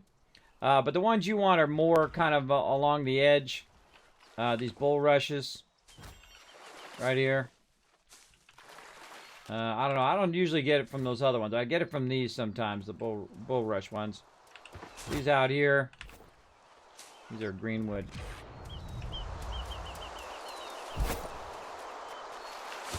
We can find some more. There we go. +3 firefly blade there. Now we can continue to go right here, but I'm going to go ahead and run out to some salt water. And again, look, you can follow the river, and I've run along the river here and just fished all the way down the river looking for hot spots. I've been all over the place too. I've been all the way down to this corner talking because there's NPCs all over. The problem is those NPCs don't mark on the map, and there's no way to leave yourself notes on the map, which would be awesome. I feel like you should be able to zoom in, click right there, or right-click right there, and then say, or node, or NPC, or fishing spot, or whatever. They definitely need it where you can notate the map. I mean, Valheim has it. And that was done by 5 people. You'd think this game, done by hundreds of people, could add some map notes. That would be awesome. That would help a lot, especially all the crafters who could note where they found such and such thing. Or if you're, looking for bosses, or you're looking for a certain type of loot, or whatever it is, you could just notate it in the game. Now, if they don't add that, which I seriously doubt they're going to add it before launch, but if they do, then I'll use that. But if they don't add it, what I'm going to do is some cartography, which is basically get the entire map and actually make my own marks on a different map on my iPad. And what I can go into Photoshop or whatever and just put a little stamp there. I'll make a bunch of stamps for animals and for ore nodes and stuff like that, just for fun to go and do it. And I know I could go look it up online, and I'll have plenty of people coming in. Kismet, why are you wasting your time doing that? Because that's part of the fun. If I was really there, that's what I would be doing. I would really be marking every single location of every single thing that I could find, because it gives me a picture of the entire world. And I say, well, you know what? I need some of these. Well, bam, I go over there and I get some of those. Oh, I need this. Well, bam, I go over there and I get that, right? So it gives you an overview of where everything's at any given time, which is tremendously helpful as a crafter for sure, right? You know where all the nodes are and all that stuff. And again, you can look it up online, but for me, part of the fun is making the map. Not just knowing where everything's at, just knowing all the detail. I like to make the map too, as someone who likes to make maps. And see, I don't do it in the beta though, because I feel like it's a little cheating and stuff may change. I think they should move all the ore nodes. I think they should take all the ore nodes and move them. And completely move them before launch, so that everybody who knows where they are right now would have no clue where they are when it launches. So if they've made a map or they've gone in and memorized where everything's at, I think they should just move every single one of them. Because then it would be an even play field. Everybody starts at the same time, and everybody would need to actually hunt down where those nodes are now. I think that would be really fun. I don't know how much work that would be for them. Probably a good amount of work. But you get the general idea. Okay, so let's bounce out of here and go to some ocean fishing. So I'm going to go down here to First Light, right down there. But first I'm going to need to get the hot spot or the travel point over here somewhere. Where'd you go, travel point? There you are. So we're going to run over to the travel point. Now, when I'm running around, I love just hitting Alt-H, which is hide your interface. Oh, that didn't show up. What the heck? Overlays are messed up again. Hold on. Something's broken. Yeah, my battle didn't come up either. Oh, it had me log into Twitch again. Hold on. It's always something. Okay.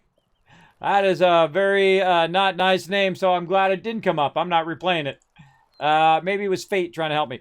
All right, let's go ahead and do a battle first. Or actually, let's travel, and then we'll do a battle. So look, even my battle alerts weren't coming up. Man, so much stuff gets broken. So let's go here. Oh, I don't have enough Azoth. Oh, looks like I'm going for a walk, bro. Looks like I'm going for a nice long walk. And let me put my marker down there. It's purple. And then we just go ahead, set our auto run. Go ahead and put our interface away. Look at this. Look at this little guy. What you doing, bro? Ah, God, he wants to kill me. I'm out. All right, let's do a battle. To battle! I just try to be nice, you know? I'm just like, you need any help, bro? And he's like, I'm going to eat your face. I'm going to eat your face, bro. Oh, man, this game is beautiful. This game is beautiful. Now, I'm going to be playing in 4K eventually, everybody. I did turn the 4K off because the map does not zoom to 4K. When you're in 4K mode, it zooms to where the map is, like, real tiny. Meaning that it doesn't really show me the map up close like it does when I'm in 1920 by 1080. I did send that to them. I might go through and revise a lot of the stuff I sent to them because I have a massive list of stuff. So I want to organize it in groups and then send it to them just to make it easier on their end so they can know it by groups, like environmental stuff, bugs that we found, all of that kind of feedback. And just a kind of an easy way. And then also I'm going to be mocking up some stuff that they could potentially do, like guild item bank and all of that. A lot of work going to put into it because I feel like it'll be worth it, especially if they update those features in launch, by launch. Rotisserie G getting 50 gold. Daniel getting some love. And Rotisserie G walking away with the MVP. Let's go ahead and get another one going on. Hopefully my alarm goes off next time. I'm going to give you 1,000 kiss cats for my alarms getting messed up. There we go. Let's go ahead and check our quests right here. Looks like some of them are done. Let's get some quests done here. Now, it's a little side game we play called Stream Raiders. Yeah, we play for about a minute or so every 30 minutes. Very, very fun. I'll play some Berserkers and Flag Bearers. What do we got down here? Says we can upgrade stuff. Oh, that's because I can unlock those. I can unlock them, but don't want them. What do we got in the store here? Let's see. 30, 30s, 30s, 30s. I'm getting so many to 30 that I very rarely get any scrolls anymore because all my 30s show up in there, which is a bummer. All right, let's see. What do we got? There's a 3 skull. All right, I think we call in the monk to lend a hand. Let's go, little monk. I'll put you in the center. There you go. All right, let's do it.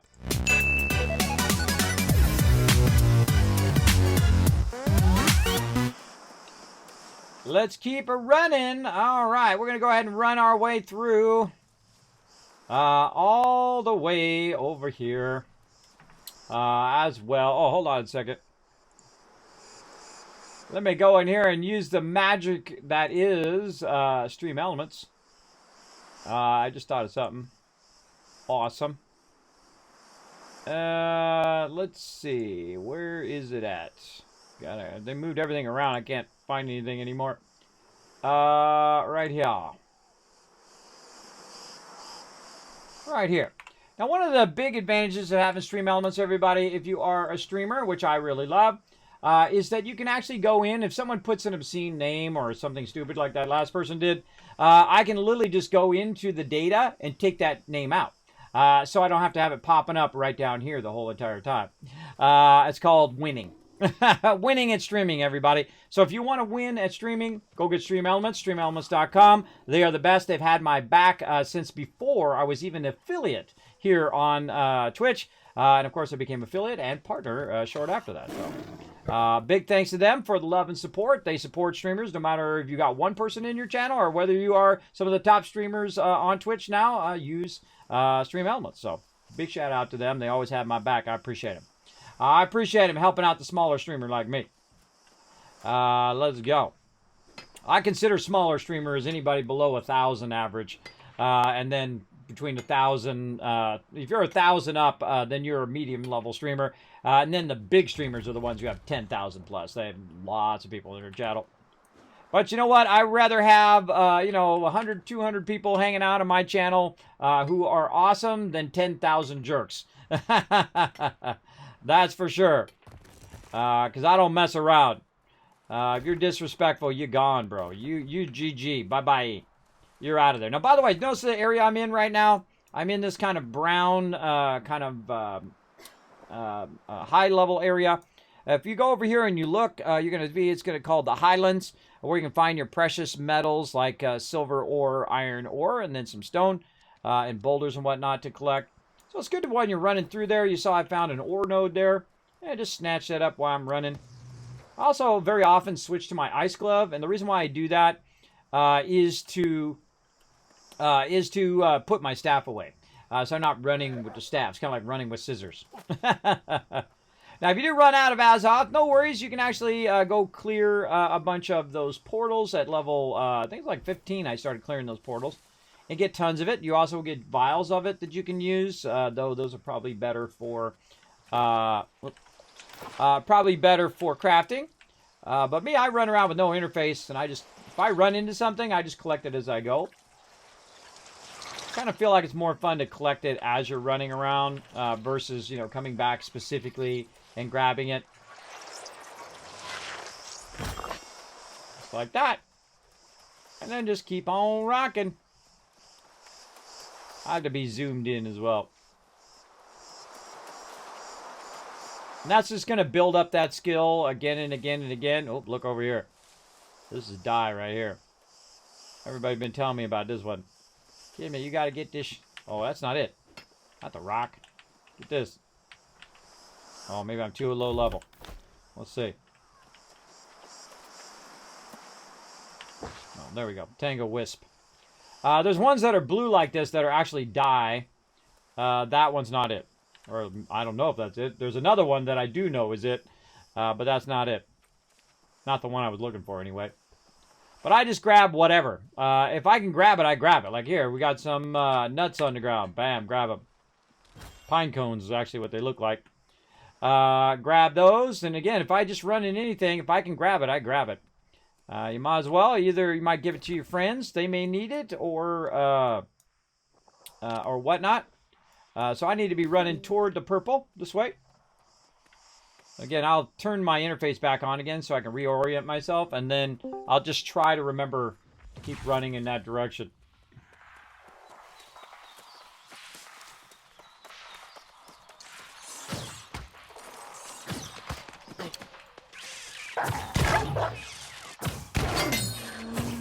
Get wrecked. Same thing with skinning. If I run into a mob, I'll go ahead and, hit the mob, skin it, and run. Some more stuff over here. Now, again, when I get into the game, when I'm running around, I'm going to be, during the day, I'm going to be just doing this kind of stuff, right? And while I'm running around, I'll actually show you my iPad of me noting it down on the stream as well. I'm getting all that stuff set up right now. And of course, I'll have about a month to get that all set up. Also going to be moving my interface around so the love train's not over stuff down there and all of that. I'll be making a whole setup just for New World. I'll also tell what faction we are and all of that fun stuff. And what server eventually my members will choose. Someone's shooting at me or something. Trying to get my attention. I always find that people are trying to get my attention. I'm like running around. Someone's behind me. Yeah, break some stuff. Running behind me. What's up, Break? What you need, bro? Hey, drag sog. Haha, drag sog. Hello, hello. I'm running to the salt water. Gonna do some fishing.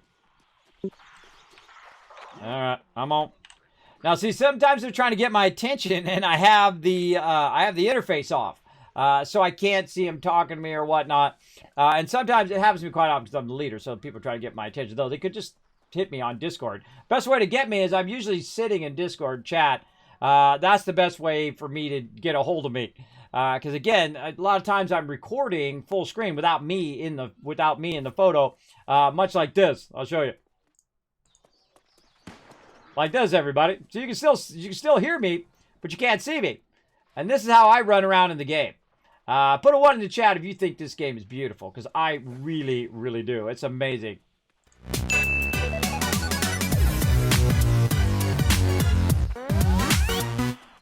And see, some people like to watch me, and then some people, they don't like to watch me. And I could hide, have no camera, just run around while we look at the beauty of Eternum.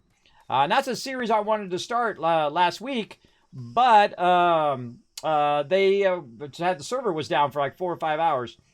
And I've been busy during the day this week. I was resting up big time, man. This will burn you out, man. It'll burn you out if you do way too much of this. Wow, pow! Smoker! Look at this. Look at this high-level stuff just sitting here. That's Ori right there, 175 in the starter area.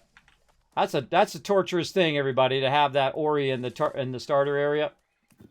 Ooh, look for these things right here. Look at this. See this?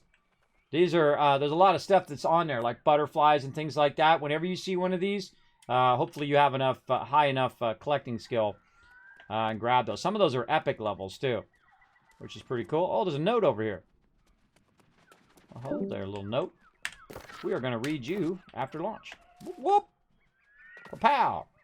All right, here we go. We're getting down here. Getting down into the area we want to go. Again, look how lush the grass is when you're running. Look at the forest when you go into the forest areas. Some areas I went into, and it was like massively dense forest that you're running through. Oh, coming up. Like this. It's just awesome how dense it is and how all of a sudden you start to feel enclosed in the forest, which is super cool. Now, I don't know what's behind these bushes. It could be a gigantic mob about to eat my face. I don't know. Just running through there like I'm going to be just fine. Again, this is a lower level zone I'm in anyway, so I'm not that worried about it. One of the cool things with auto run also, watch this. He just hops the fence on his own. So they figured that out in auto run, that when you're auto running, that you would want to automatically jump the fence. Now, if I stop the auto run like I am, and if I hold down W and I go forward again, he doesn't jump the fence unless I hit spacebar. So very cool. They thought that through. I give them huge credit for that. Thinking that through. So again, not holding it down, auto running.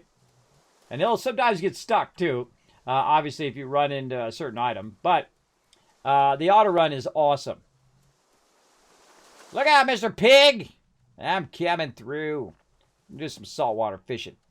Now I'm just running to a random spot. I'm not running to an actual spot where it has a hot spot or anything like that. I'm just running out here to the drop-off.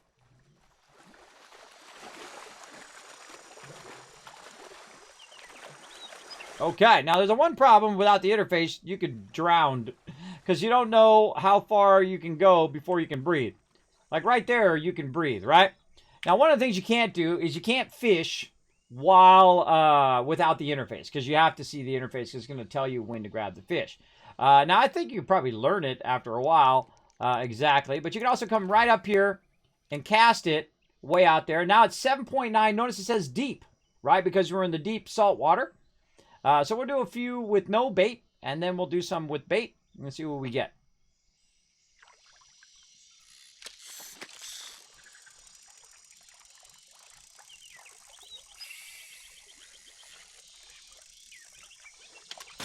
Ah, A little too much, everybody. Now, if the line breaks when you have... Oh, there we go. Now, if the line breaks when you are not using any bait, then you're fine. But you can waste... that potential awesome fish you could have got, which might have been a legendary, by overdoing it. So I kind of ease off. And I've been trying to do full pulls like this and then ease down into an area where I can just kind of finish it up. Whoa, there we go. Look at that gigantic halibut. Wow, 23-pound halibut there without any bait. That's no bait right there. There we go. See, now you got to get into the gist of it after a while. And again, I'm up at neck level water right now. Really casting it out super far out into the actual open ocean. And this is saltwater fishing. And there's a lot of various different hotspots you can go to and find for fishing. But I just try to see what I can get away with, right? How high the tension can be. And whatnot. Like, look at that. Look at that. You get real close. So sometimes it gets a little awkward. There we go. A little medium snapper. Okay, so we did some without bait. And we get about 100 fishing for those. And now we're going to try out the different types of bait here. This is tier 2 right here. This is flint and night together. And this is flint and day. So this is made from different stuff. And it is also one's for nighttime fishing and one is for daytime fishing. I would assume we're in daytime. So we're going to go daytime fishing. Put that bait on there and see what we get now. And I always try to do it at max. I don't know if it really has an effect. I would imagine it has an effect, especially when you're trying to cast it into a pool, which is going to give you a higher chance of better fish.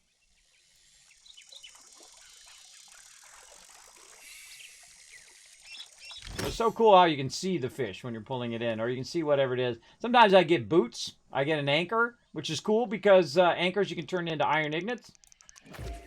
Sometimes you'll get like a sword or other fun things like that. So it's cool just to sit here and do some fishing. Reel in that loot. Again, I haven't really decided which is faster. To just full on pull it all the way in until it turns kind of orange-red. And then reel it down, or just to reel it down into the green and then let it reel down and then reel down again. Now I'll show you the difference. We'll do that one like that, where we do the full pull. And then this one will just stay in the green. Boom.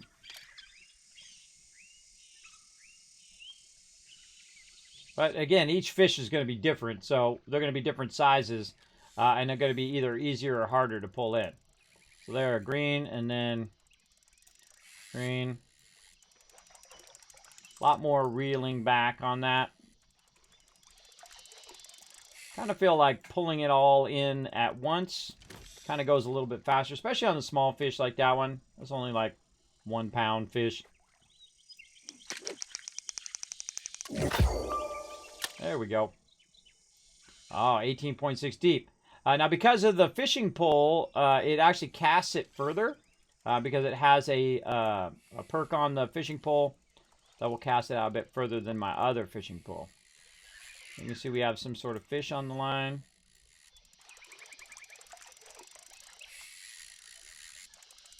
Boom. Whoa, 30-pounder. 30-pound bluefish. That's a big boy right there. Oh, wait, we don't got any bait. Now, if you want to cancel, you just left-click. Oh, we do have bait. All right. Apparently, I got a bunch of those. I didn't even look and see how many I had. A bunch, apparently.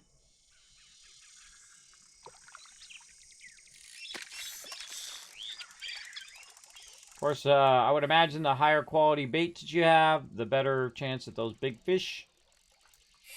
I was just using a regular bait. I think I was using clam bait, and then into an actual hot spot. And that hot spot was then gave me that legendary fish that I got, which is pretty cool. I can do this all day, everybody. This is really fun. 1 pound fish, anybody? Yeah. Oh, whoa, almost missed it. Look at the chat.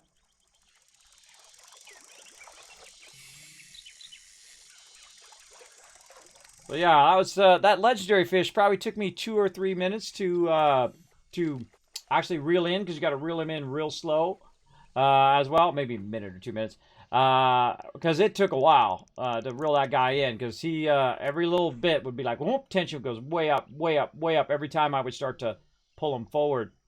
Normally, you'd obviously want to have a way better fishing pole. I was using the starter fishing pole, by the way, and I got a legendary. I don't know if that's more epic when you get a legendary with the first fishing pole that you get. And it didn't have any perks on it either. It was just a basic fishing pole as well. You definitely want to spend some Azoth and stuff like that when you're making stuff. Because you're going to make it, especially you're going to make it for yourself. You might as well try to go for it. Try to get a better, green or blue or something when you're doing that. It's going to help you out with those extra perks.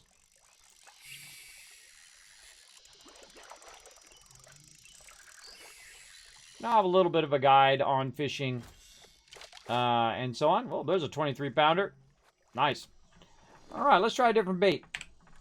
Let's see. We've got that. We've got our nighttime bait. And then we've also got our cheese bait, which is from a level 2 bench. Gives a small boost to chance of catching better fish in saltwater. Same thing here. Small boost. Again, this is a medium boost, right? So it tells you what your boost is right down here at the bottom. So this one's going to get a small boost. So a lot smaller than my other one that I have. But let's go see what happens.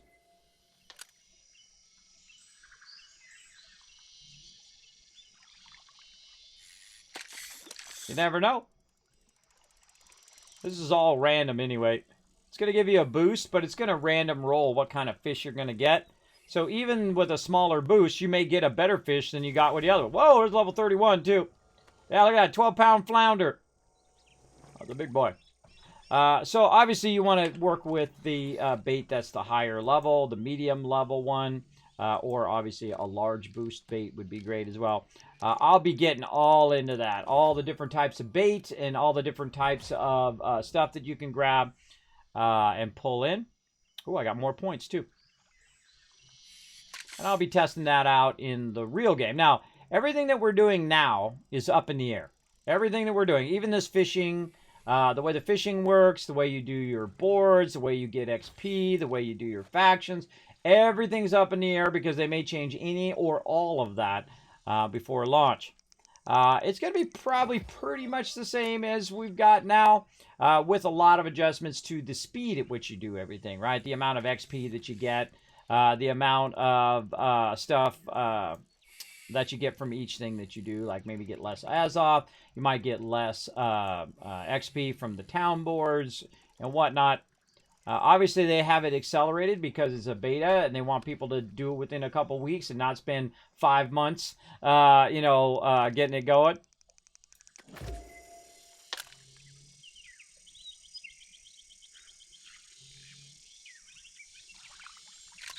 Ah, too early. Too early. Anticipated it. All right, we'll try to get one more here. Let's go.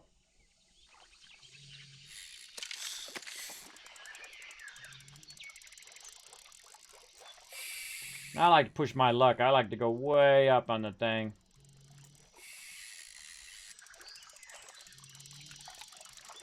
Boom. All right, not bad. Little bluefish. Now, why the heck are you catching these in the first place? That should be one of your questions that you ask yourself. Why am I catching all of this fish? Well, we run up here and get out of the water. Maybe dry off. Maybe just like chill out on the rock. Dry off a bit. There is actually a lay down command. Look, hiding on the rocks. There you go. Lay on the rocks and dry off, bro. One of the cool things also this game does, notice that I'm obstructed by the rock, and I can actually see where my character is, even if I'm obstructed behind something. I think that was a really genius feature that they added to the game. So if I rotate around, see how the rest of me is obstructed? Pretty cool. So I love the fact that it does show you that obstruction. So let me catch up on the chat. I was able to get an epic from those nodes. Was a moth, another from a tier 5 snail. Yeah, me too. I would get a bunch of those as you run along. I actually saw you run by the way. I was at Maryberry Hills. Oh, well, there you go, Krillus. Yeah, I'm just running around talking about stuff, different mechanics of the game. Hey, Bomba, what's up? Bowser Kismet, if we purchase this, can we play now, or will our progress carry over to non-beta game at launch? It will not carry over, Banzor. All of the beta will be wiped. That's why you don't see me hardcore gaming. I'm not hardcore leveling my character. I'm at level 31. I'm fine. I'm not really working very heavy on my fishing. I'm not working on all of my crafting because I know it's not going to carry over. So if I spend weeks and weeks, a couple weeks of grinding that out, I'm just going to burn myself out. And I do want to leave some stuff for the actual launch of the game, but I also want to help in what ways that I can give some feedback to make the game better before it does launch, as well as give my members a taste of the game and give them an idea whether they're going to like to play it or not. And I've had a tremendous amount of members. Normally about 20 members is that join us in beta out of 1,000 plus members that I have. We have 49 members that said they would come and join us either here in the beta. And you can see all the ones in green are the ones who are in beta right now. And all the other ones we know are going to join us for the live game as well. Now, also I have a gigantic list of past members. As you can see, we played other games, and usually we have between 100, 200, 300 members in each game. And I don't fudge my numbers, everybody. I just tell you, those they are right there. There they are. So if I see that I have between, say, 20 or 30 members interested in a beta, I know that on launch I'll have somewhere and triple that, so 60 to 100 members may join us on launch. And then that's when we start to grow, right? When people are like, oh, this is the game to play, bam, then there'll be 100, 200 higher. Now, right now, they did raise the limit of the guild, which is awesome, because I know that we would already be at that kind of limit, and they've raised it here on the members. They've raised it to 100 total. Right now, we have 36 that are in-game. Which is great, and some others are leveling up right now so they can get their faction quest done, so I can add them. So they're working on that. Not everybody has, not everyone does this for a living. It's not like they sit around and play games all day. They got real lives. They got kids. They got families. They got things to do, so they'll play much more casual, and that's okay. I don't have an elite guild where everybody must be playing 24/7, 15 hours, 20 hours a day. I feel like that's a quick way to burn anybody out of anything, for sure. Do way too much of that. But there you go. General idea. So it doesn't carry over to launch. There we go. Do they have launch day set? Yes, it is August 31st, which is actually my wife's birthday. So I will be here for launch, but I am taking my wife out to dinner. So I know right in the middle of launch, I will be taking my wife out because you got to prioritize your life, everybody. You got to make sure you know what is the most important thing. To me, there's my wife and there's everything else in this world. And so for her birthday, I am certainly going to take a break from launch. That's okay. You guys can go ahead and run way ahead of me. I'll have officers to add people into the game. For all you hardcores, it will be level 8 like this and have their faction stuff done and be ready to be into the guild. Don't worry, I'll have officers for that. I'll have officers also to plan parties, to do events, to help you get your gear, to help you get your armor, to be go-to people who, if you have any questions about different game mechanics and things like that, we go hardcore, everybody. We go all in, as we always do. If I calling up my entire 1,000 plus members plus 25,000 strong almost here on Twitch. Actually, I haven't looked at a long time. Have I crossed that 25,000? I don't know. It goes up and down. I stopped looking. Let's go see. Very close. Yeah, about 24,500 followers. I'm at 455 right now. Right in there. 24,500. I just rounded up to 25,000. I will get there one day. So yes, it is August 31st. Now, if you'd like to know more information, or you're like, hey, Kismet, I don't got in a guild, bro, or my guild treats me like a number, or they treat me like trash. I want to be in a guild I want to be a vital part of that guild, because every member is a vital part of my guild. If you want to know more about it, bam, there's a Discord right there. Go ahead and click that Discord, go into the rules, read the rules, hit that green check mark, and you can also see more about the guild down below and our 19-year history together. That's right, one of the longest and largest guilds out there. There's some guilds who are even larger. They're 2, 3, 4, 5, 6, 8,000, 10,000 members. I would rather have 50 members or 20 members or 5 members who are exceptionally excellent and who can work together than to have 10,000. I would rather have quality versus quantity, everybody, every time. And I've had quality members outdo quality members outdo quantity members every time. I've had 50 members go against several hundred and annihilate them because they're not working together, right? They're getting separated. The healers aren't doing their job. People aren't standing. They're not protecting their healers. They're not doing all of that. And we roll right over them. For sure, for sure. We beat them with the epic teamwork. So yeah, you will have to start over. You will have to start over from basic, which is fair. I feel like that's fair. I feel like one of the things they made a mistake in Fallout 76 is they let people roll in. I deleted my character. I didn't think it was fair. I don't think it's fair to have people who can do 4 or 5 days ahead of time, especially on a game like this. This is a competitive game. This is a game where the faster you go with your guild, especially your PvP guild, the more territory you're going to end up with. So if certain groups can get in 4 days early, they're going to take over all the territories and no one else has a chance, right? I feel like that's not fair, for sure. So everybody should start at the same time. Now, all the people in the beta are going to have a bit of an idea of how to level faster and how to do crafting and do all of those things ahead of time.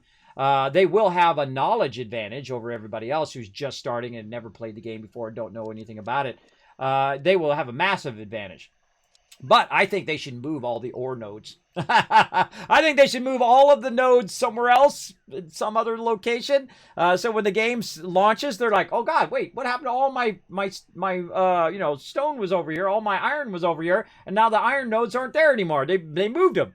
I think that would be hilarious. I would laugh endlessly on that. So yeah, you will have to start over, but that's proper because again, this is a PvP. It's PvPvE. So even if you're not a PvP player, and you can run around, no one bothered me. Say, look, I'm standing around. I'm on the wrong faction. Well, actually, we took over this area, but this area used to be held by the Covenant, and I'm on the wrong faction. So if it was open world PvP, if I was flagged for PvP, they could run down here and just gank the heck out of me, right? Annihilate me. I'm not a big fan of open world PvP because it is not the great PvP of the old days, right? I am the oldest gamer, the original gamer, the OG, right? My first gaming console was the first gaming console, the Magnavox Odyssey from the early 70s, right? That's nearly 50 years ago. I'm 51, everybody. I was there when gaming was born. It was born about the same time as me. I was there when computers were born, when graphic design was born. I've been a graphic designer for 30 years. Worked for the top companies in the world. I've made so much bank and spent it all too along the way. I've had giant ups and giant downs and ups and downs and ups and downs in the roller coaster that is your life, right?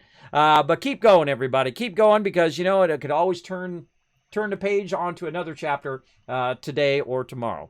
As right now, I've lost 50 pounds. I feel way better. I did post a thing on Twitter, if you guys missed that. Someone started a trend where you put 4 variants of yourself, like from Loki. So I thought, funny thing, I'll do baby, 5 years old, 20 years old, and then like in my 30s, 40s, and then now in my 50s. So I posted that up there if you want to check it out. You can check it out on my Twitter, but I'll put my social media up there for you as well. Now, speaking of Twitter, how are we doing on those retweets? Oh, we got 6 retweets already. Bam, there's 1,000 kids caps for that. And let's go do a little side battle. We don't call this the mega stream for nothing. Let's go. To battle!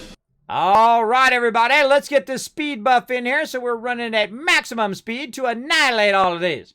Now, this is a little side game we play called Stream Raiders. Now, all the people in the chat over there, you can see them putting down their units. And what they're doing is they're running around killing all these guys, and they're all going to get some kills and assists. And based on how many kills and assists you get is how much loot you get after the battle. Now, of course, I also give you battle as the captain.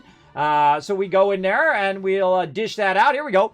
We'll dish out some loot from me, the captain, to you guys. Bam! Subi and Frogman walking away with some loot. And look, I'm MVP. Nah, we don't count me. Let's put Subi as MVP with the 4 kills right there. And of course, I always have the split always on your guys' side. So you're getting the maximum amount of gold each and every time. I want you guys to get your stuff geared up. Now, right here. This is a special one here that is going to give us a chance at some loyalty tokens.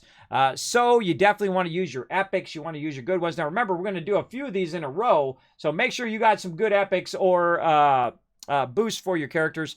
Now up here in the right, you're going to see this meat and whatnot. You can unlock things like different keys from dungeons, from meat here, and then bones from PvP, which we don't do PvP. I might do it at some point. I don't know. Again, I'm kind of burnt out on constant PvP. It's always like, especially when you're playing PvP and the other people are sore losers, right? You go into PvP with the thought of, okay, I may die. That's why you're there, right? You're there to battle it out and have a good time. Win or lose, you should enjoy it. If you make it so competitive that you're not enough if you don't win every time, then you're going to be in trouble, especially in life, too.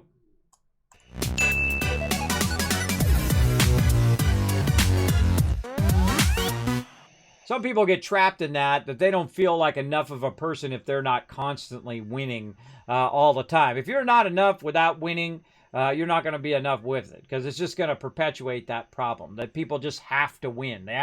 I got to win every single thing that I do in my life. It's a terrible way to live, everybody. You're going to be really disappointed later on because you're going to take some L's, that's for sure. More than a few.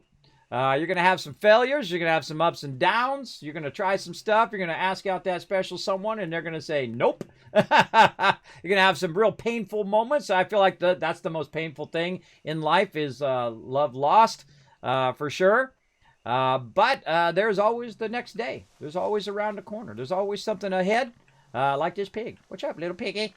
What's up? Man, the animals in this game are phenomenally done, man. They look really, the way they walk, the way they are animated, top notch, everybody. You can tell they got all the top notch people to do everything in here, including the forests, which are beautiful. Look at this. Incredible. Incredible stuff. Now, I don't have, 3 3090s or 3080s in my machines, and don't tell me about the 3090 thing. Those were overclocked prototypes that they sent out to those people, and they got burnt up. They already addressed that, everybody. And by the way, if it does get burned up, they will replace it. They'd also said that as well, because they had overclocked them on the factory, and that's why they were burning out. And also, you want to limit your frames. The reason why people were burning out their things is they were in the startup page, and it was going like 200,000 frames per second because they had their frames on unlimited. I don't think you should ever have your frames on unlimited. You should have them between 60 and 120. For sure. I don't even worry about my frames. My frames probably like 30 right now. As long as that's playable, that's fine for me. But if you're in PvP, those frames make a difference, for sure. Where's our frame thing that tells us? There is a thing in here that tells you your current frames. Let's go. Where are you hiding? In here somewhere. Right here. Show FPS. Here we go. Right now, I'm getting about 60. That's pretty reasonable. Pretty reasonable. The second I start to move, though, it'll drop. But about 60 is pretty nice at 1920 by 1080. When I go up to 4K, I'm about 30. Obviously, if I was doing PvP, the first thing I would do, boom, right into settings, everybody. You crank this stuff down, right? You ain't when you're doing PvP, you don't want to just crank it very high. I have everything all the way up.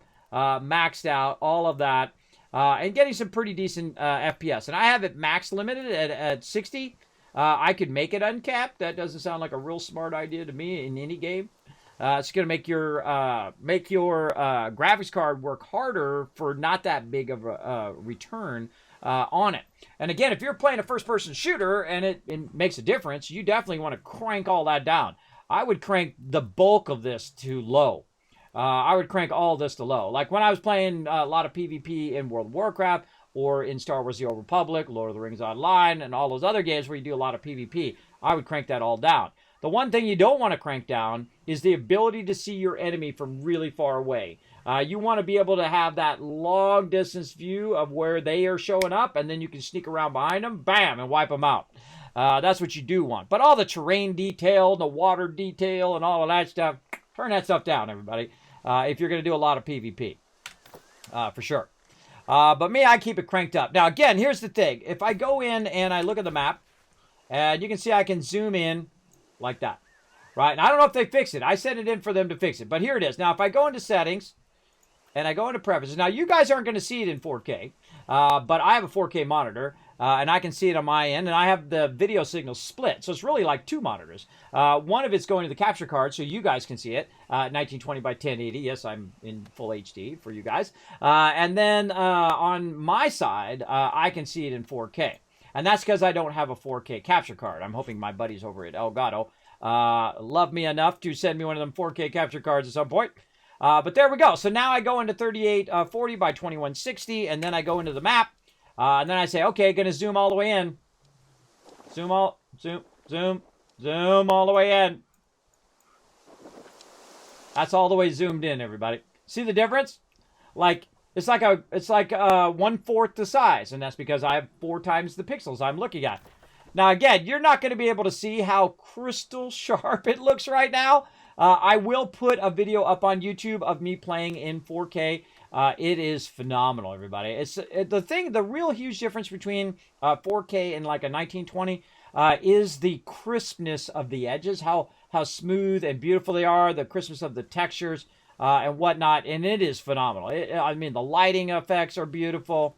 When you get up super close to stuff, it is just really super clean looking textures and all of that. Now, again, that's if you want it to look beautiful, and I do.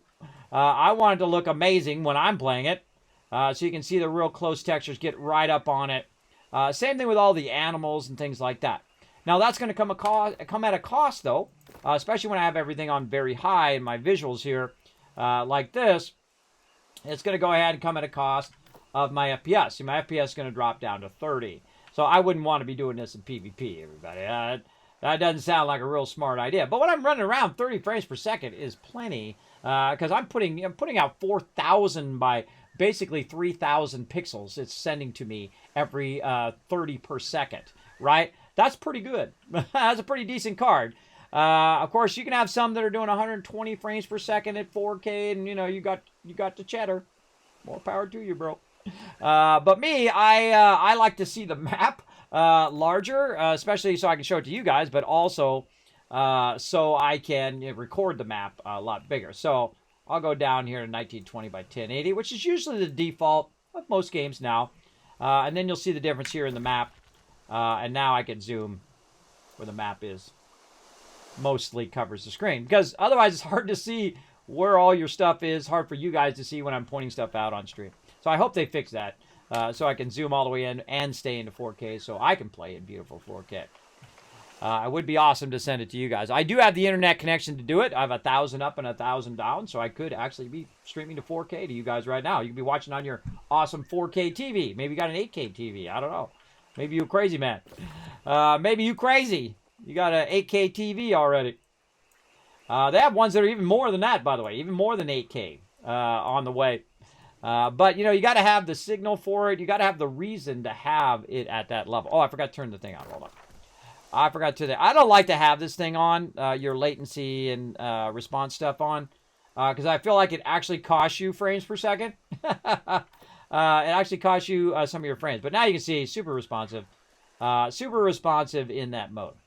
And again, if you want to know more about my system and what I have set up, because I get that question all the time, whenever I'm talking about frames per second and all of that, guess what? I've gone above and beyond. Way beyond other streamers, I can tell you. You can go ahead and click on the Kismet.gg. You can go into studio equipment. You can find out every single thing I've got in my studio, including the lights and microphones, cards, which computers that I have. I have multiple computers that I use. Even cabling, which I get questions about. Kismet, what USB cable do you use? What Ethernet cables do you use? All that kind of stuff. I even got a little oil in there. And like, what do you use that oil for? For your fans when they start getting squeaky. You take your fan, there's a little kind of paper piece that you peel back. There's a bunch of ball bearings in there. You put a little bit of that 3-in-1 oil in there, close it back up. Don't hear nothing. Again, I get those kind of questions all the time. And that's because I've been in technology since technology began. Back in the day. Back in the early or late 70s, really into the 80s. when all of it started. I'm talking like the Apple II. I'm talking the Timex Sinclair, if you even know what that is. I'm talking the Magnavox Odyssey, the Atari, the Sega Genesis, and the Nintendos, and all of those along the way. I've got to play all of those, which is pretty fun. Pretty fun. And now my job is to bring a little positivity and love and inspire you to go do what you love to do every day, because I've already got 100% achievement in real life. I'm high level in real life, everybody. Try to get that going on. Despite dodging the Reaper for like the last 6 years. That's for sure. A lot of Reaper dodging. I'm going to get this guy. Watch him. Pow! Gotcha, sucker! He's like, what the heck just happened? What's up, little piggy? Look how good the pigs are done in here. Look at this. He's so cute. He's such a cute piggy.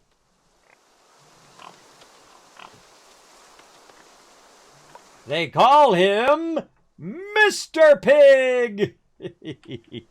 A little Lion King reference for you. All right, so we did some fishing. We had a good time there. Again, I'm not in any hurry. I'm not trying to, rush to the max level or anything like that. I feel like I do need to go up here and do some breaches, though, or I'm going to have no Azoth. So let me go ahead and recall back to my house. I think it's still on cooldown. Let's see if I got any Azoth where I can cool it down. In here. Nope. Don't have enough to fast travel. I don't have enough to cool down my house. So we're going to need to rely on our inn run here. So we can go ahead and recall back to the inn. Bye, little piggies. I'm out. Bam. Look at that. Beautiful. That's only 1920 by 1080. It's gorgeous, everybody. Amazing. But then again, I have all my textures up maximum. Now, they're still working on this part, where you're just literally like funky chicken loading.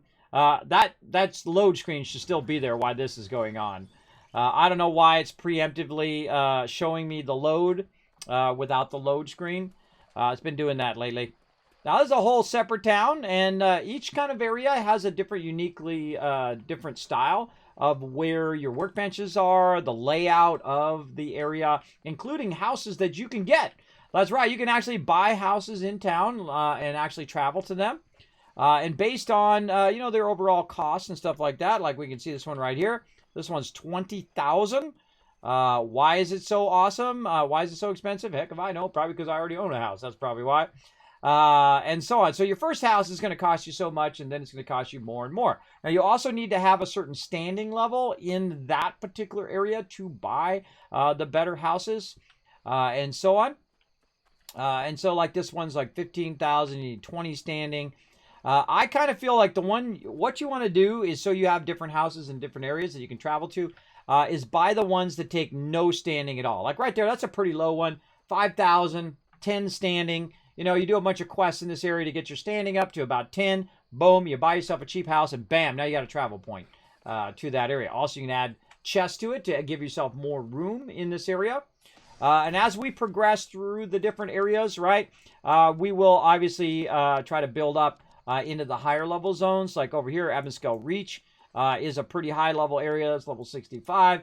And then where you saw Warforged get eaten earlier by a crocodile over here at Reekwater as well. So these are be very high level zones. Now, I heard a rumor, but this is not confirmed, that they actually have double this already ready to go. So they're going to double the size of the world at some point. Now, again, just a rumor. I don't know, nothing confirmed. But we'll find out after launch.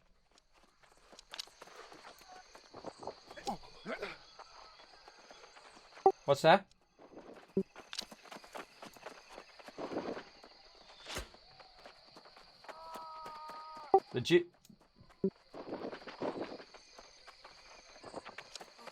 Oh, these don't have towns. They have outposts. That's why these have not been claimed. You actually just take over the various outposts of those high level areas. There's no like city that you go to in those. Oh yeah, out to here? Yeah, absolutely. I feel like they're definitely gonna like kick those in, but hey, let the peeps get started here first. You don't want to overwhelm them with too much. This is a lot, everybody. You got to think that I am I'm right here in this town, and this town is massive, right? And that's just this one little area right here. That's that area of the map. Look at this. That's a lot of area. And there's all sorts of nooks and crannies, and of course it's three-dimensional, so you're getting up on the top, you're going down in caves, you're going down, I would like to see some underwater stuff too, where you go down. That's a Guild Wars 2 thing. Put a 1 in the chat if you ever done the underwater puzzles or underwater areas of Guild Wars 2. There's a whole, like, cities and stuff down there. That you go down there, there's all sorts of quests and fun things you can do down there. You'll also find some hidden areas where you go under and you go into, come up into this cave and you find all sorts of loot. I feel like that's a whole thing they could add to the game as well. That's a lot of fun, especially over here in the water areas where you have a lot of water. You can go down into the water and swim down in there and do it. They have no swimming animation right now, so that's why you awkwardly walk like a robot in the water. Again, remember, it is beta. They're still working on all that stuff. I don't know if swimming is their highest priority right now. Probably server stability would be one of the highest priorities, I would think. Before launch, yeah, that's something I would work on. Yeah, Warforged has done it. There you go. But yeah, server stability would be AO number 1, bro. That would be definitely one. And thanks for hanging out, everybody. Let me give you 1,000 Kids Cats for being awesome, for hanging out in the stream. I appreciate you. All right, so I had to teleport there because I didn't have enough eyes off. Now there's some level 25s over here. I should probably call in my crew and see if anybody wants to do.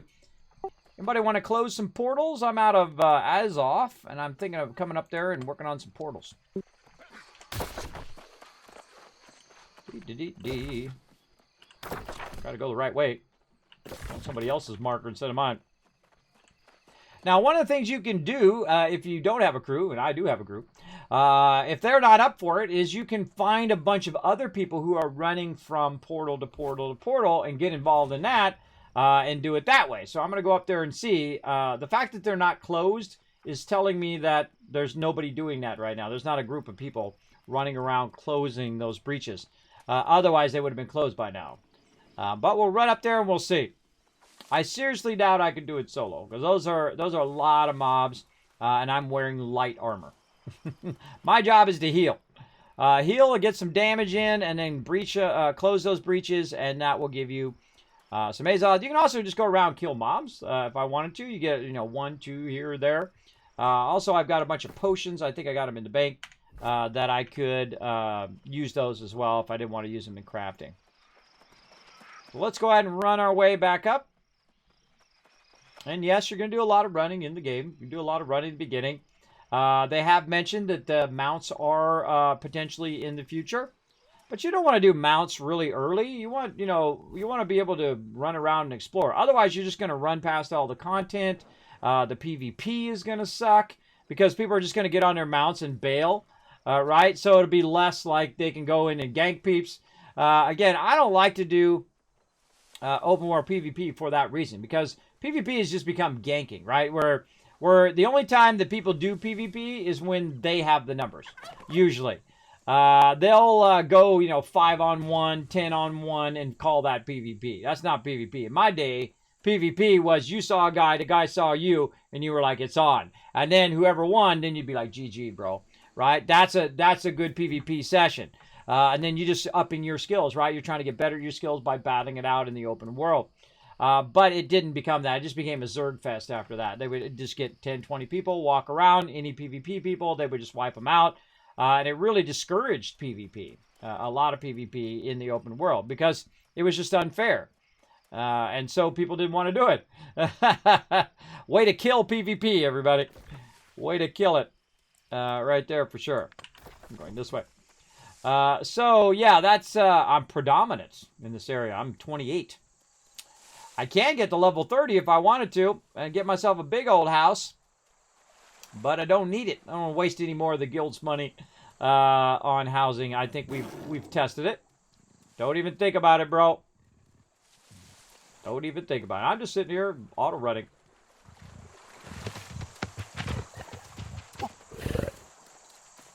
He's right on my 6. I can hear him. What's up, dude? How's it going? Have a nice day.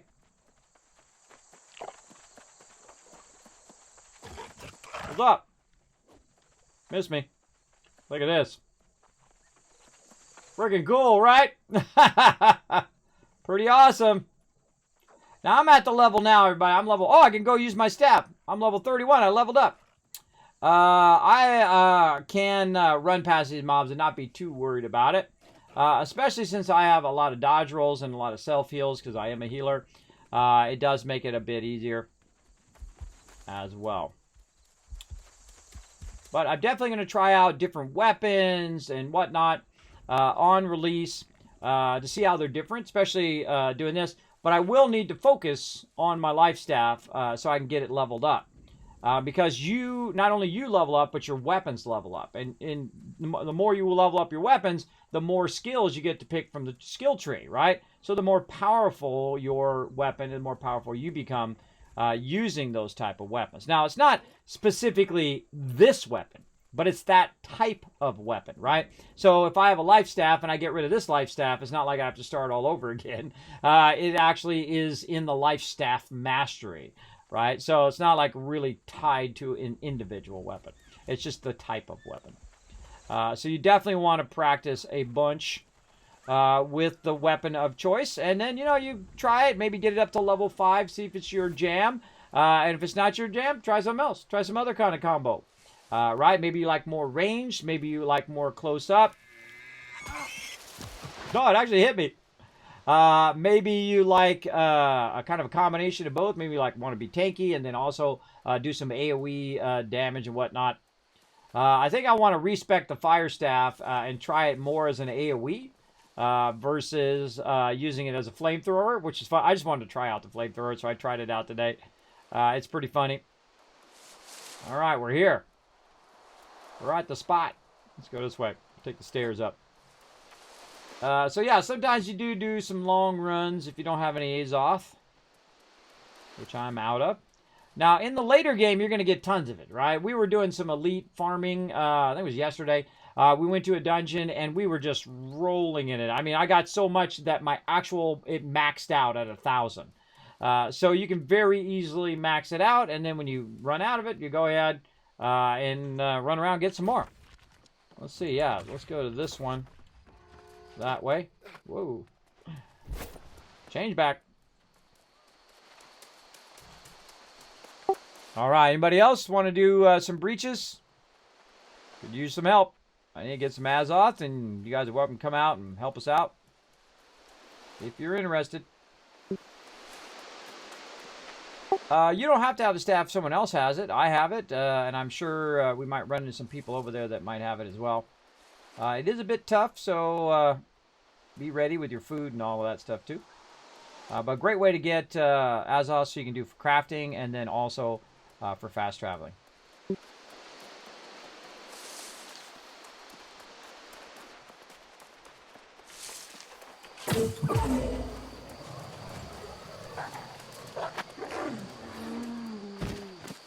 Every now and again, I like to hit other members of my faction. Some heal up.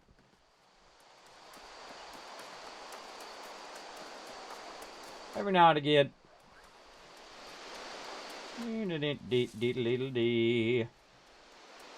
I'm running out here to see if anybody's working on these breaches. Oh, hello. Hello, little sun creeper. Wham. Toadstool fringe I just got from that. I don't know what a lot of this stuff does, everybody. I do not know what every single thing does in this game, and I have not seen a lot of the high-end resources as well on purpose. I don't need to know every single thing about the game before it launches. I feel like that would be a fail because then there's no mystery in the game left. There's no, oh man, look at that, awesome, right? There's none of that. I like to leave that, and that's typically why I don't play betas. I don't play alphas and betas for that reason, because I don't want it spoiled for me when I actually go to play the game, and then, oh, well, I already know everything about the game, no reason for me to play it, right? I don't want to do that, that's for sure. Now, this game is one of the few games that I would make an exception, because this game is awesome. And I definitely wouldn't mind giving them some feedback if they had invited me to the alpha. This would have been a game I played a ton of before launch. And gave him some feedback, especially the guild items bank. I gotta have that guild items bank. It's like a absolute. Oh yeah, look, someone closed it, or no, I passed it. I passed it. I was climbing. I was too busy climbing on rocks. All right, let's go see what's up with what's up. And I'll show you guys the breaches. Remind me very much of, oh man, what was the name of that? Well, the one where portals come in. What is the name of that? It's actually a bit like Elder Scrolls too. Elder Scrolls has those portals that come in, and a whole bunch of mobs drop in, and you battle them. But there's another game, Rift. Rift is the one, which does kind of the same thing, where they're coming through the rift and you're fighting off and all of that. Fun stuff. And so, where the heck is this thing?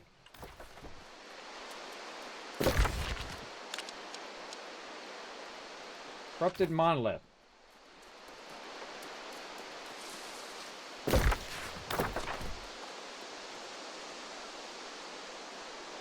No wonder I missed it. Can't see it. It's not showing up. Maybe they already did close these. Alright, well, let's go look over here. I'm trying to show them to you. It looks like they already went around and closed these ones. Or they're broken. I hope they're not broken. Yeah, right here. Uh-oh. We might got a problem here, Houston. We got a problemo.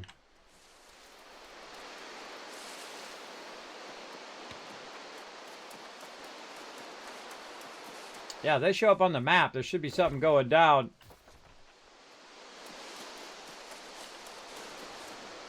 Otherwise, they shouldn't be on the map.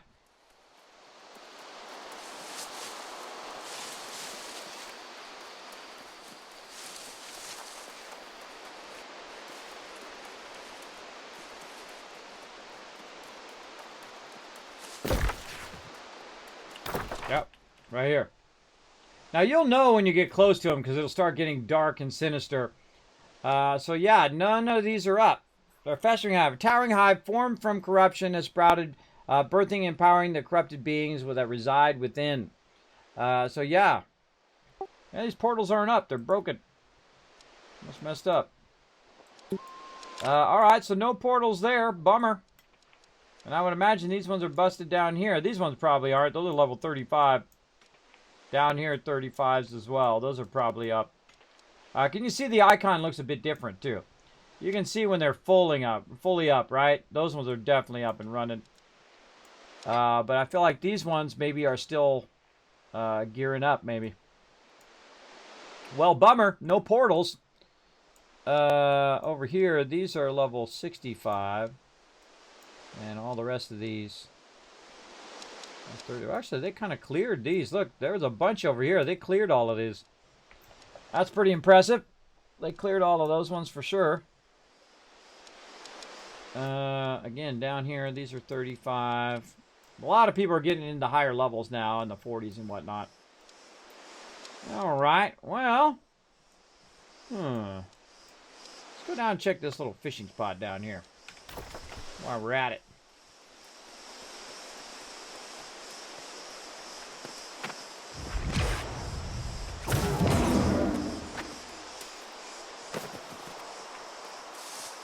Give that guy a little love as I'm running by.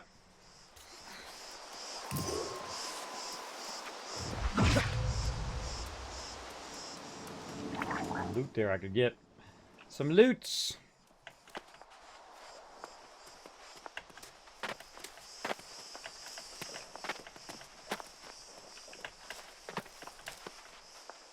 There we go. Ooh,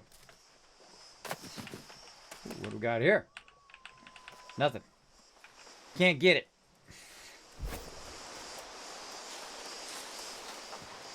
Let's go check out this other fishing spot. So I'm going to run over here and get into some trouble. Again, if anybody needs any help with anything, rep quests or dungeons, anything like that, let me know. I like to be available for my crew. I'm just fooling around, running around, checking stuff out as you do. Oh man, look at his loot. Get it. Oh, look at this beautiful. Beautiful deal. Everywhere you go, everybody. It's like, whoa. I mean, the beauty of this game, if it doesn't get, like, Game of the Year just on the beauty of the thing, or at least amazing, the category of amazing graphics, or whatever that category is that has to do with the beauty of the game, if it doesn't get that at least, I don't know. Those people fell on their head. I don't know. Let's do a battle. To battle! All right, we're getting to the fishing pond here. Let's go ahead and get this battle going on. Let's get everybody boosted. Let's go.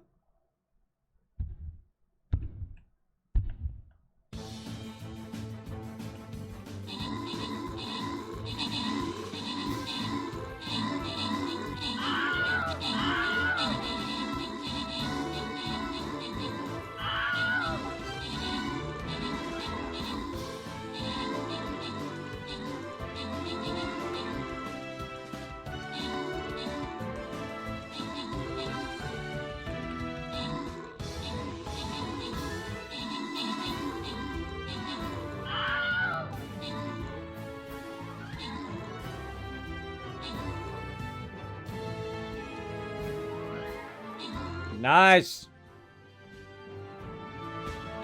Boom, and gone. Nice job, everybody. There we go. Let's go ahead and give you guys some love. Whoa, look at that. Walking away with some loot. Oh, double the tokens. Got 50 there. Let's give some love out. Let's see. Subi, go Buckeyes. Dax Platinum, Marcus, and Tollforge walking away with some loot. Green Lice MVP with 21 kills. Let's get you guys some more chests. Now we're going to go for the gold chests. So remember to use those epics. Use those legendaries if you got them. I'm calling in the big guns. That's right. Me right here, the Wasteland Tycoon. We're going to get you in there and try to get you guys some serious loot.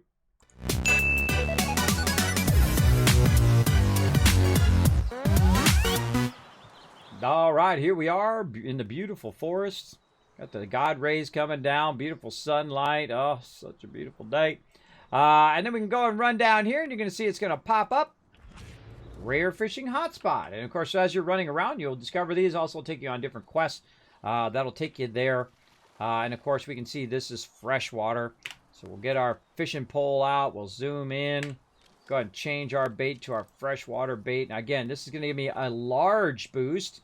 And this one over here will give me a medium boost. Now, I want to go with the large boost, obviously. Let's go with that. And let's give it a little cast. Now, this is a two-star fishing hole, 18.7 meters, and it's shallow.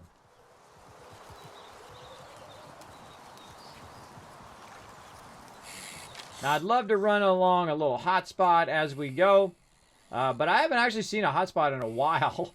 But then again, I haven't been looking for them, so there you go. Oh, man. Oh, see, when you know it's tough to pull him in, you know that he might be a pretty decent fish.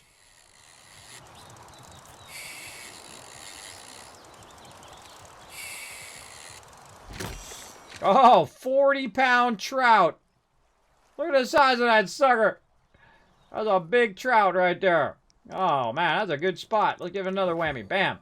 Now, again, this is a two-star fishing spot. There's 1, 2, and 3-star fishing spots. That's a pretty good one right out of the gate right there. 40-pound fish. Oh, and I forgot to tell you what the fish were all about. Why you're fishing in the first place. I meant to do that earlier. I forgot. We'll do that here in a second. Let me get this fish in. And I'll tell you why you're doing it.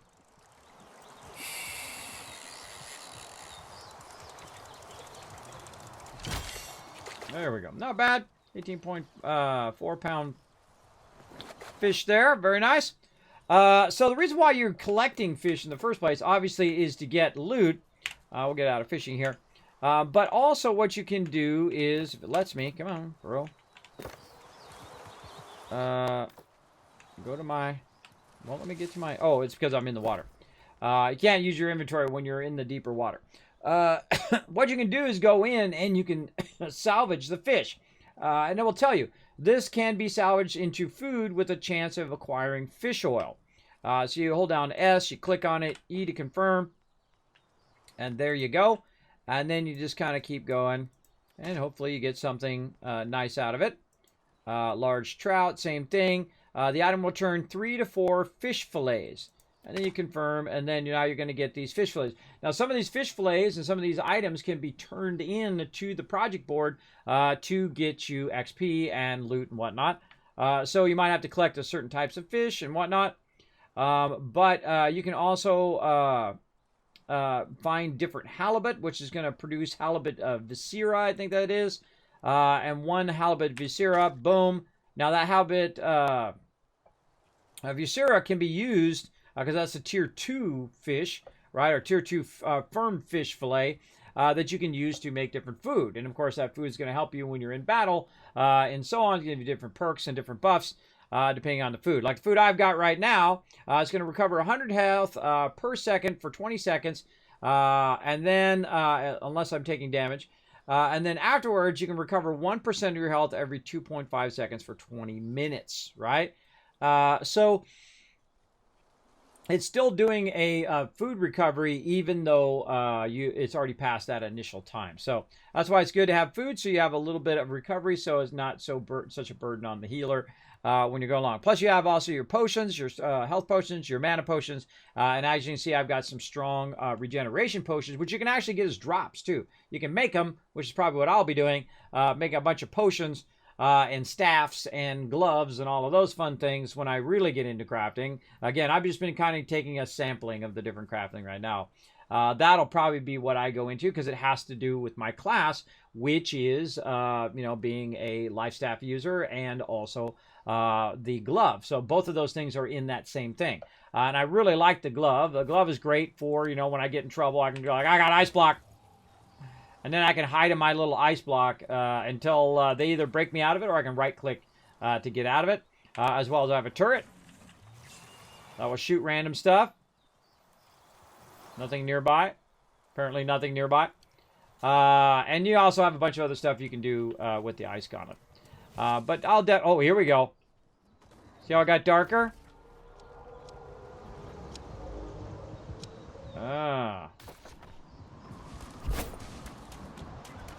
Got a little darker there.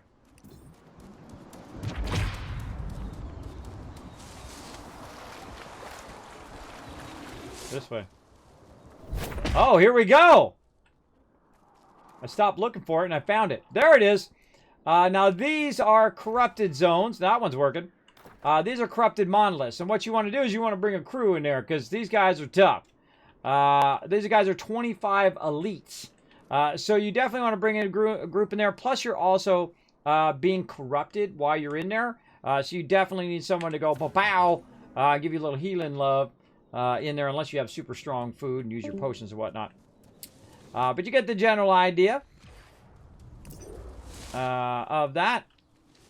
Again, I don't see any hot spots. We're going to find a hot spot. Maybe we'll bounce around a little bit. Try to find some hot spots or whatnot. Like so. All right, let's go check this one up here. Oh.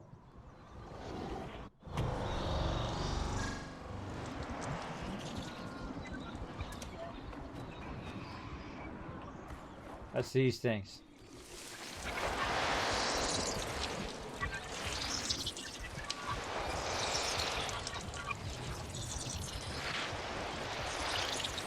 You get close to those things, they make noise. All right, let's go. Oh, look, another breach ahead. They couldn't find them. Now too many of them.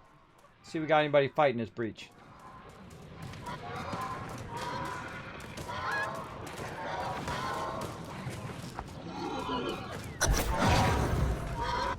Marvin's lair. That's my bro. You told me you're over here, man. I want to come join you. I got you, Yuri. Oh, God!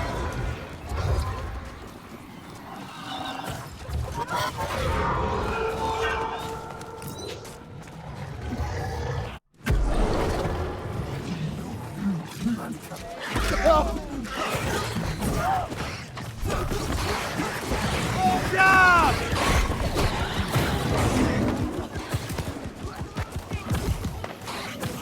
All right, so I wasn't even trying, and I ran into some of this. Now, I probably want to drop group here because he went offline like that, and that allowed me to heal the randoms a bit better.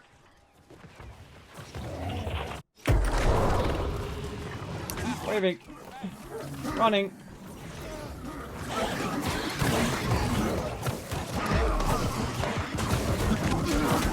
Always go for the healer.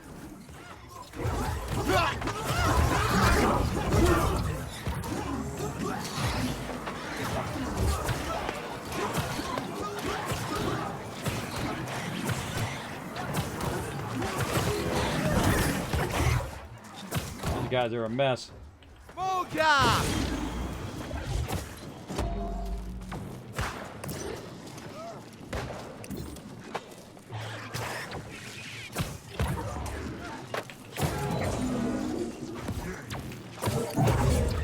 Now, wherever Frogman Lair goes, Frogman's gonna get heals, brah. How dare you?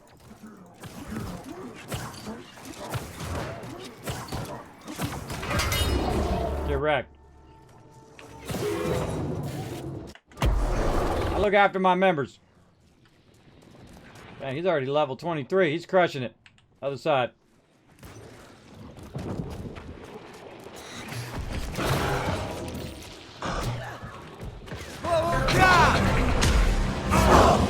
Whoa, he pulled us in.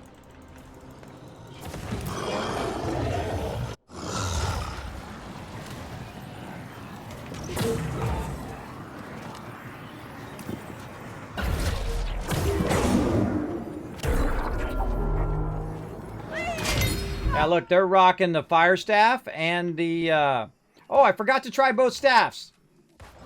And there we go. So now what you do is when these people start running, you just go from breach to breach with everybody. You go look and see which breach they're running to. I don't know which breach they go into. That guy's going to the left. This person's going straight. I'm assuming this is the breach we're going to. I don't know. You just kind of follow them around and lend a hand.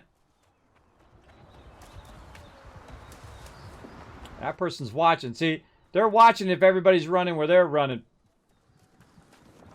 I forgot to try double life staffs. Again, I ain't running in there if there ain't other people going. Forget about it. I got Frog in here. Frog, group up, bro.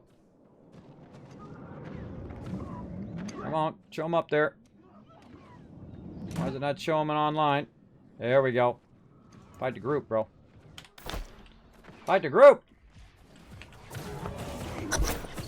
There we go.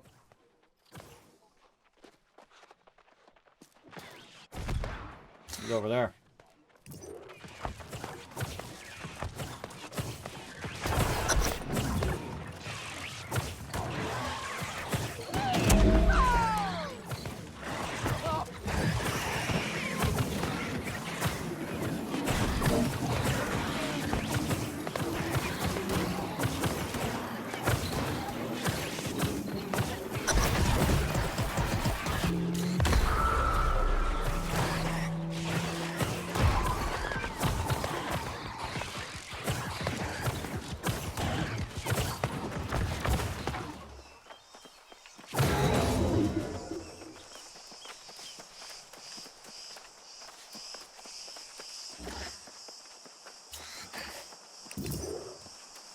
Now you just run from one to the next to the next.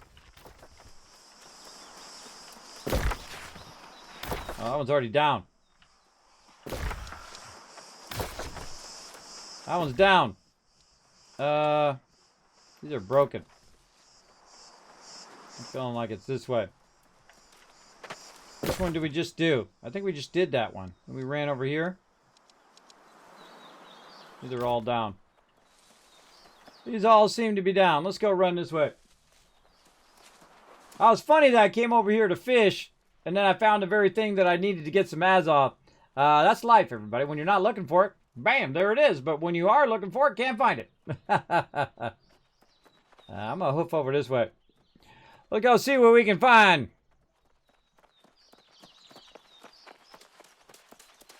Now, normally you can see it by now. If there is one up over this way. Now, I think it should come off the map if it can't be done, because it's just going to confuse people who are trying to run there. Yeah. It'd be right about here. These are all out.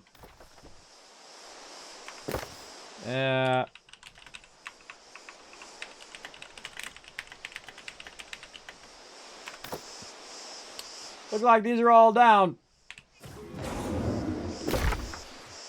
Alright, well, I'm going back to fishing.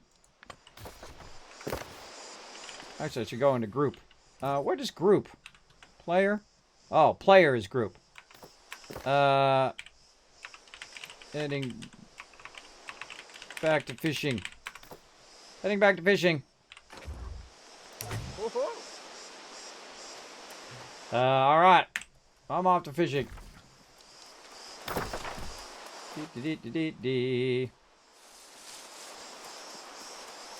Alright, we're gonna go run over here.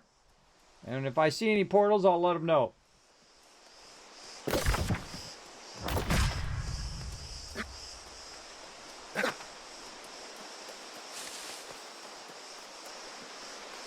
Now, the higher level you are versus the mob level is also your aggro level, right? So, as you can see, I can run past these wolves pretty close without aggroing too many. I aggroed that one, but look at that one, didn't aggro. Don't mess with the man. So, you can run pretty close to them, but obviously if you get too close, they're going to aggro on you, like here. He's not aggroing on me. If I was level 6, he'd be all over me. That is for sure.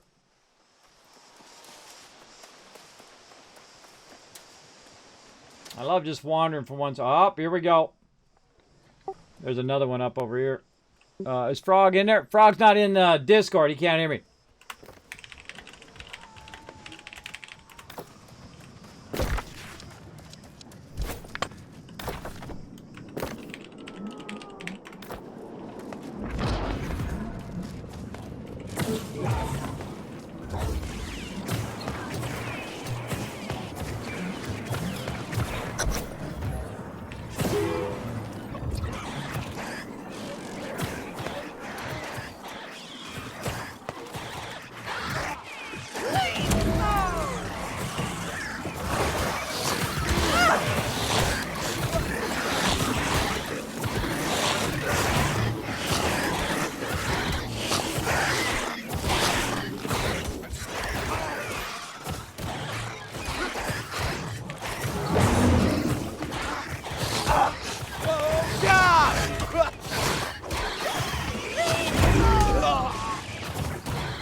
All right, again, wasn't looking for it.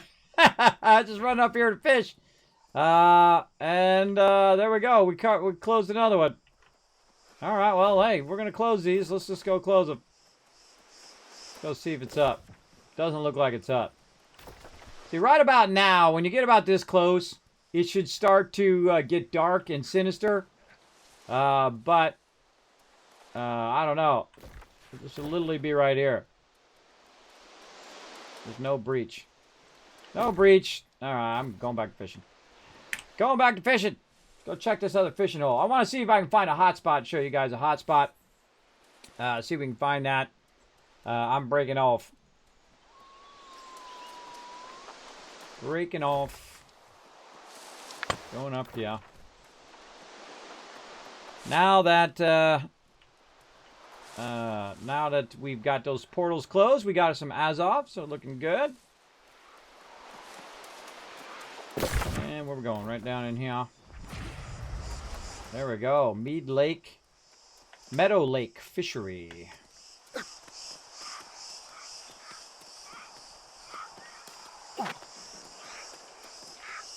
Oh, there's a hot spot. Oh, come to Papa. Come to the Big Daddy. Freshwater bait. Nope.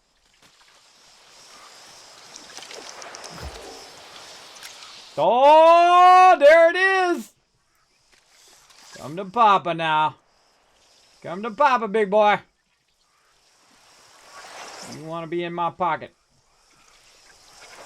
Oh, I feel like you're going to be a good one. Come on. Come on now. Get over here. Boom. All right, that's a good start. Green tadpole. I'll take it.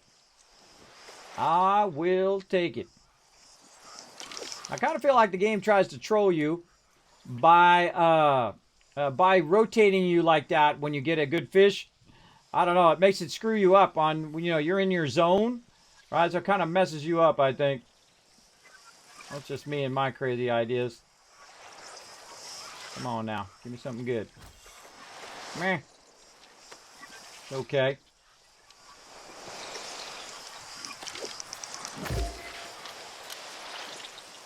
All right, we found a hot spot. At least that's cool. They're pretty hard to find. It's usually because they're all fished out. They do go away after a while, especially a lot of people fishing in them. Ooh, I feel like we got a good one on the line here. Oh yeah, come on, baby.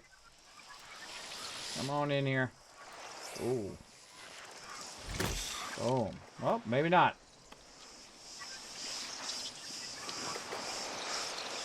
Oh, out of bait. Out of bait. Let's use some freshwater bait right here. Try that one out.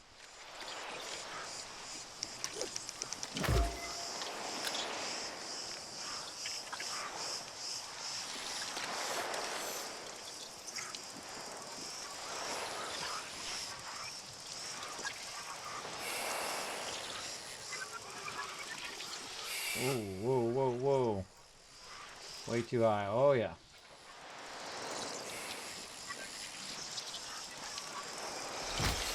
$30-pounder. That's a large trout. Bam. That's no kidding. No kidding. Okay, we're out of bait. Now, here's what you do. You put this away. Since I don't have any competition out here right here. You just run around, grab as much of this as you can. Hope you get yourself some more fireflies. Now, I don't know if it makes a difference if you cast really far into that. I don't know. I don't know if that's a mechanic or not, but there you go. That's what a hotspot looks like. Let's get a nice full screen shot of that. Let's do it.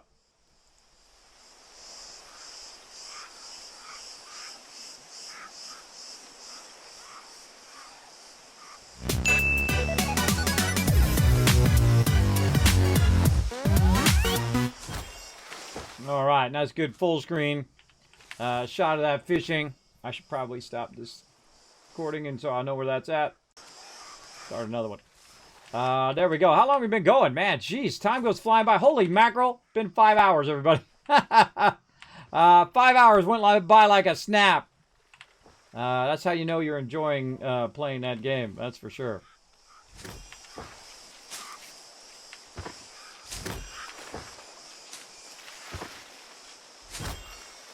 All right, we're going to stock up. We're going to do some epic fishing here.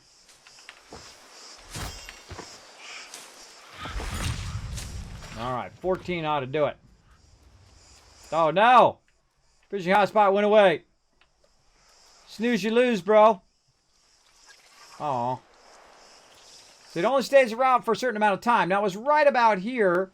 So I'm going to use my theory to try to cast it again. I was right about there. And so I'm going to cast in that same spot and see if it still does it. So I've noticed that sometimes it kind of lingers in that spot. Let's go. Yep, still there. Landed in the hot spot. See, no one else knows it's there now, just me. We know a secret. We know a secret. They don't know the secret. Boom, another tadpole. Take it. Take it every day of the week, bro. Now, I have gotten a legendary this way. It took forever to reel it in. But I was literally just sitting there, just fishing in the same spot that I had seen the special spot here. Oh boy, that's going to take a minute. That's going to take a minute. Again, you're watching the kind of reel strength as you're reeling them in. Now, sometimes they act like they're a big fish. Another tadpole. They act like they're a big fish, but this is only a certain star level fishing area. So you're only going to get a certain amount of fish anyway. You're only going to get a certain type of fish, maximum. That's why you want to get a hot spot in a 3-star area. Obviously, that's where I got my legendary. Pretty sweet. But a hot spot's better than no hot spot, that's for sure. Boom. Again, we'll fish this out until this hot spot actually disappears. Oh, too far. Too far.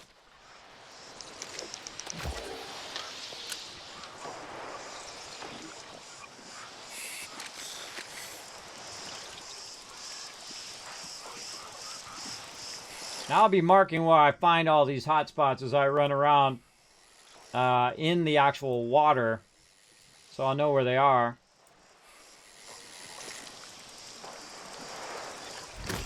Boom. Oh, a snail. Now, a snail is cool because you can use the snail actually as bait. Same thing with clams, which are pretty awesome. Works pretty good.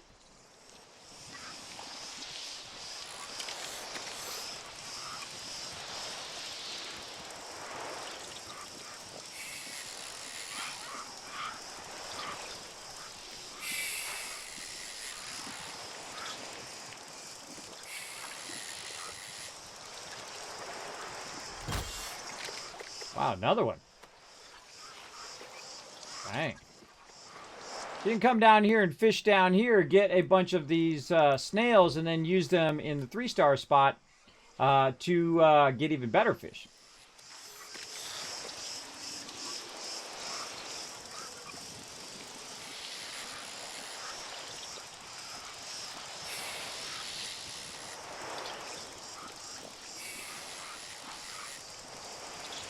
There's a good spot right here. Man, we're rolling on these tadpoles and rolling in the snails as well.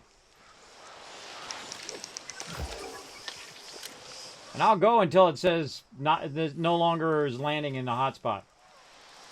That's the best thing to do. Fish it out, everybody. Fish it out until there's no fish to fish there in that hot spot. It'd be nicer if it was in deeper water, but, you know, we do what we gotta do. Ooh, here's a tough one here. Come on. Come on now.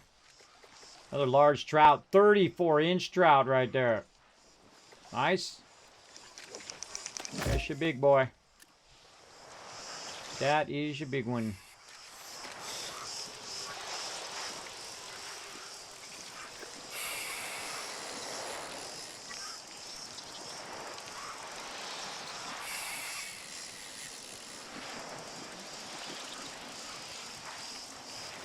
Boom. Yeah, a lot of tadpoles. A lot of good stuff. A lot of good stuff because we got ourselves a hot spot. Now, the cool thing is I can call my whole guild down here and everybody can fish this same spot and everybody be getting tons and tons of fish. Which is cool. So I think we'll have like a fishing hotspot alert. And say, look, hey, there's a hot spot opened up over here. Come over here and do some fishing. Ah, fishing above my weight class. What is it? Total weight of all fish caught reaches 2,000. Nice.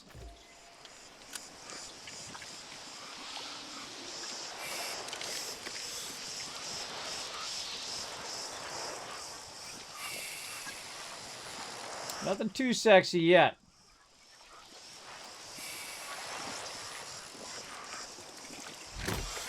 Oh. Man, finding some large fish.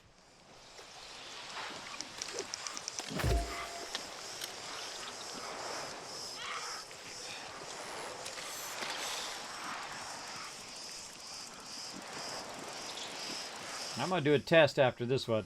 I'm going to back up, try to max cast. Alright, so let's back up a half the distance that we already got. So, way over here. And let's see if we can cast it from way back here. Well, max distance cast.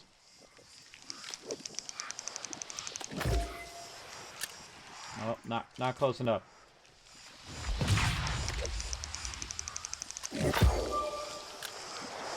Oh, too far, too far. A little bit up.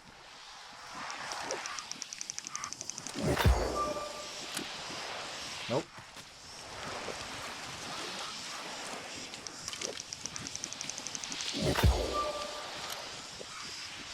Got it.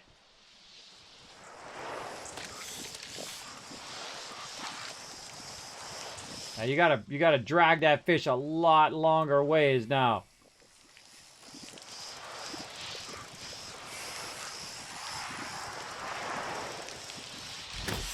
Boom! Another aquatic snail. All right. Again, I don't know if that makes a difference or not. It doesn't seem so. And I think if we did get like a legendary fish, it would probably just be luck more than anything else. But hey, well, let's just try it out for a bit.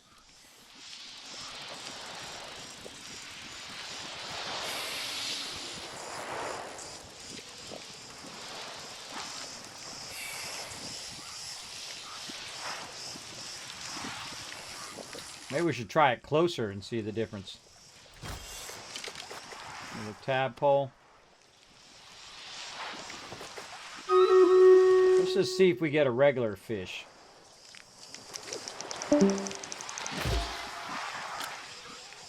Oh. I think it might have ran out. Oh, it ran out.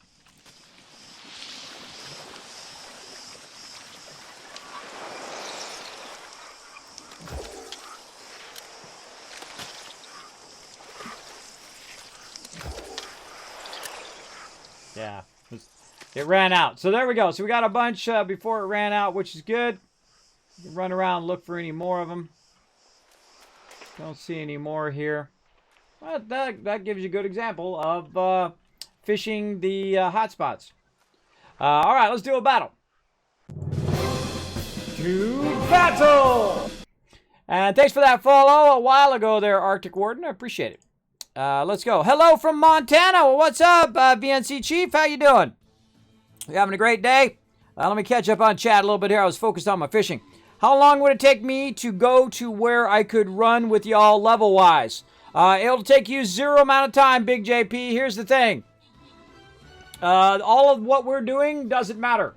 It's all going to get wiped. So you can join us on August 31st, and we'll all be at the same level. Or you can come and join us right now, and this is just, I don't even know what level zone this is. It's a low level zone. It's like level 18 zone. And you can come over here like level 10. I'll heal you. I'll heal you. You'll be just fine. I find that you can do about 5 to 10 levels higher than you if you have at least 2 people, one person healing, one person DPSing or tanking. I can find, you know, especially in a group, if you're running with 5 people, you could probably do 15 levels higher or 20 levels higher in the game as well. So you can come down here level 5. If I had 5 people, come down here, we'll level you up. Probably going to have one. If they do hit you, you are going to probably die in a one-shot, as we found out. I was running through some high-level zones at level 15, and the mobs were level 38, and they literally just went, boom, you're dead. Which is expected in games. I don't know why it always ends up behind me. I mean, you got all that room on the whole entire screen. It always ends up behind me. All right, there we go. More loot for you guys. Subi, go Buckeyes. Dax Platinum getting some love. City Girl showing how it's done. Showing you guys all up. Look at that. 9 kills. MVP. All right, come on, come on. We got a blue chest here. Ooh, mystery, mystery. Should we go? We got to go mystery to get it. Let's go. Come on, mystery time. Let's go. This mystery sometimes a little iffy. So I'm going to just call in the Wasteland Tycoon again over here. I kind of feel like we're going to go right here. We'll make them come up to us. We'll make them come to us instead of them surrounding us and killing our support. Let's go.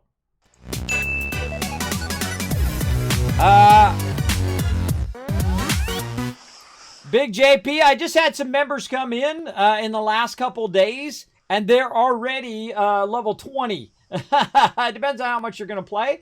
But remember, all this is just temporary. All this is going to be wiped on August 31st. Even the server names may change and all of that. But I feel like the game is going to be pretty much like this. But of course, they'll adjust the level, which you, the speed at which you level, and all of that stuff as well, so that you're not getting 60 in a day, kind of thing. Now, you know what? I kind of feel like running up here, now that I am a little bit higher level, maybe running up into this fishing spot here and take a little risk. Take a little risk and see what we got up there. Let's put my fishing stuff away. And I'm just going to ignore all of these, man. Shut, brah. Nice little fishing spot there. That was nice. Found a little hot spot. And run up here. So we're just kind of running around doing some fishing. I'm not really trying to mega level or anything like that. It's okay.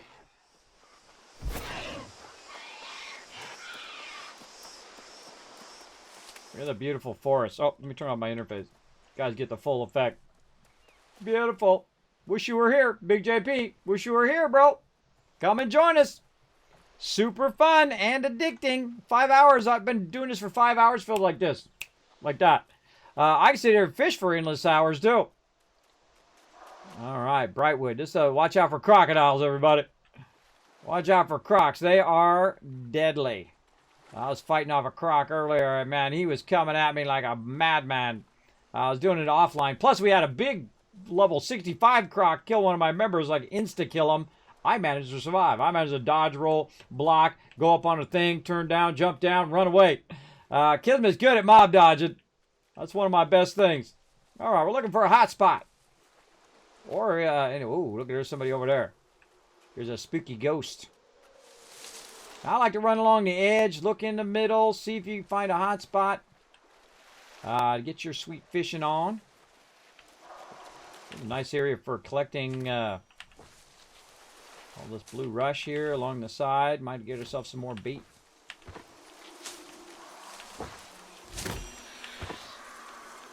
Let's just take a look at what level this guy is.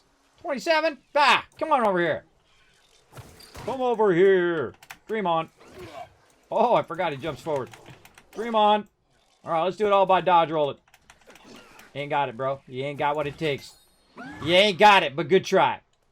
I can tell you right away you ain't got it. Well done! It's great to be a healer, everybody. All right, let's keep getting all these little things here. Now, again, this is what I'm going to do on launch, everybody. I'm going to be collecting these things like crazy because I want to get those fireflies. I'm not seeing any yet here in this area. Oh, there we go. Got 2 right there. 2 more right there. And because I have my collecting way up, and I could have a collecting set of armor. Oh, freshwater. No, I'm trying to get these. I could have a collecting set of armor. I could also get bonuses to my collecting. So I have a chance of getting the rarer items when I am collecting items.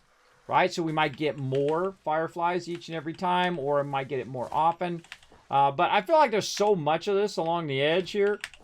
But you're like just beast mode in this stuff, everybody. I literally have 16. I have 20 of them now. It's got 4 more. Let's run along here. Get that going. That's a good spot to collect that too, man. There's a ton of this over here. Ain't nobody over here.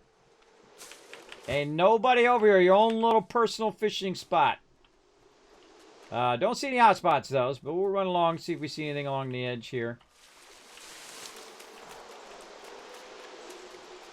It doesn't come up at... Look at this. Beautiful sunlight coming down. So beautiful. So cool. Full screen.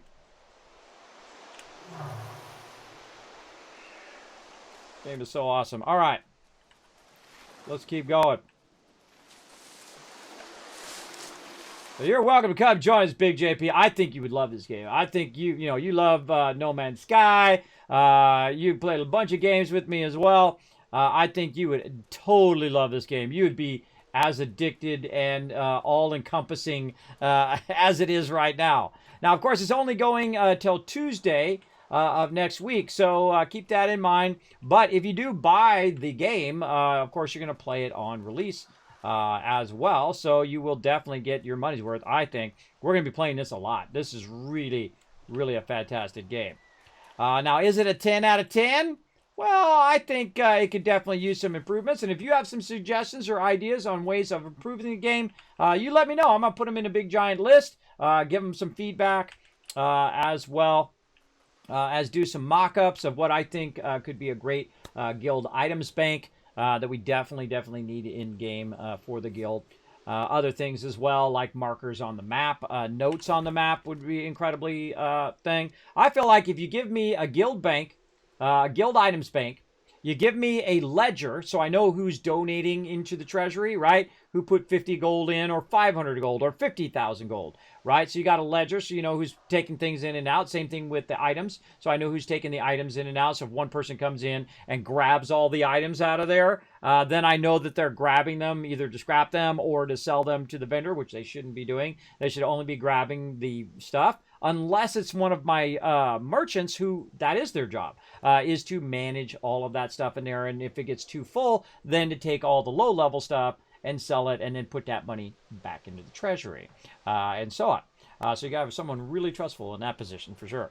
But you get the general idea. So if they had added that, and then markers on the map that are persistent, that you can put in there and it will stay on there the whole time, I feel like this game would go right to a 10 out of 10. Absolutely.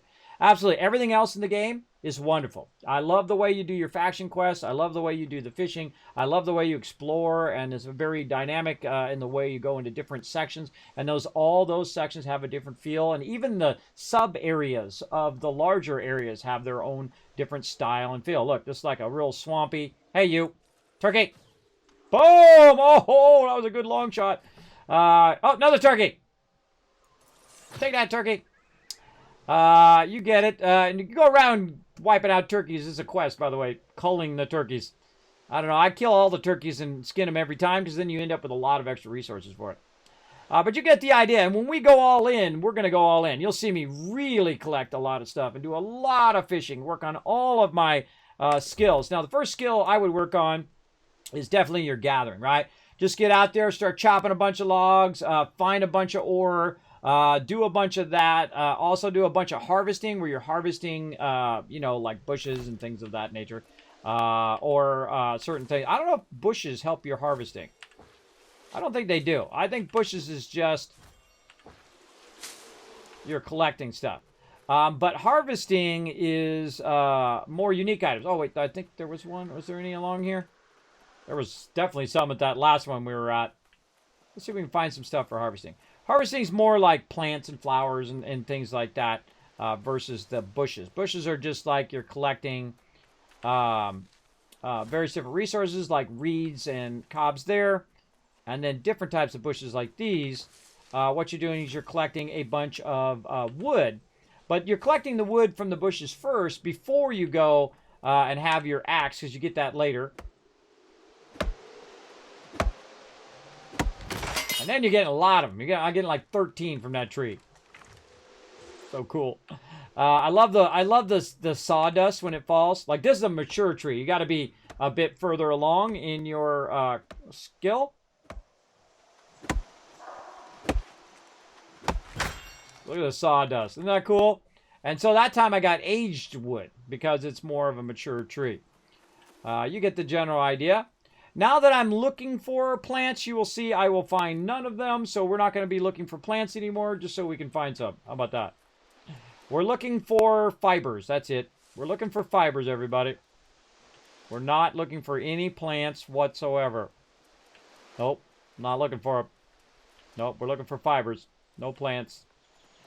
None of them. Zero. I don't think you can trick it, everybody. I think it knows. I think it can sense it.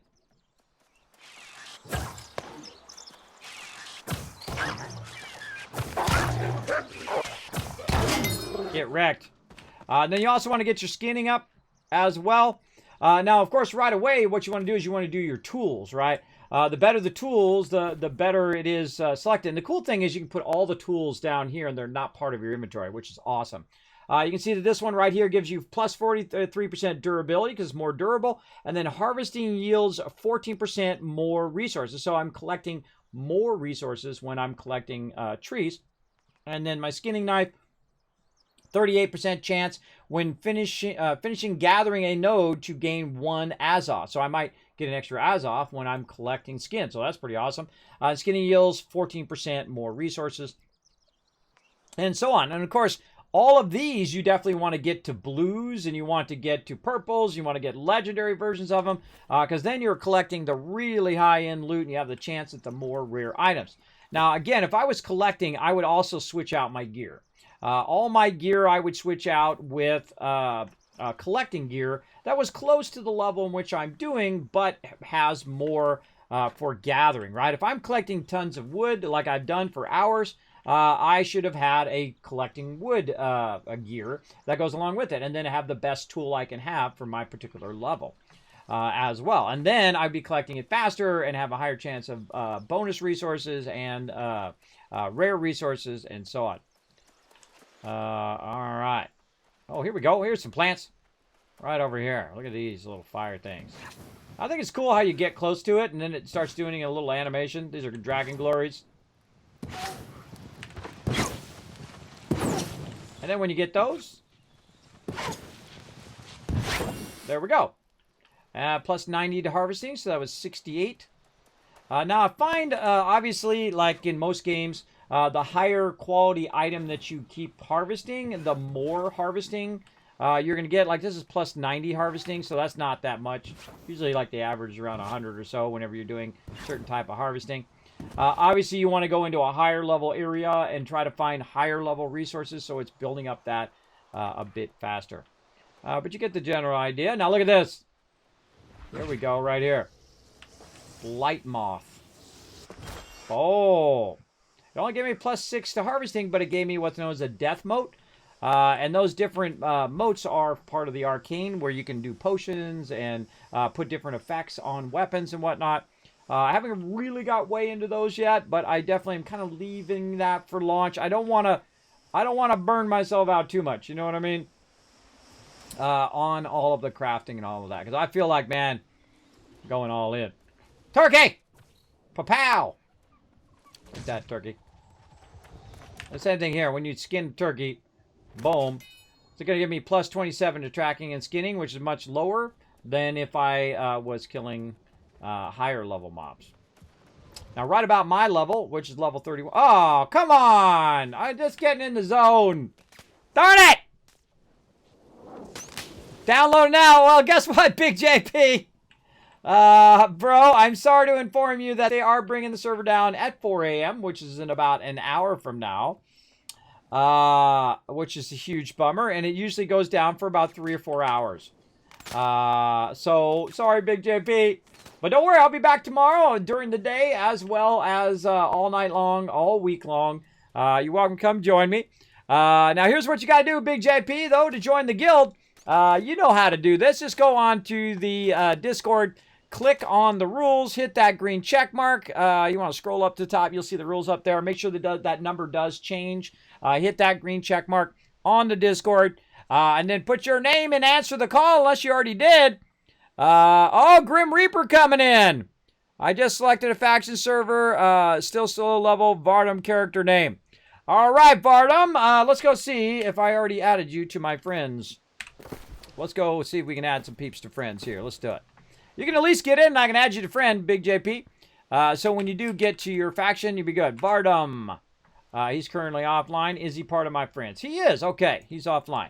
I don't think I can add people to guild when you're offline. Let's see. Grim Reap IR12. There you are. All right, cool. Do I got you on friends? I think I do. Oh, no, I don't. Add friend. Hold on. Let me try the other person again. Vardum. Vardum in. Boom. Oh, there we go. Add to friends. Boom. There we go. All right. Sent those friend requests. I think it'll actually, when they log on, it'll add them as friend. And then what I do every now and again is I go through my list of people who are online right here. And then I can see if it says invite to company. That's how I know you've gotten your faction to Syndicate. You make sure that you choose the Syndicate faction or you can't be in the guild. That's very, very important. So again, I just roll over everybody. Like right there, second class elitist, he's starting his own company. So But he's a alliance member of our alliance, so I could invite him there. And you can see I can even invite him when they're offline. I didn't know that. I just thought of that. Oh, Duras, there we go. Invite him. This is something I was looking at earlier, and it didn't show me, but maybe all these people were already in company. You see, I needed someone who wasn't in company yet, but in my friends list. Invite to group. All right, Zarkane. There we go. Let's get Zarkane in there. Oh, why'd you close my thing? Zarkane now. Right here. Invite to company.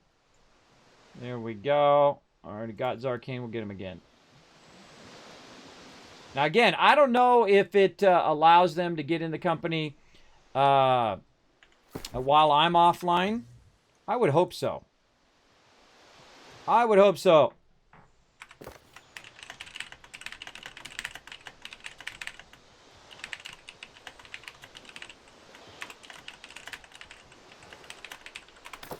Yeah, I'll let my team know. Yeah, you get your beak wet. There you go. Dive in, get it going on. Vardaman logging in now. Hey, do me a favor, Vardaman. When you get in, let me know if you get that invite automatically, or do I need to send it again? Now, I did see I got some new members, and here we go, everybody. This is pretty unprecedented. I don't think I've ever had 50 members in a beta ever. The most I think I've usually have is about 20. And then usually, if they're really interested in the game, it'll be about 60 on launch. And then usually 100, 200, up to 300 members in our various games. So this is pretty unprecedented. So I feel like I might be in big trouble, everybody. I might be in very big trouble because I don't think I'm going to be able to fit all my members into one guild because they only allow me to go to 100. I hope they give an option, even if it's a paid option, to go bigger than 100. Because I'm probably going to need bigger than 100. Now, the cool thing about this game, from the guild master's point of view, now not so much from the player's point of view, but definitely from the guild master's point of view, is the fact that you can only have one character. So I don't have to remember 10, 15 different alts of those characters. So let's get him in there. Okay, I think Pitt came in first. So let's go ahead and put Pitt's name over here. Pitt. Now, make sure to change your name on my Discord, by the way, to your name in-game, because it does help me a lot. And helps other members try to track you down in game if they need to. All right, what's today? Today is the 28th, right? All right, I'm going to give you your start date of the 28th from yesterday, 28 to 21. It's now the 29th now. Oh. Now, this is my guild roster. You can actually see this on the Discord. You can't change it, but you can see it.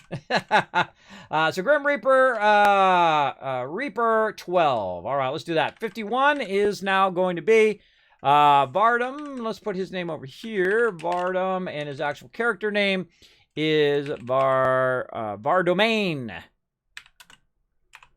I'm the worst at I typo everybody's name too. All right, same here. Boom.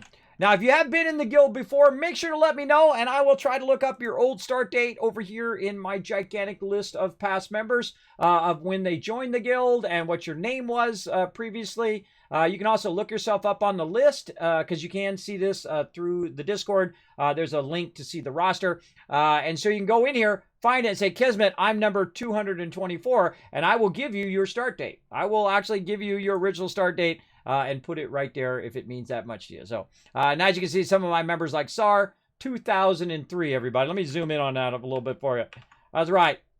January 11th of 2003. Been in the guild 18 plus years. I know, crazy, right? Crazy. All right, so there we go. 51 members. Absolutely unprecedented in a beta. Pretty phenomenal, everybody, I think. And again, a bunch of peeps in. And the second I get you in the guild, then I will put a yes here, which means you're in a guild. I need to make a header. This needs to be a header row. How do you set header row in here? I can't remember. This is not that great, by the way. Google spreadsheet is a bit, like old-fashioned. Reminds me very much of an older version of Excel. Let's see. Oh, freeze. That's what it is. It's called freeze in here. Freeze one row. This is a row, and that's a column. There we go. Now, when I scroll down, see the titles at the top stay there. See? So when you scroll down, so you can remember where they were added, whether it was joined. So it keeps the headers basically at the top. So when I scroll, it works pretty well. Boom. And then here we're going to have like officer positions over here. Like right now, you can see I've got some officers in there. And on Warforge is my consul, who is number 2 in the guild. And then some other officers who can invite when I'm not in the game. So make sure to also hit them up. And it's got their actual name, their in-game names are right here, right?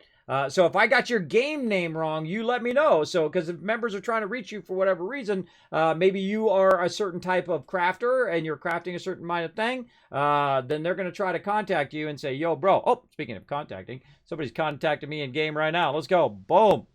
Let's see. The Brett coming in. All right. The Brett coming in. Let's get him in here. Boom. There you go. On the friends list, looking sexy. Now, do I have you on the list? Let's see. I think you're in there somewhere. Now I can just search, I think. Brett. Brett, are you on the list, bro? Are you on the list? Now, the way you get on this list is you go through the process of joining. You got it. All right, cool. Cool, Bartman. What you do is you just do these 3 simple steps right there. You read the rules. You go in, you go onto the Discord, follow that link to the Discord.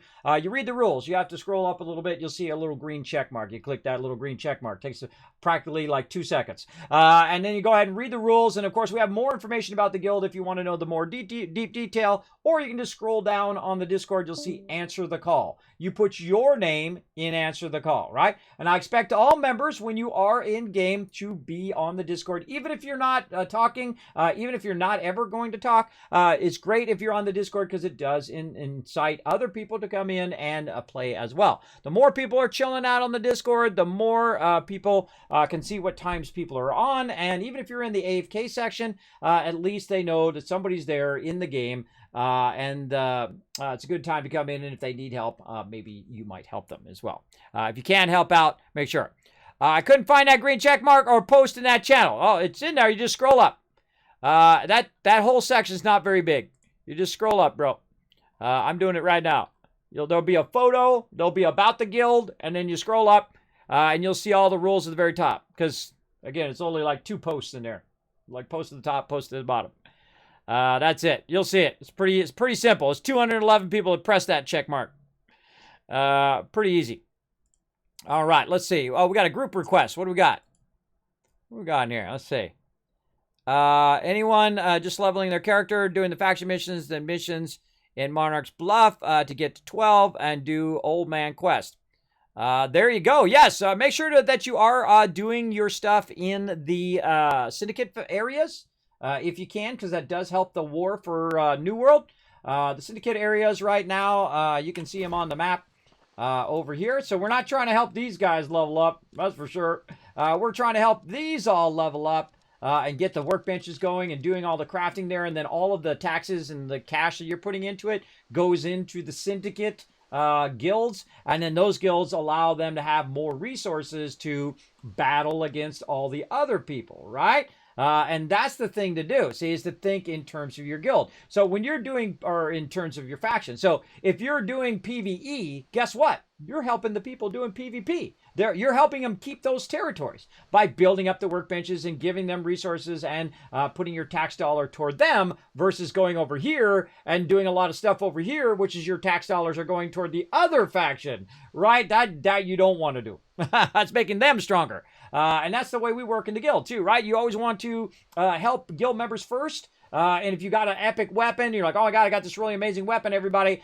You go ahead and ask guild members first if they want to get it or buy it first. Give them a little bit of a deal because you never know. They may get a drop in the future that you want, right? I always feel that works out very well. There we go. I'm 15 now and trying to get my quest to go to other areas. I was confused at first too. There you go. Yeah, there you go. Now make sure when you click that green check mark that the number does go up. I should really have a thing on stream so you guys can find it. Oh, yeah, someone just pressed it. Someone just pressed it. Look at that. And you go down to answer the call. Put your name in there. There we go. Oh, looking out. Big JP joining us. Let's go, Big JP. Come on, man. We're going to have a good time. Now, here's the thing, everybody. My job is not to be the best player in the game. And you're like, Kismet, why would you not want to be the best player in the game? My job is to make you the best player in the game. My job is to facilitate your greatness. So if you need some help, I don't care what level I am. I'll go back into new zones and help you out. I won't kill every mob for you though, because I feel like that kind of sucks. I don't like to run around and have someone kill all the mobs for me, because then I'm not participating in the fun. And I keep that in mind when I'm helping other people. So I'm going to help you. You go blast a whole bunch of mobs, you skin, you cut down trees, you do whatever you need to do, and I'm going to help you when needed. So I'm going to send you little heals here and there, but I'm not going to go and annihilate every single mob, because it just takes away from some of your fun and some of your, you're in the beginning of the game and you're learning all that kind of stuff. I don't do what I call OP leveling of people, because I feel like it just sucks away some of your fun. So I don't want to do that, but I will come and help you if you need some help, that is for sure.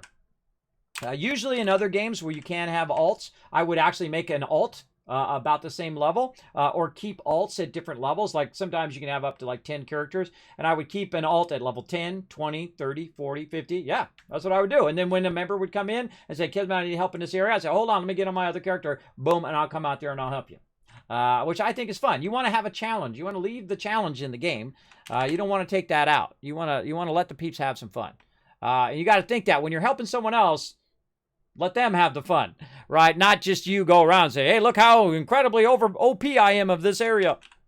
I feel like that doesn't work out as fun. Anyway, all right, there you go, Crash Saint. Now remember, when you do get in game there, Big JP, what you want to do is add me as a friend. My name, I know it's hard to guess, Kismet. That's right. Oh, speaking of, there's Crash Saint. Already did what I just said. That's why Big JP is so good, everybody. He had already done the thing that I just told him to do. All right, so let's add some more members to the guild. That's how many members was that? 1, 2, 3 members. 3 more members. We are crushing it, everybody. All right, now again, this is my job as the guild leader, is to go in and to add members. Now you'll see that 60% of my time, I am literally doing this stuff. Boom, there we go. And then also, let's go into the guild thing, and let's see if we've added somebody in here.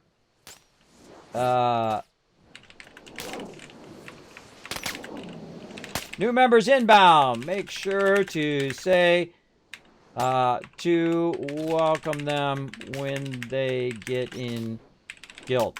Boom. There we go. Now, it's actually called a company. I stayed here so long, it came back again.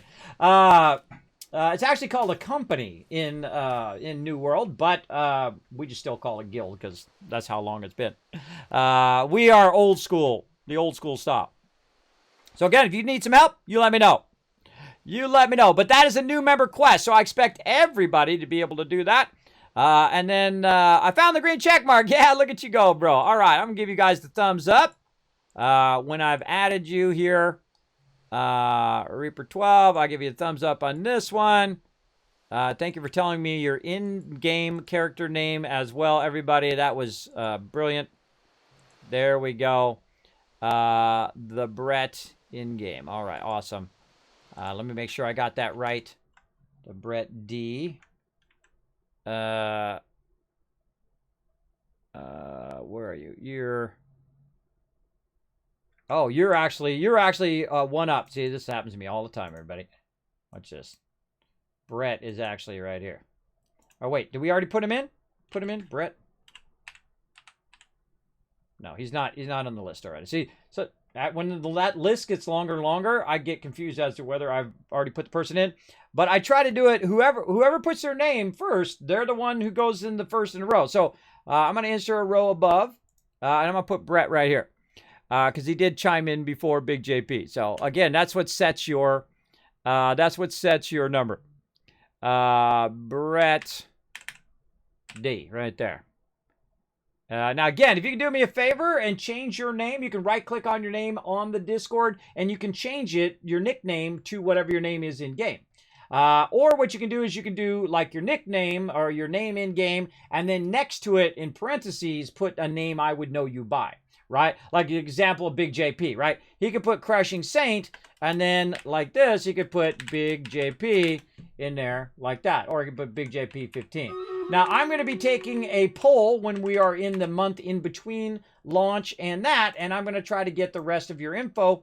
Oh my God, look at this, 52, 53. This is how it happens, everybody. This is called momentum right here. This is called momentum. That's what we're building. Now, I will take a census of your Discord name, your Twitch name, all of that stuff over here, and then what you're thinking of your main crafting, maybe a secondary crafting, if you do want to be an officer, potential position there, all of that stuff. Now, this over here is the most legendary of all of my members, everybody. These are awards that the guild gives out. We usually have it once a year, sometimes once every 3 years, and we give out certain awards, and you must be in the guild for 5 years minimum to be eligible for the Kismet Star. It's the guild's highest award. And it's elected by members who send it in, say, Kismet, this person's been helping out a lot. They are an example of all 3 of our virtues: honor, loyalty, and respect. Pretty easy to live by, I think. Pretty easy. Nickname updated on Discord. Way to go, Vardaman. Way to go. Now, if I butcher your name, make sure to let me know, because I'm the king of butchering names up in here. So awesome. So now we know. We also know that we can send invites while people are offline, so that's good. That's really helpful for me. So if I'm not on, I can send a bunch of invites before I log off for people who got their faction quest. Now, remember, there's a very important thing. When you log into the game, that you choose the right server. It's hard to see right down there because they got that message there. Let me move it around here for you for a second. I'll move it around right up here. How about that? I'll make it a little bit bigger for you mobile users. Right there. Boom. North America East YAMA server. Now, when you go to log in the server thing, you'll have create character on the left side, and then you'll have your actual character itself that you're going to make eventually, or if you've already made one, it'll show up. And then down below, it says choose server. Otherwise, it's going to put you on a random server. You don't want to do that. You want to go down and you want to choose the server down below. And I forget specifically what it says down there. And I think I put that somewhere, maybe in the general. Let me see if I can track it down here and show you guys. I think I put it in the general where you can find that. Someone was asking me that question.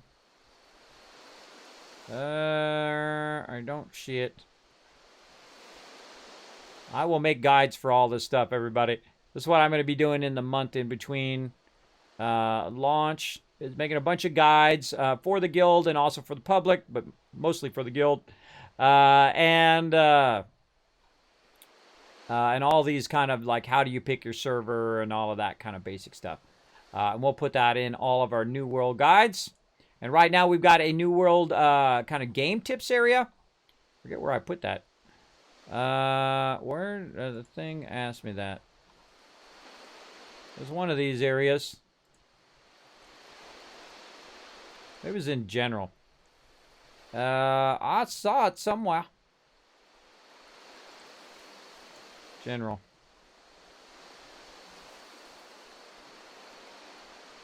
I don't know. I do so much stuff, everybody. I post a lot of stuff. I work real hard on this stream, everybody. I work really, really hard. I post a lot of stuff in a whole lot of different places, schedules and things like that. I can't seem to find it. But it's definitely in there somewhere. I'll find it the second I log off. You'll see. Yeah, for sure, for sure. But you definitely want to make sure you choose the right server. So YAMA server, North America East, YAMA server, YAMA, and then when you're leveling up, it's going to eventually say, hey, you need to choose a faction. And you're going to say Syndicate, because if you don't get in the guild. And there you go. Vardomian. But you pronounce it the same way everyone else does, so it all works for me. Well, I'm going to probably call you something short, so just so you know, I give everybody like a smaller nickname, so I might just call you Var or something. Like everybody calls me Kiz for short, K-I-S, or K-I-Z, really. I put a little Z, zinc on the end, right? A little zip on the end. And the reason why they do that is because it's easier to say and it's faster to say. If we're in the middle of a gigantic PvP battle, you don't want to have to say Kismet every time and say everybody's really long name every time. You want to truncate that down. Hey, so-and-so, go get the thing. Like Warforge, I would say, hey, War, go grab your group and run it to A while we're running to B. And he'd be like, okay, Kiz. And then boom, that's what we would do, right? You want that to be as short and precise and exacting of commands as possible. And I've done Massive Siege, which were consumed by hundreds of players. Back in the day, we do we did a lot of sieging in Lineage, in which we would have such a humongous alliance. We had 300 in ours, but we'd have such a huge amount of alliance members that we would literally have hundreds of players online, and we would be rushing the gates, and we'd be taking over the castle. We'd be taking over multiple castles at the same time. You want to see some of that? Check it out on the YouTube, everybody. Yeah, from 19 years ago. I'm not kidding. Right here, bam, follow that social media, go over there to that YouTube, hit that subscribe while you're over there. Feel free to check it out. Go over there and say Kismet, type Kismet and Lineage, and boom, you got a bunch of the old school Lineage battles. You know how hard it was to record that stuff back in the day? It was really hard to record that 19 years ago. And it's really just small little video because that's all you could record in those days.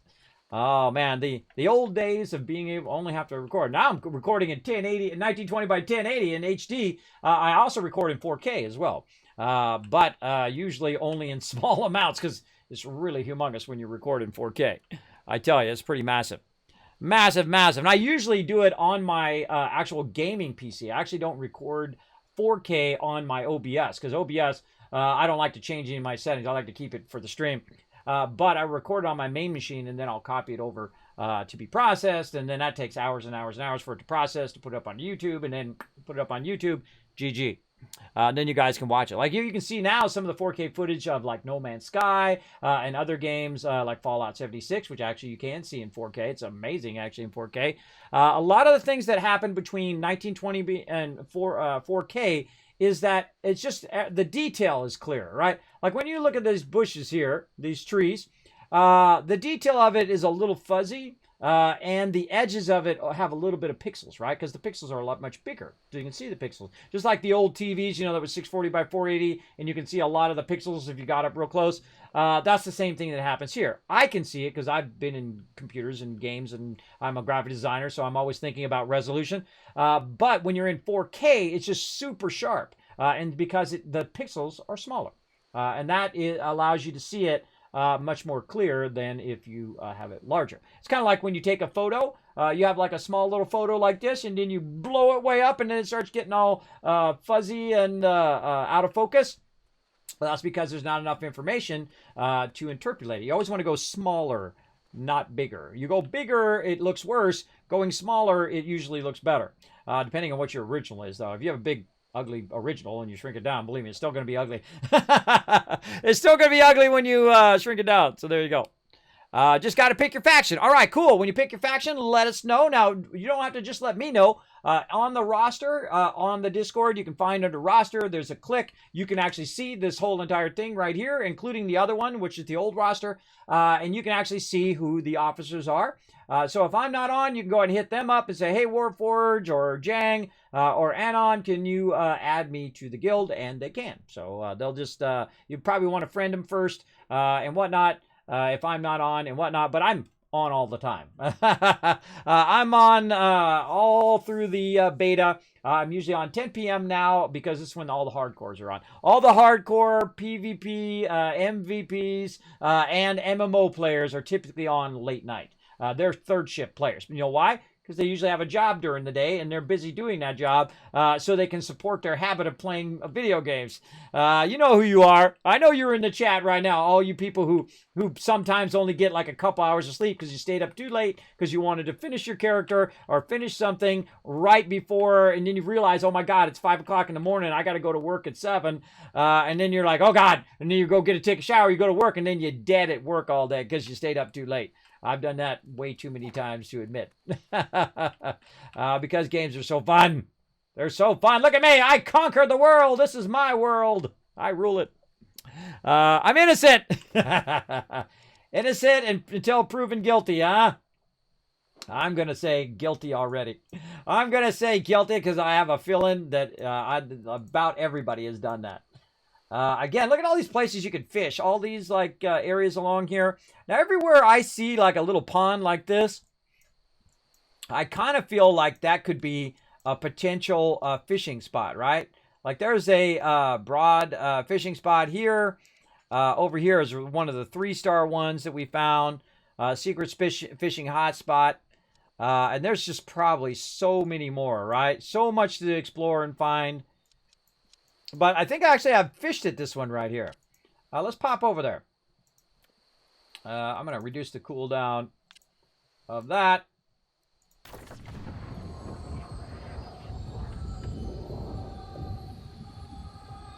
So awesome. Remember, the world plays a character in the game. The beauty of the world, just every time you go over the top of a hill, every time you go up and you see the ocean, or you see a stream, or you go underneath a dock or a boat, or you see a giant bison going by, yeah, I mean, all of that plays a role. And if you got a puppy like me over here, you can go ahead and, let me put that weapon away. You can go ahead and go to your puppy here, if I can get to him. Little puppy! I can't get to him. Hold on, I gotta move my puppy. Come here, puppy. Come with me. Come with me, little puppy. I'll put you inside. You might be cold out there. There you go. Oh, hold on. Let's move you out. So you can also decorate. You can also get houses, by the way. I guess this kind of points that out. You can decorate your house. You can move the puppies around like this. You go over to your puppy and say, hello, little puppy. Oh, who's loving the puppy? Who's loving this puppy? Oh, whoa. Got to get my camera angle here. Let me go ahead and get rid of this. There we go. Who's loving the puppy? Look at this big old bulldog you can get. Loving on your puppy. I think my other puppy's getting jealous. He's getting jealous. That's a good old puppy. Yes, you are. You're a good puppy. You enjoy that warm fire. I need to get a fire in this sucker.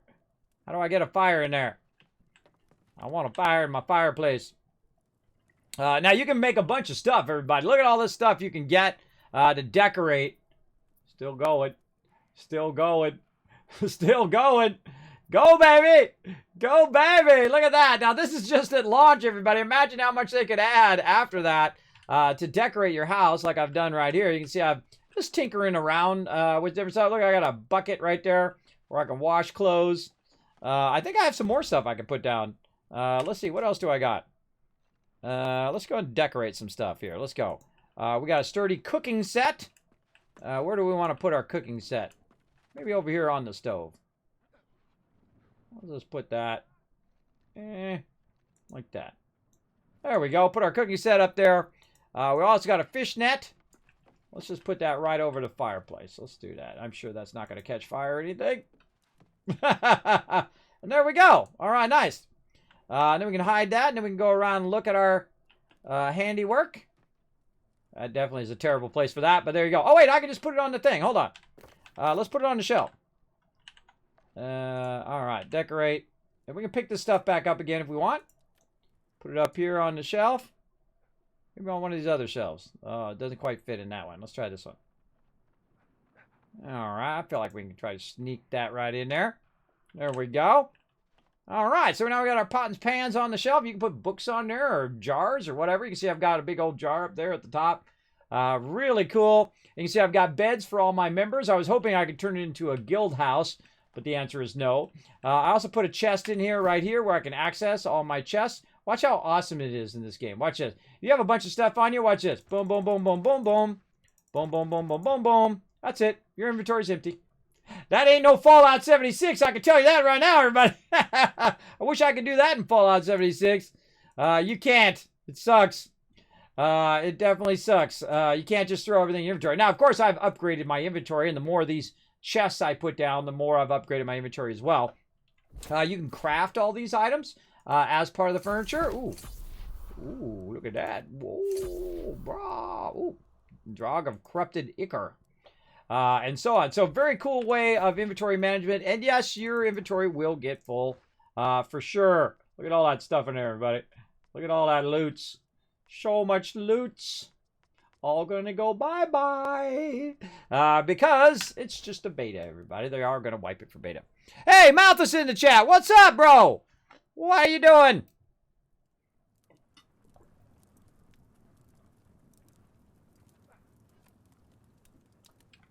Big ol' hydration there. He reminded me I need to hydrate. Thanks for letting me know. Bam. That was a big hydration. So there we go. So yeah, having a great time. Tons of members answering the call. Even some of my members from 18, 19 years ago joining us. We're at an unprecedented, again, normally I would say Most members that usually answer the call in a beta would probably be about 20.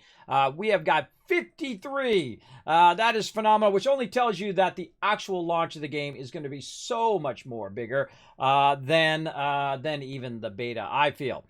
So we're definitely going to be having people who want, if you want to help with recruiting, you would go and you would post on the global saying, hey, we're looking for members. You would also follow up with people on boards and forum boards and things like that. To help bring in more awesome members to join us. We're going full force in this. We're going to have officers that do different things, that do recruiting, that do our merchant stuff. If we get a guild bank, we'll manage that as well. We'll do parties and events and all that, like fishing parties or battle parties or PvP or whatever it is. And of course, we'll have different squad members for PvP and stuff like that. So we can say blue, go A, gold, go C, that kind of thing, so that when we are in PvP battles, we will be able to split those groups and battle those different groups. So you get the general idea. You get the idea, everybody. So that is a bit with housing. And of course, you can get bigger houses. And of course, allows you to have more decorating spots. And of course, you can put up all your trophies and all sorts of fun stuff in your house. I love the housing. I just don't like the fact that it doesn't have anything to do with the guild. The guild is always the number one. I actually used guild funds to buy this house and then another copy of the same house to test it out and see if we could use anything in conjunction for the guild for any ways whatsoever. And it is just completely a single person's thing. And so had I known that there was nothing to do with the guild at all, I would have just bought the cheapest non-rep house possible. And that house in this particular area here at Everfall Village is this one right here. And if we run up there, we can roll up and say, look, this house costs 10,000, but it doesn't cost 10,000 because when you first get in the game, it actually gives you a half off on your very first house. So this one would be 5,000 and it doesn't require any rep at all. So all you have to do is earn 5,000 gold. Bam, you got yourself a house right out the gate.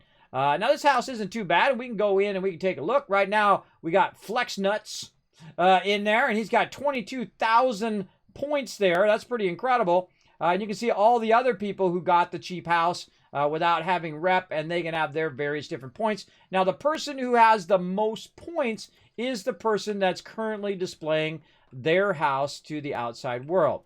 Now this dude's got some serious boxes over here. Look at this. Holy mackerel. That dude's got some high-level boxes there. Not very well decorated, I don't think. Not very well decorated. But I guess those boxes is what's giving him the points. I'm very unimpressed. Very unimpressed by that.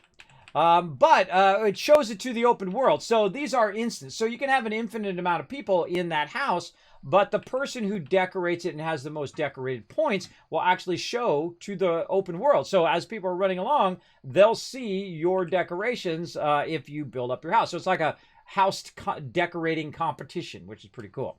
Now I did notice that you can also enter other people's houses here. So let's go to the next in line. Let's go to second in line. See what their house looks like. All right, they got a puppy in there. Got some bones up there. A little bit of something. All right. Yeah, they went in here and they got it going. Now, you can actually sleep in these beds, by the way. You can actually get in those beds and sleep in them. I don't know if they actually give you a buff or any benefit whatsoever. Because you can't forward time in this game. Because obviously if you could forward time, it would forward time for everybody. That's not good. Not good. So that's one of the things you can do. You can go in, you get a house right away without reputation. Now, if you do have a higher reputation, like mine, I wanted to buy the big house over here, but I realized it was 30 reputation, and I'm not going to be grinding that much reputation. Actually, I'm grinding it even without. I think I'm like 28 now or something like that over here. But it's not worth the funds or the time to buy the big house. Now, of course, Anon, being the person that he is, went in and he actually bought it. But it looks like some peeps have got ahead of him here. Have got ahead of him there. Look, they got little bunnies. That's cute. They got a little bit of a yard there. I don't think he's really competing with anybody. But I feel like everyone's just buying these houses just so they can put chests in them for right now because it's really not work. Putting in so much effort into the furniture and all of that. Yeah, see, he's got his 4 chests over here. So it's not really putting in so much effort and time into it if it's just going to get wiped after the beta. So kind of a cool thing to know. Now I have like a little spot that I like to hang out in. I call it my perch at this particular location. And so I'm going to go up there on my perch and you can watch everybody coming and going while I take a quick little break. Let's go. Right here. My little perch here. And then what I do is I turn the interface off. Oh, wait, we're going to be going in about 15 minutes. Oh, God. So, okay, no break for me today. So I guess we'll just keep going to the end because we only got about 15 minutes and they're going to kick us off the server. So there we go. Let me catch up. It's totally not my wife's birthday today, and we definitely aren't waking up early to go out all day. Sweats nervously. Yes, Vardaman, you know what a funny irony is? And I think it's like fate that the universe loves to mess with me. You know the launch of the game is on August 31st? That is my wife's birthday. I think the cosmic gods are playing a joke on me, everybody. It is literally the launch of this game is on my wife's birthday. So in the middle of launch, I will go and stop. I'm going to take her out to dinner. I'm sorry if I can't add you to the guild. That's why I'll have officers to be able to add you to the guild. And if you want to rush up ahead of me, that's fine. Kismet going to be going. I'll be the slowest one in the guild, everybody, because 60% of my time is managing the guild and making sure everybody's okay and that everybody is getting all the different stuff that they need, if they need resources or whatever. And then I will probably be the lowest level of everybody at some point. But I will work on it very hard because this is my job. This is what I get to do all day. I get to play games. I know, it's awesome, right? And bring a little joy and happiness into people's life. That's what I try to do. That's my main focus, I find. So, yeah, so we'll get you in, but you got to have your faction. You got to pick that faction before I can add you to the guild. Oh, really? There you go. Okay, cool.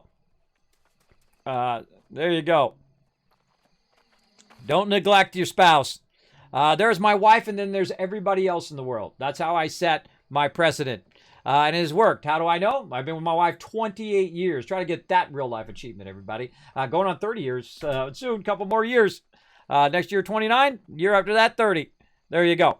Where do I get to choose Syndicate? You have to go through your basic quest first. So here's what you do. Wherever you start, you're going to start in a certain spot, right? It's going to drop you in one of these areas. And it doesn't really matter where you do your basic quest, but it's going to have a main quest. The way you can find that main quest is you hit J for journal, and it'll say right here, main story.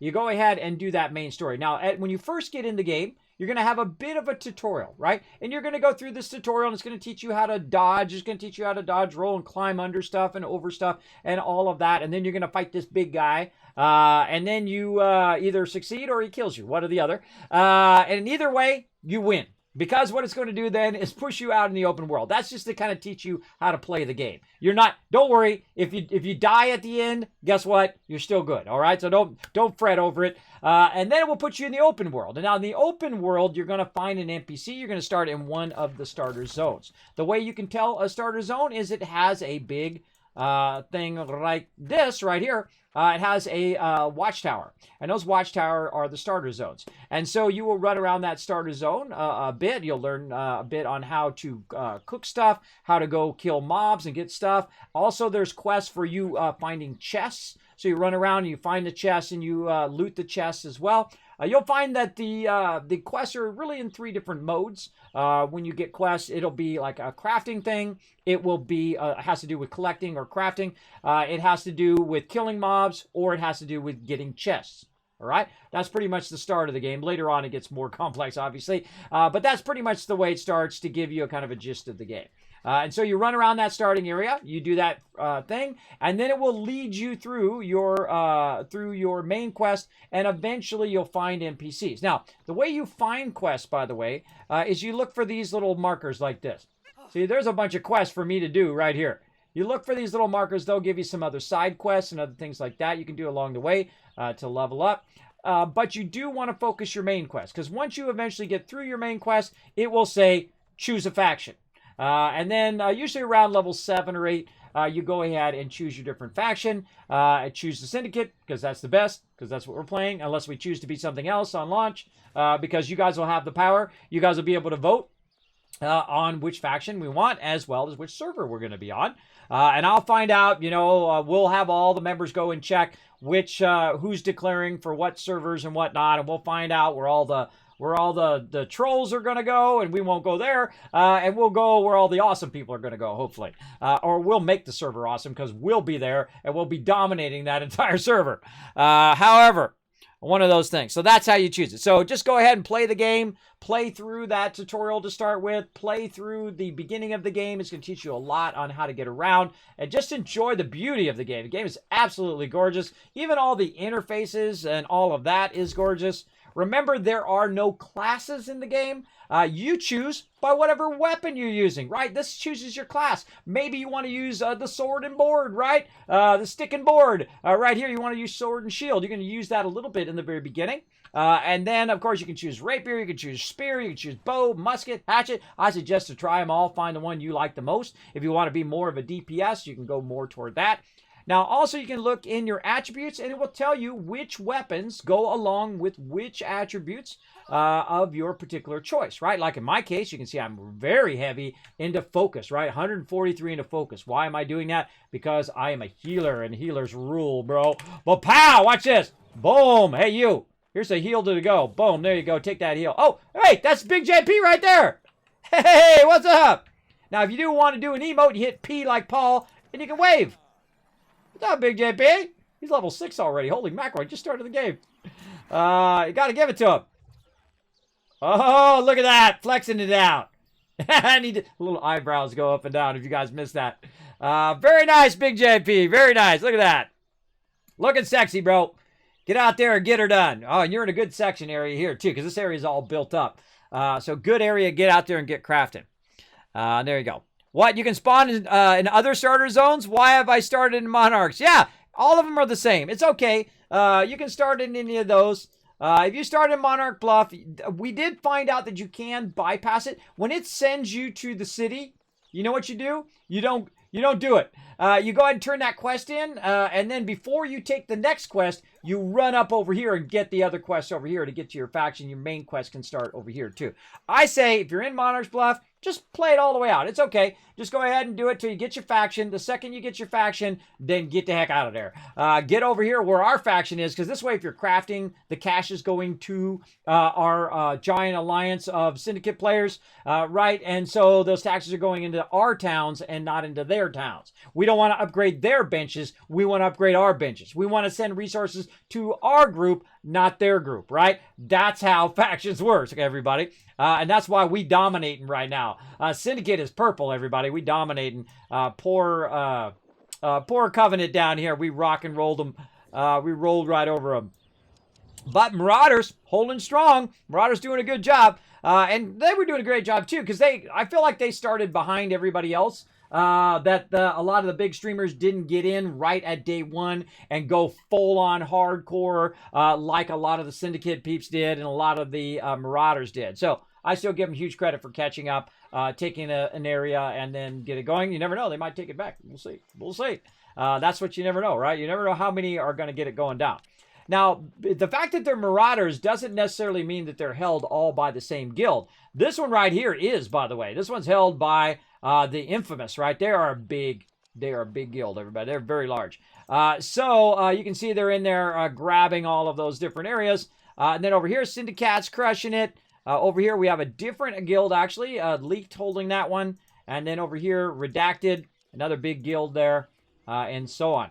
You can go in and look at all these guilds. I forget where that is. Where's the thing where it shows all the guilds and their guild sizes? Where is that? I forget where that is. It's in here somewhere. Just tell me in the chat. You guys can just tell me. Where is that? I can't remember. By the way, they got this cool objectives thing in here too. A whole bunch of objectives you can do in-game. Closest first, like you can go and do this one, and then this one, then this one. This actually kind of helps you be super efficient when you're running around, doing the closest objectives as well. I forget where it says that. I saw it in here somewhere. Man, I forget. Where is that? Can't remember. Can't remember. You guys let me know if you can remember where the heck the thing is that tells you the sizes of all the other guilds. We're pretty good size, everybody. We're pretty big. 36 members is a pretty large one in a beta, that is for sure. But we can only go to 100, so I hope that they do add a feature to increase the size of your guild, whether it's a great, awesome in-game that everybody has to work together and supply materials and whatnot. Maybe we have to get a big guild hall, and that gives us more members, or something along that line that has to do with everybody working together to unlock that ability to have a larger guild. I think that would be awesome, I think. So again, as you go in and pick your weapon, it is not set in stone. You can respec at any time, especially in the early levels. You want to try different builds and see if you like more of the musket, or maybe you want to do a hatchet and a sword, or a great axe or something like that. I've been kind of tinkering a little bit with the light staff and the fire staff. I feel like I might want to respec my fire staff here. It's almost time for them to kick us.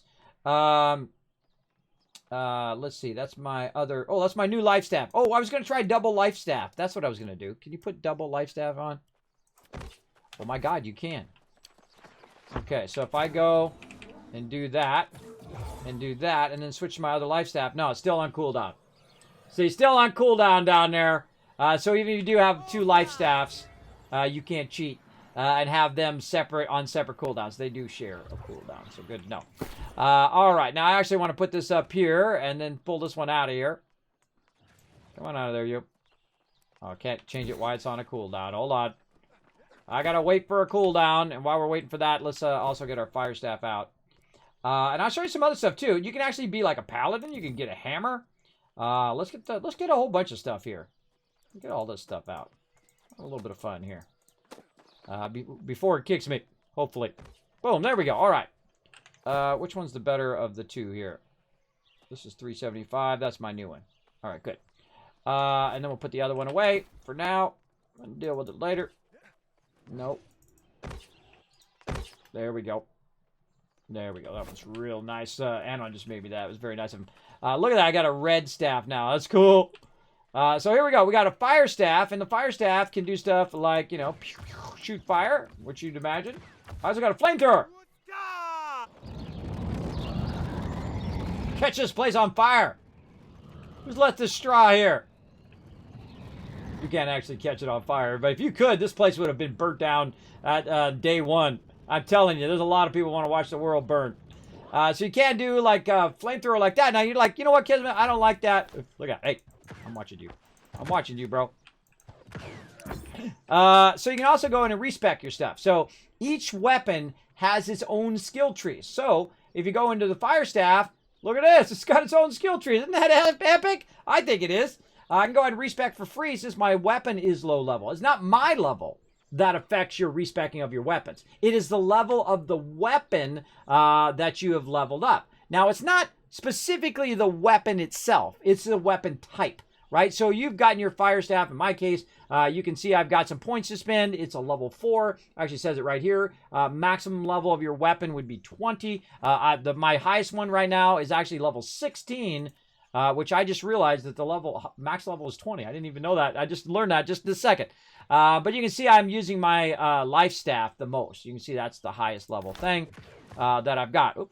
And then also probably next to that would be my ice gauntlet, which would be level 10, which drops a turret. I can ice block like you can, like in the old World of Warcraft, and so on. But I can go into my fire staff now, and I can try something different. Like here, we've got Pillar of Fire, target spell that deals 134% weapon damage. Right now, you got to start with the ones at the top. These ones right here, these are passive ones. Heavy attacks restore 5% of your max mana per hit. This one over here is heavy attacks reduce fire staff cooldowns by 10% per hit. I definitely want to have some cooldowns if you're going to be using the fire staff, and so on. While holding a fire staff and below 50% max health, damage is increased by 20%. What does that remind you of? Put it in the chat what that reminds you of. The lower your health, the more damage you do. Yeah, you know the meta set for Fallout 76. You know what I'm talking about. The Bloodied set, right? Very much reminds me of that from Fallout. Now, to be able to choose these ones down here, I have to start with the ones at the top. So I can either choose the Flamethrower one over here or one of these passives, or I can choose Pillar of Fire. So let's try Pillar of Fire. We'll go ahead and commit a point to that. And then we can also commit one to Meteor Shower right here. Boom. Which is going to be another one of our skills. And then, you know what? Let's just go ahead and do Fireball, too. Let's go. Boom. And now I can go ahead and do some different spells, right? So you get 3 spells you can do at any given time.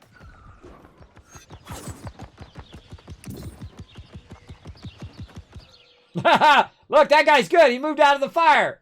I give him credit for that. And then, boom, Fireball. Oh, look, it's burning. Hunka burning love right there. Oh, man, that cools down fast, man.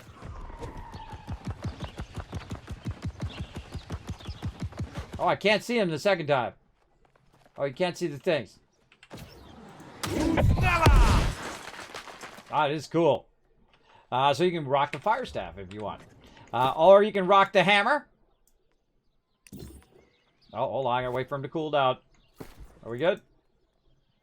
Yes, find the item. The mighty hammer. Look at that big old friggin' hammer. That is a one. It's so big I can't even get it in the screen. It's so ginormous. Okay, what the heck? Why can't I zoom out? Put it away. I can't zoom in and out for some reason. Sometimes my zoom in and out gets messed up. I don't know why that is. Yeah, can't zoom in and out for some reason. Nope. Alright, whatever. So yeah, we can go ahead and pick the hammer. And of course, I've got a few hammer skills. Which is the AoE knockback there. And then, boom, the hammer smash. Really great stun skill. And you can see I've played a little bit with the hammer. Not very much. It's a level 3.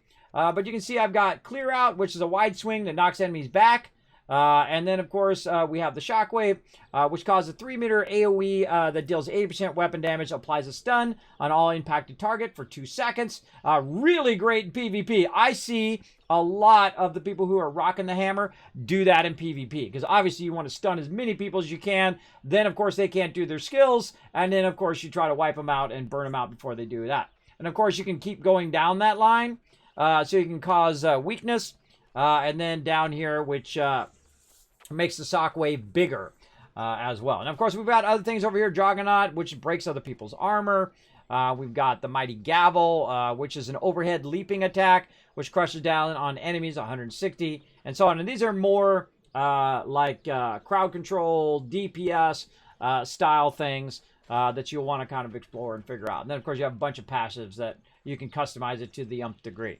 Right, and so we got that. We also got Sword and Shield, which I went into a bit. The Whirling Blade is really fun in there. Also, I really like the Shield Rush because you can rush forward and then you can knock back the foes. So you rush at them, bam, and you hit them with your shield, which is really cool. And then the Shield Bash here is a stun. So then you're like, bam, you rush toward them, you hit them with your shield, you knock them back, and then you stun them. You run around behind them, and you backstab the suckers. And then you're doing way more damage, right? And it's a great thing in PvP, great thing in PvE. So there you go. So a lot of different combos that you can do. I think this is the true genius of the entire game right here. This is the genius moment that they had, is the fact that you use no classes. You don't pick elf, you don't pick all of that, and you don't pick what class you are, tank or DPS or whatever. You mix and match, and in 1 minute you want to be a stealthy rogue coming out of the shadows, you can be, and the next minute you could be a big old tank with a big old giant hammer wailing on people in PvP. Whatever you want to do. So you ain't stuck in anything you want to do. You can always respec. Now, when you get up to a pretty high level in your weapon, which you can see I am right here, I'm at 16 out of 20. 20 is maximum on there. That it will start to cost you a good amount of Azoth down there. But Azoth is like, drops like candy in the higher levels. You can get tons and tons of it just by sealing breaches or killing mobs, or if you actually get gear that give you a bonus, like sometimes you kill certain mobs and you will get Azoth from those additional bonuses. and whatnot. So it's basically like a currency in the game. So it's used for respeccing your weapons. It's used for quick traveling. It's used for crafting.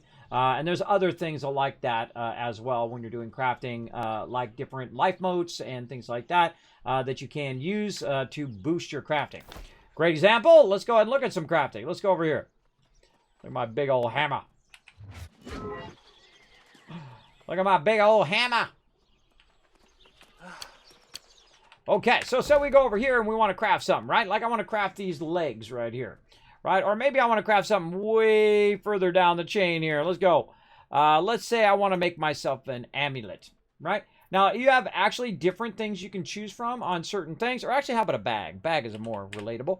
Let's go look for a bag. Let's say a rugged leather bag right here we want to make. And actually, I've got a rune of holding. I could make one.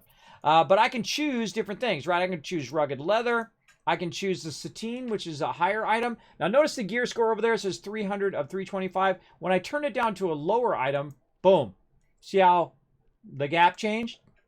And then same thing here. Steel, when I turn that down, and then the gear score potential goes down. So you might end up with a lower level gear or a higher level gear.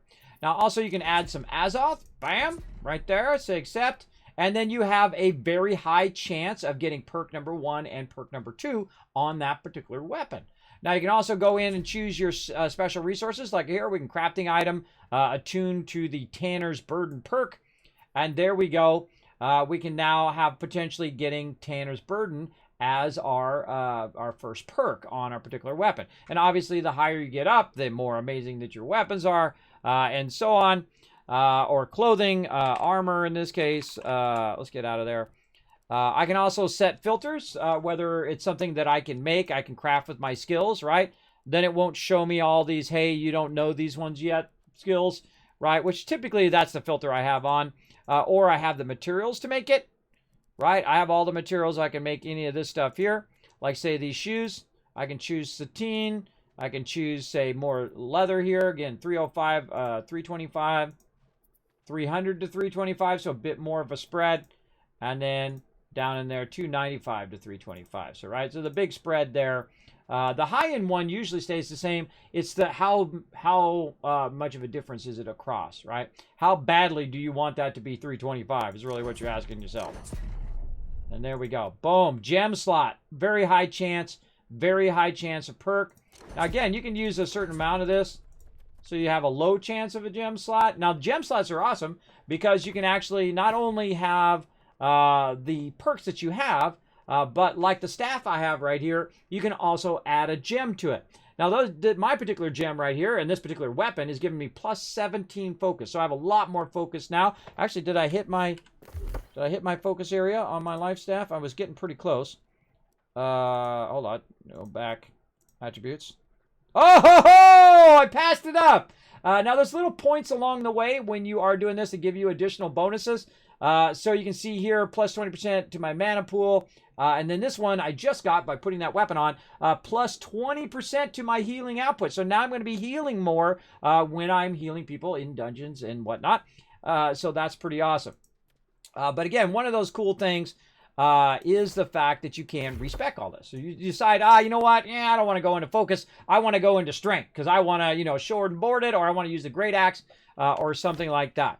And at any time, you can switch your weapons in anything you want. Like I can go ahead and go this right here. I can go rapier. Ha-ha! On guard! Ooh-yah.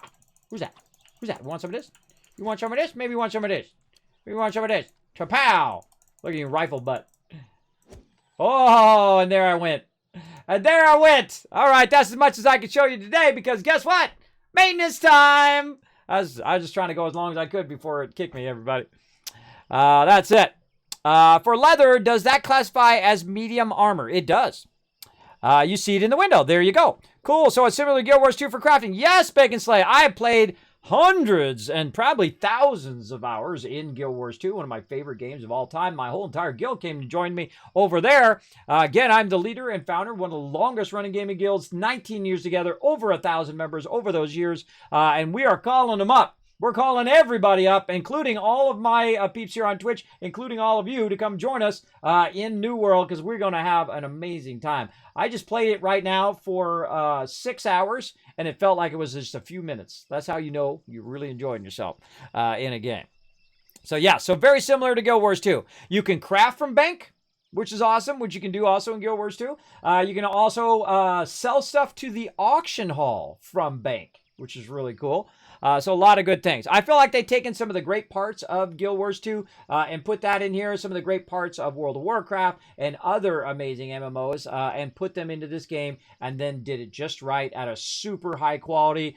Their quality level is phenomenal. Really, really high quality. I mean, everything they do, the way they have their layouts, the way their menus are, the way you have each and every little item is interactable, where you can salvage it, you can repair that item, you can lock the item. Man, I have been wanting lock in Fallout forever, since like Fallout 1, so many years ago, right? Many years ago, like 20, 30 years ago now. I wanted lock in a Fallout. Why do you want to lock your items? So you don't accidentally sell them to the vendor. I know you've done it, or you've accidentally scrapped them, or you've done something dumb, like put them into your bank, and you're like, I got to go scroll through all my stuff to find my armor that I put in the bank, and then get it back out again, and then, put it re-equip it again.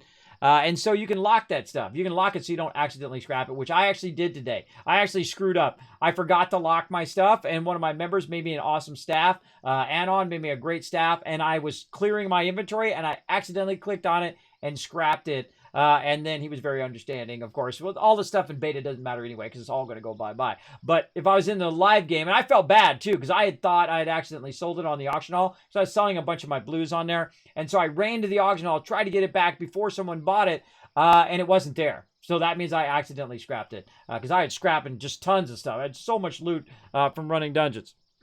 First 9 levels have been super fun. You like that, Big JP? Well, come back in about 3-4 hours, and it'll be back up again. So there you go. So this is a buy for me. This is definitely a buy. Absolutely. I get that question all the time. Kismet, what would you rate it? Kismet, would you rate it as a buy? This is a buy game. If you like MMOs, if you played World of Warcraft, you played all those other MMOs like Ultima Online, EverQuest, RuneScape, all of that, this is your jam right here. This is going to be your jam. Now, don't expect it to be as easy as it is in the beta. Obviously, they have everything accelerated so that they can test the game. They can test people crafting. They can test all of that. I highly suspect that it will not be at this speed where you get level 60 in a week and something like that. Not that I'm going to get level 60 in a week, because I've got other things to do. I'm not going to be spending 20 hours a day trying to prove how amazing I am. Look at me, I'm level 60. Big deal. Nobody cares. Nobody cares you're level 60, bro. Once you not sacrifice your health just to get level 60 in a week. I'm going to be reading all the quest lines. I'm going to be reading every note. I'm going to be going to every little nook and cranny of every different part of every different zone. I'm going to get houses in different zones. I'm going to get my collecting crafting up, and probably all of my crafting to 100, but not probably beyond that. Beyond that, I'm going to let my members do all of that. Probably maybe arcane, I might get past that, because that will be staffs and things that I will need. But all the other ones, I don't want to be the everything person. That's what I always tell my members in every game that we play. Don't be the everything person. And the reason why is so that everybody feels like a vital part of the team. That, hey, I'm making, leather armor, and I'm making medium armor and cloth armor. Hey, I'm making that armor. Do you need armor? Oh, yeah. Hey, man, here's some cash. I'm going to buy some armor from you, right? So they feel like they're an important part. And we're going to have a bunch of overlap, obviously. But some people will be making gems. Some people will be making armor, and it's okay if there's a bit of an overlap. But if you're like, hey, I'm going to do all the crafting, and everybody should just come to me because I'm doing all the crafting, right? Don't do that. That's not cool, bro. That's not cool. Let everybody have a part to play in our guild. And that's why I always say, don't be a number in a guild. Be a vital part of it. Come join us. We're going to have a great time. Man, we're already 50 members plus now in a beta. That has never happened in any game we've ever played ever. Normally, it's a maximum of about like 20, because not everybody plays betas. Not everybody goes, kids, I'm going to do it after launch. Also, a bunch of my members are making sure that it's not going to be, pay to win. They scared some of my members, just to be full on honest, even though I am a new world creator, and they could take that away from me, but oh well, if they want to be that way. Because I'm going to tell you like it is. And they scared my members. They scared some of them. They whispered to me and said, Kismet, I don't know, man. They're not going to pull a Lord of the Rings online, are they? Where we go in and we earn a ton of achievements, and then they just sell them on the cash shop. They hated that, everybody. We spent like 6 months grinding all these high-end raids and all that stuff so everybody could get their unique stuff. They feel like they got this awesome achievement. They get these mounts or gear or whatever it was. And we ran those things again and again and again and again. And then they add this cash shop. And guess what? You can get boosts. You can buy the rewards. You can just buy the mount right up there. You got the cash, bro. You just buy up all the other people's achievements, right? Don't cater to casual people if you're making an MMO. People hate that. They absolutely hate it. So don't do it. I know, because I have to listen to it. I have to listen to it. I've heard hundreds of thousands of complaints of games all over the years I've been a leader of the guild. And before I was a leader of the guild, I've also heard complaints of, scummy monetization, poor mechanics, all of that stuff. Probably I've got the most experience of just about anybody in games, because I started when games began, back in the early 70s, the old Magnavox Odyssey, the very first gaming console, and I've been playing games ever since. And I've had one of the largest guilds, one of the longest running guilds. Guilds are like Hollywood marriages, everybody. You get in there, 6 months in, everybody starts the drama, everything starts going south, and then that guild implodes, and then boom, everybody goes off to another guild. Very difficult to sustain a guild over a long period of time. And the reason why is because you come in my guild, the first thing you're going to do is slash drama off. You're going to turn any drama off. No causing any drama in the guild. That's for sure. You cause drama in the guild, you're gone.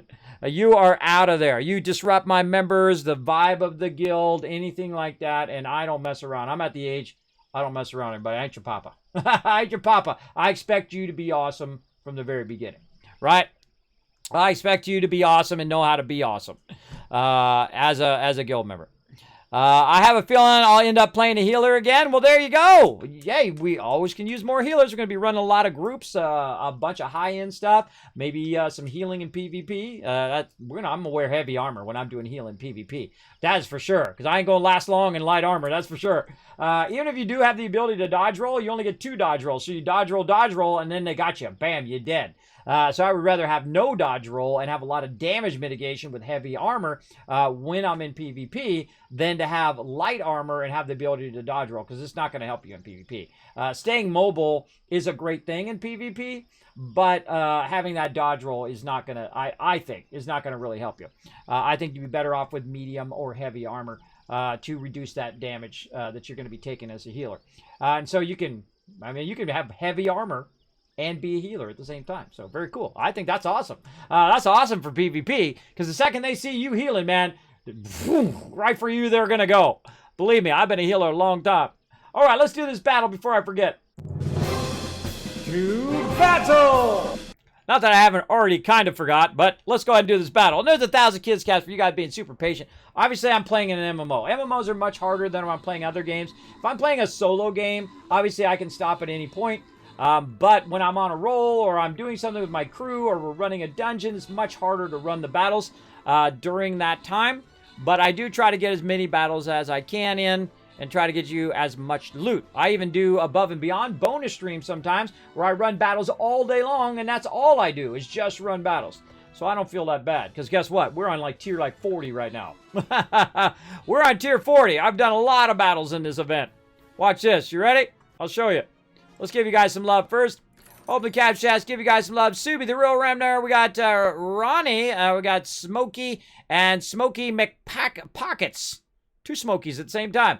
Getting some loot. And Dax coming in, MVP with a 7 assists. Now check this out, everybody. We haven't even been tried. We're at level 42 right there. We're tier 42. Look at this. Right here without even trying, everybody. Just absolutely crushing this event. Let's go back here and check these rewards. What do we got? We got a Diamond 3 bonus badge. We're in the bonus levels. We've been doing so many battles. So awesome. So I'm going to come back. I want you guys to be able to do this one and then this one so that you get tons of bonus loot. So I will be back tomorrow night or tonight, depending on your time zone. Thursday night at 10 p.m. Eastern Standard Time, playing a whole bunch more of New World, and of course doing more battles and all that other fun stuff. Let's go to my office, give you guys some love, then I'm going to head out, and then I'll be back probably in the afternoon to run around offline with my members. I might start up the stream. We'll see. I will be doing day streams again after we get past the beta, by the way. I'll probably revert back to my previous schedule, which was 9 a.m. and 9 p.m. Until we get back to New World, which will be in about a month. And then we will definitely go back to nighttime because that's when the bulk of my guild will be on. So most likely they'll be on during the nighttime, but I'll still be logging on during the daytime to say hello to all my daytime players as well. So that's what a guild leader should be doing, helping both your night and daytime players. All right, let's go to my office.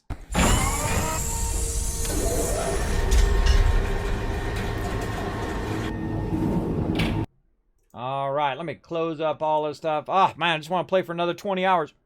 There we go. Yes, it's maintenance right now. Yes, we got to log out, sadly. And it's going to be probably 3 to 4 hours like it usually is. So I suggest get a nap, play another game. I don't know, watch some videos. You can go watch my videos. I haven't done any videos on New World other than to tell them not to do scummy monetization, but I will be doing a ton of videos on New World in the break in between the beta, and also I might do some this weekend too. Between now and when it launches, just to get my members up to speed, but also it'll be a byproduct to help out the general public of New World as well. I love doing guides, one of my favorite things to do. I try to keep them short, precise, to the point. I don't rattle on for 45 minutes. I hate those kind of guides. I hate those kind of guides where they say, hey, I'm going to tell you the thing, and then it takes them 45 minutes to get to the thing. I am the type of person that says, I'm going to tell you the thing, and I tell you the thing right at the video, within 8 minutes or so, depending on how complex the subject is. But I tell you the thing right away, so you don't have to watch it for 45 minutes. I hate those kind of guides. I try to get into it. So there you go. No scope musket build. Let's go. There you go. No scope. You're going to do a 360 no scope? I expect some 360 no scopes, bro. There you go. Now, if you are new to my stream, my name is Kismet. You can see it right here. Sometimes they call me Overseer Kismet because I play a lot of Fallout as well. And then also they call me the Wasteland Tycoon or the Gaming Tycoon. I play a lot of various games, and I crush them every single time. The reason why is I like to play the economy, right? Whether that's through a auction hall or whether it's through gathering tons of loot, and then, of course, making a fortune and then buying whatever I want in the game. That's how I usually play. I do that in Fallout. I do that in other games like 7 Days to Die and all the other games that we play here in the stream. So we are going to definitely be playing a ton of this. Hi, NATO. Hi, everybody. Thanks for coming in. Now, see, I don't like to dart out right when people come in, so I usually hang a little bit extra because I don't think it's cool to dart out and leave when people just drop in the stream. Now, if you do enjoy that kind of thing, you enjoy some New World, you enjoy MMOs, survival games, really any games. I play all the games. I'm the OG, the original gamer from back in the day. My very first gaming console was the first gaming console, the Magnavox Odyssey. I talk about quite often here in the stream. They didn't have joysticks then, everybody. They were paddles. And one person would move it this way, and then you have a paddle on that side, and the other person would move it that way, and you had little switches on the top. It was high-tech, everybody. High-tech on them square TVs back in the day. Back in the day. Old school. So there you go. Oh, you're the Dark Souls master. Oh, man, then you're going to crush this game. This game is difficulty level converts. We're playing a bunch of Dark Souls here on the stream. Compared to Dark Souls, this is like kindergarten. Dark Souls is hardcore, bro. That is hardcore. There you go. Wasn't the first PC games on the PET. One of the first, well, I'm talking about the first gaming console is the Magnavox Odyssey in the early 70s. Your first console was a Philips VideoPack G7000. Oh, I can see you guys are old school like me.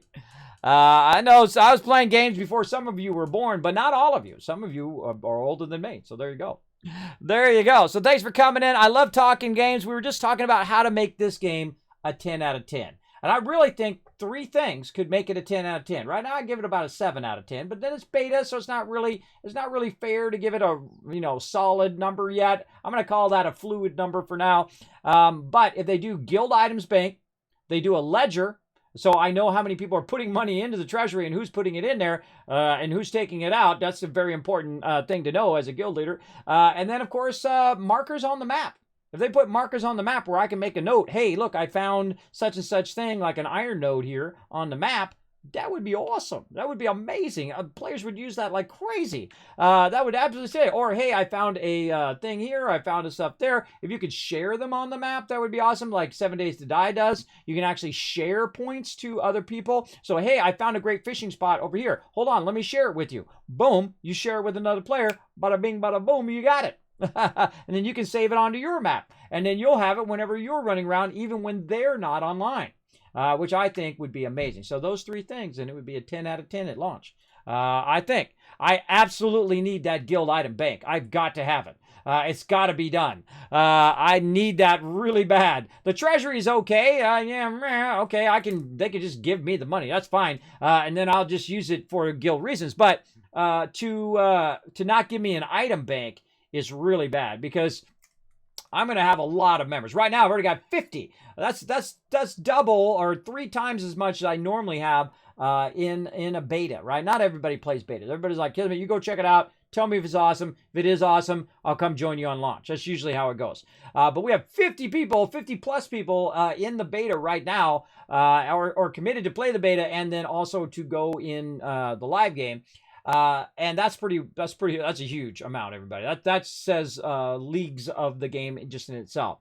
The game is beautiful. It's well thought out. There's a lot of great stuff to it. The only way that they can kill this game is if they add terrible monetization. If they just go in and start doing boost, and they start doing, pay to win, and you got to get your game pass, or, otherwise you get your FOMO, or fear of missing out because, everybody else is getting all this epic stuff and you're not getting it because you don't have enough of this, right? That's messed up, bro. Don't add that. I can tell you, I can raffle off a whole gigantic list of games that have caused my members to say, Kismet, this game sucks. I want to leave this game. And we've gone on to other games. Lord of the Rings Online, Star Wars The Old Republic, Lineage back in the day when they changed the pot speed. I can go on and on and on and on and on and on and on. And I know you could too. I know you can make a gigantic list of all the games that suddenly suck. Star Wars Galaxies, right? When they took it over and they made being a Jedi too easy, right? Yeah, I know you. I know some of you in there. You know what I'm talking about,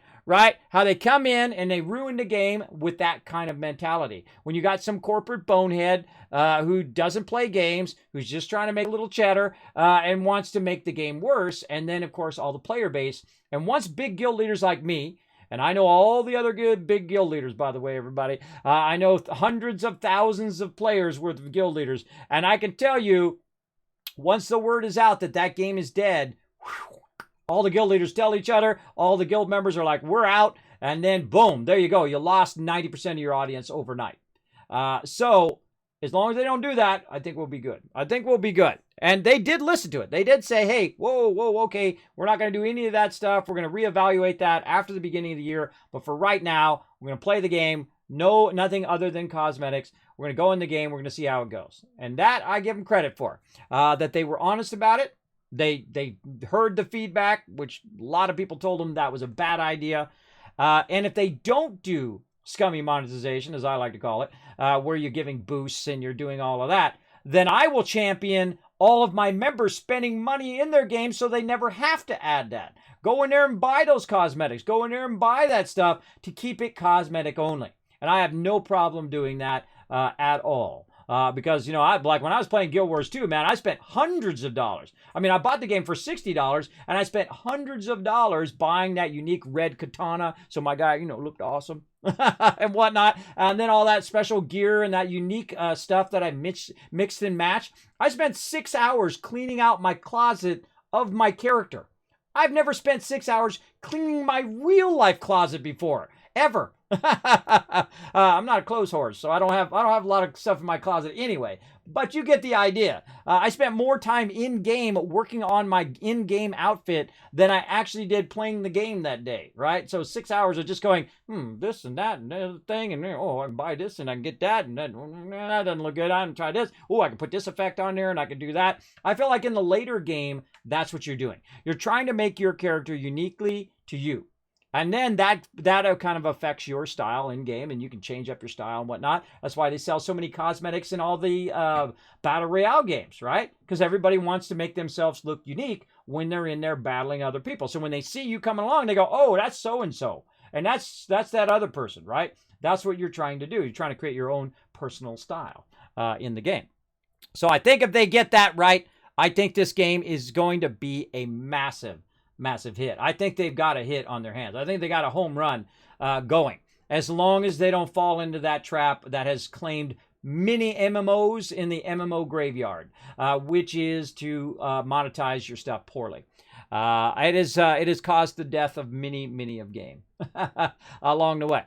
Now that's it for me, everybody. Now I'm going to give you guys some love right over here. There's 1,000, 2,000, 3,000, 4,000, 5,000 caps. You're like, Kismet, what do I use those for? How about thousands of dollars worth of free stuff you can win here in my stream? That's right. I do give away lots and lots of stuff, including I gave away a bunch of beta codes. You could be in the game with me right now. I gave away a bunch of them. You should have been here. Lurking the channel all the time. I do random giveaways all the time. So stay lurking in the channel. The more you lurk in the channel, the more of those you build up, the higher chance you have of winning those giveaways. Simple as that.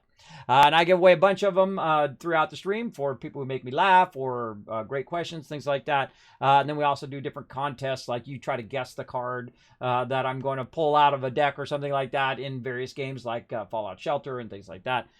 Those are also fun little things. Now, if you would like to... did I put my other schedule up here? I think I did. If you'd like to know my schedule, bam, there we go. Look at this. How easy. How easy to remember. 10 p.m., 10 p.m., 10 p.m., 10 p.m., and 10 p.m. with a potential bonus streams as well as some sponsored events along this week as well. Now, we're right there, and then now we're moving into this one on a Thursday. So as you can see, I'm very committed to playing some New World this week.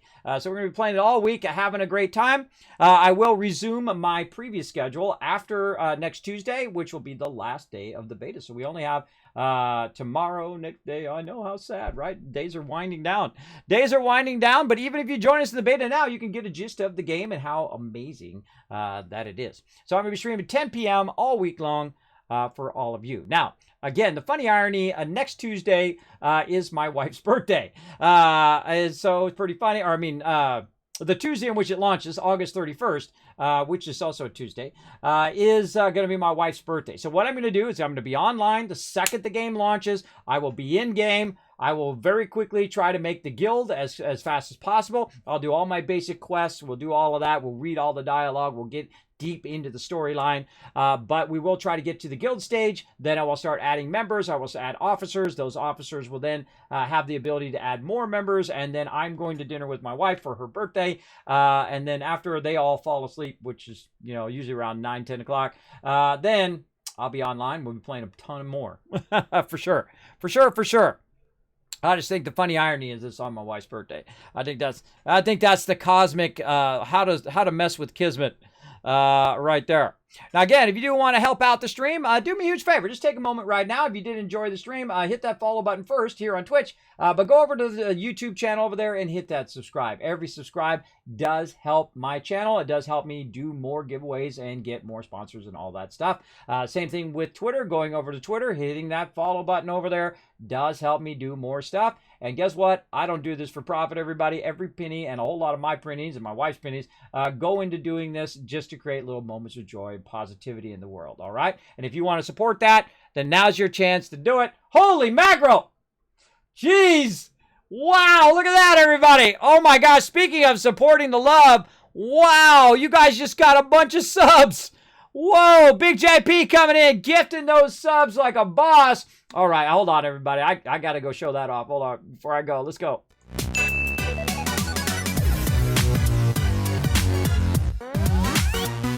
Big JP has been a long-time supporter of the stream. Right here, everybody. Here it comes. The Kismet Love Train. We got a conductor going here. Big JP showing some love in the chat. Let me go ahead and pull up my backdrop here. So you guys are checking out something sexy. There we go. Right here we go. Now, all these people, 20 people just got subbed. Now, when you are a subscriber, everybody, you get 3 times the Kiss Cap by lurking in the channel. You want to stay in here all month long. You're getting 3 times the chance to win the giveaways as well. So you might get yourself a beta code. You might get yourself the game as a total. You never know. I give away tons of stuff. I'm also a New World creator, so they did send me a bunch of codes to give out. I would imagine they're going to give me a bunch more when we go to launch and a bunch of other cool stuff to give out to you guys. So definitely be lurking in the channel. Now, I've got 20 names to read off, and here I go. You ready? All right, let's go. Here we go. We got Double H getting a sub. We got Enflix, Mr. Macula getting a sub. Smallpox, Z Pope, Thomas, Rusty Metalhead, Woodworker Gamer, Anime Trap, Desante, J-Gaz Mom. Oh, J-Gaz, you got one. Star Playa, we got Marbo, Sarthras, Petrick, we got Power Man, Zero. Hey, Mr. Zero Cool, you got one too. Vandy, I am Xena, and Will, all getting the serious sub love just by lurking in the channel. Thank you to the mighty Big JP for supporting the stream. Know that every dollar goes right back in the stream in the form of giveaways or doing things like emotes and stuff like that. All right? So thank you so much, Big JP. You know we got to play every single one. I feel it's disrespectful to not. I am old school, everybody. I feel it's respectful. If someone donates to the stream, if someone hits the follow button, if someone says hello in the chat, to respond to them and say hi back and appreciate all the people who do support the stream. Right? I feel like it does. Now, let's see some love for Big JP in the chat, everybody. I know all of you thought I was just about to go offline, but go ahead and put some love in the chat. Let's go. I'm not going anywhere until I see some love in the chat. Let's go. Let's go.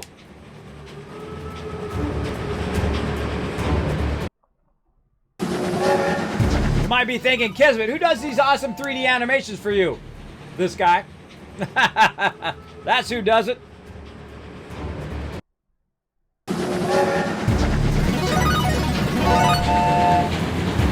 I love that animation every single time.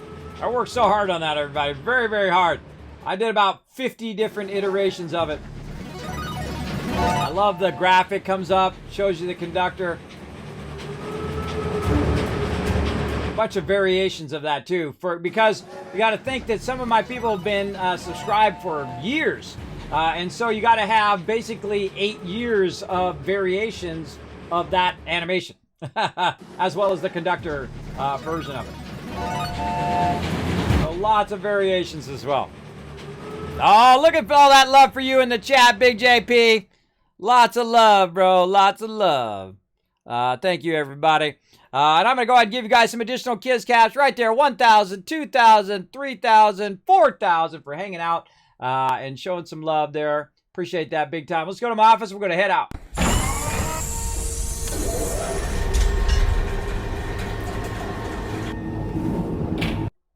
Thank you, Big JP. Can't wait for you to join us in New World. It's going to be your new favorite addiction. I'm telling you. I'm telling you, it's going to be my favorite addiction, that's for sure.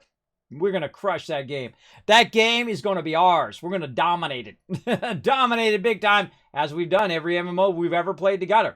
Because my team is the best at the best thing. It's better than any weapon that you can get, any armor in game, anything that you could get in game to make you feel like you're the best player in game. Guess what? If you ain't got teamwork, you got nothing. I can annihilate anybody who has the best armor, and we've proved it many times over that even with lesser gear, if you are on point and you're working as a team, you can annihilate anybody in any group for sure.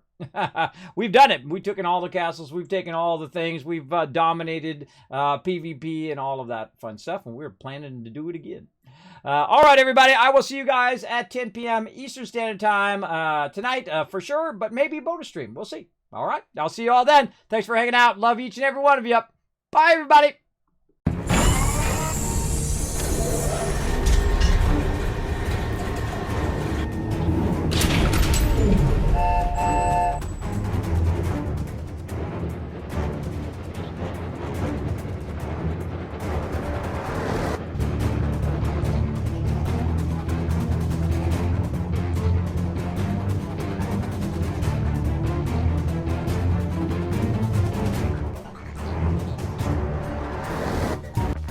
Hey everybody, Kismet here. Thank you so much for watching this video. Make sure to hit that subscribe button right in the center of the screen. Also check me out live on twitch.tv/Kismet. I'll see you all next time.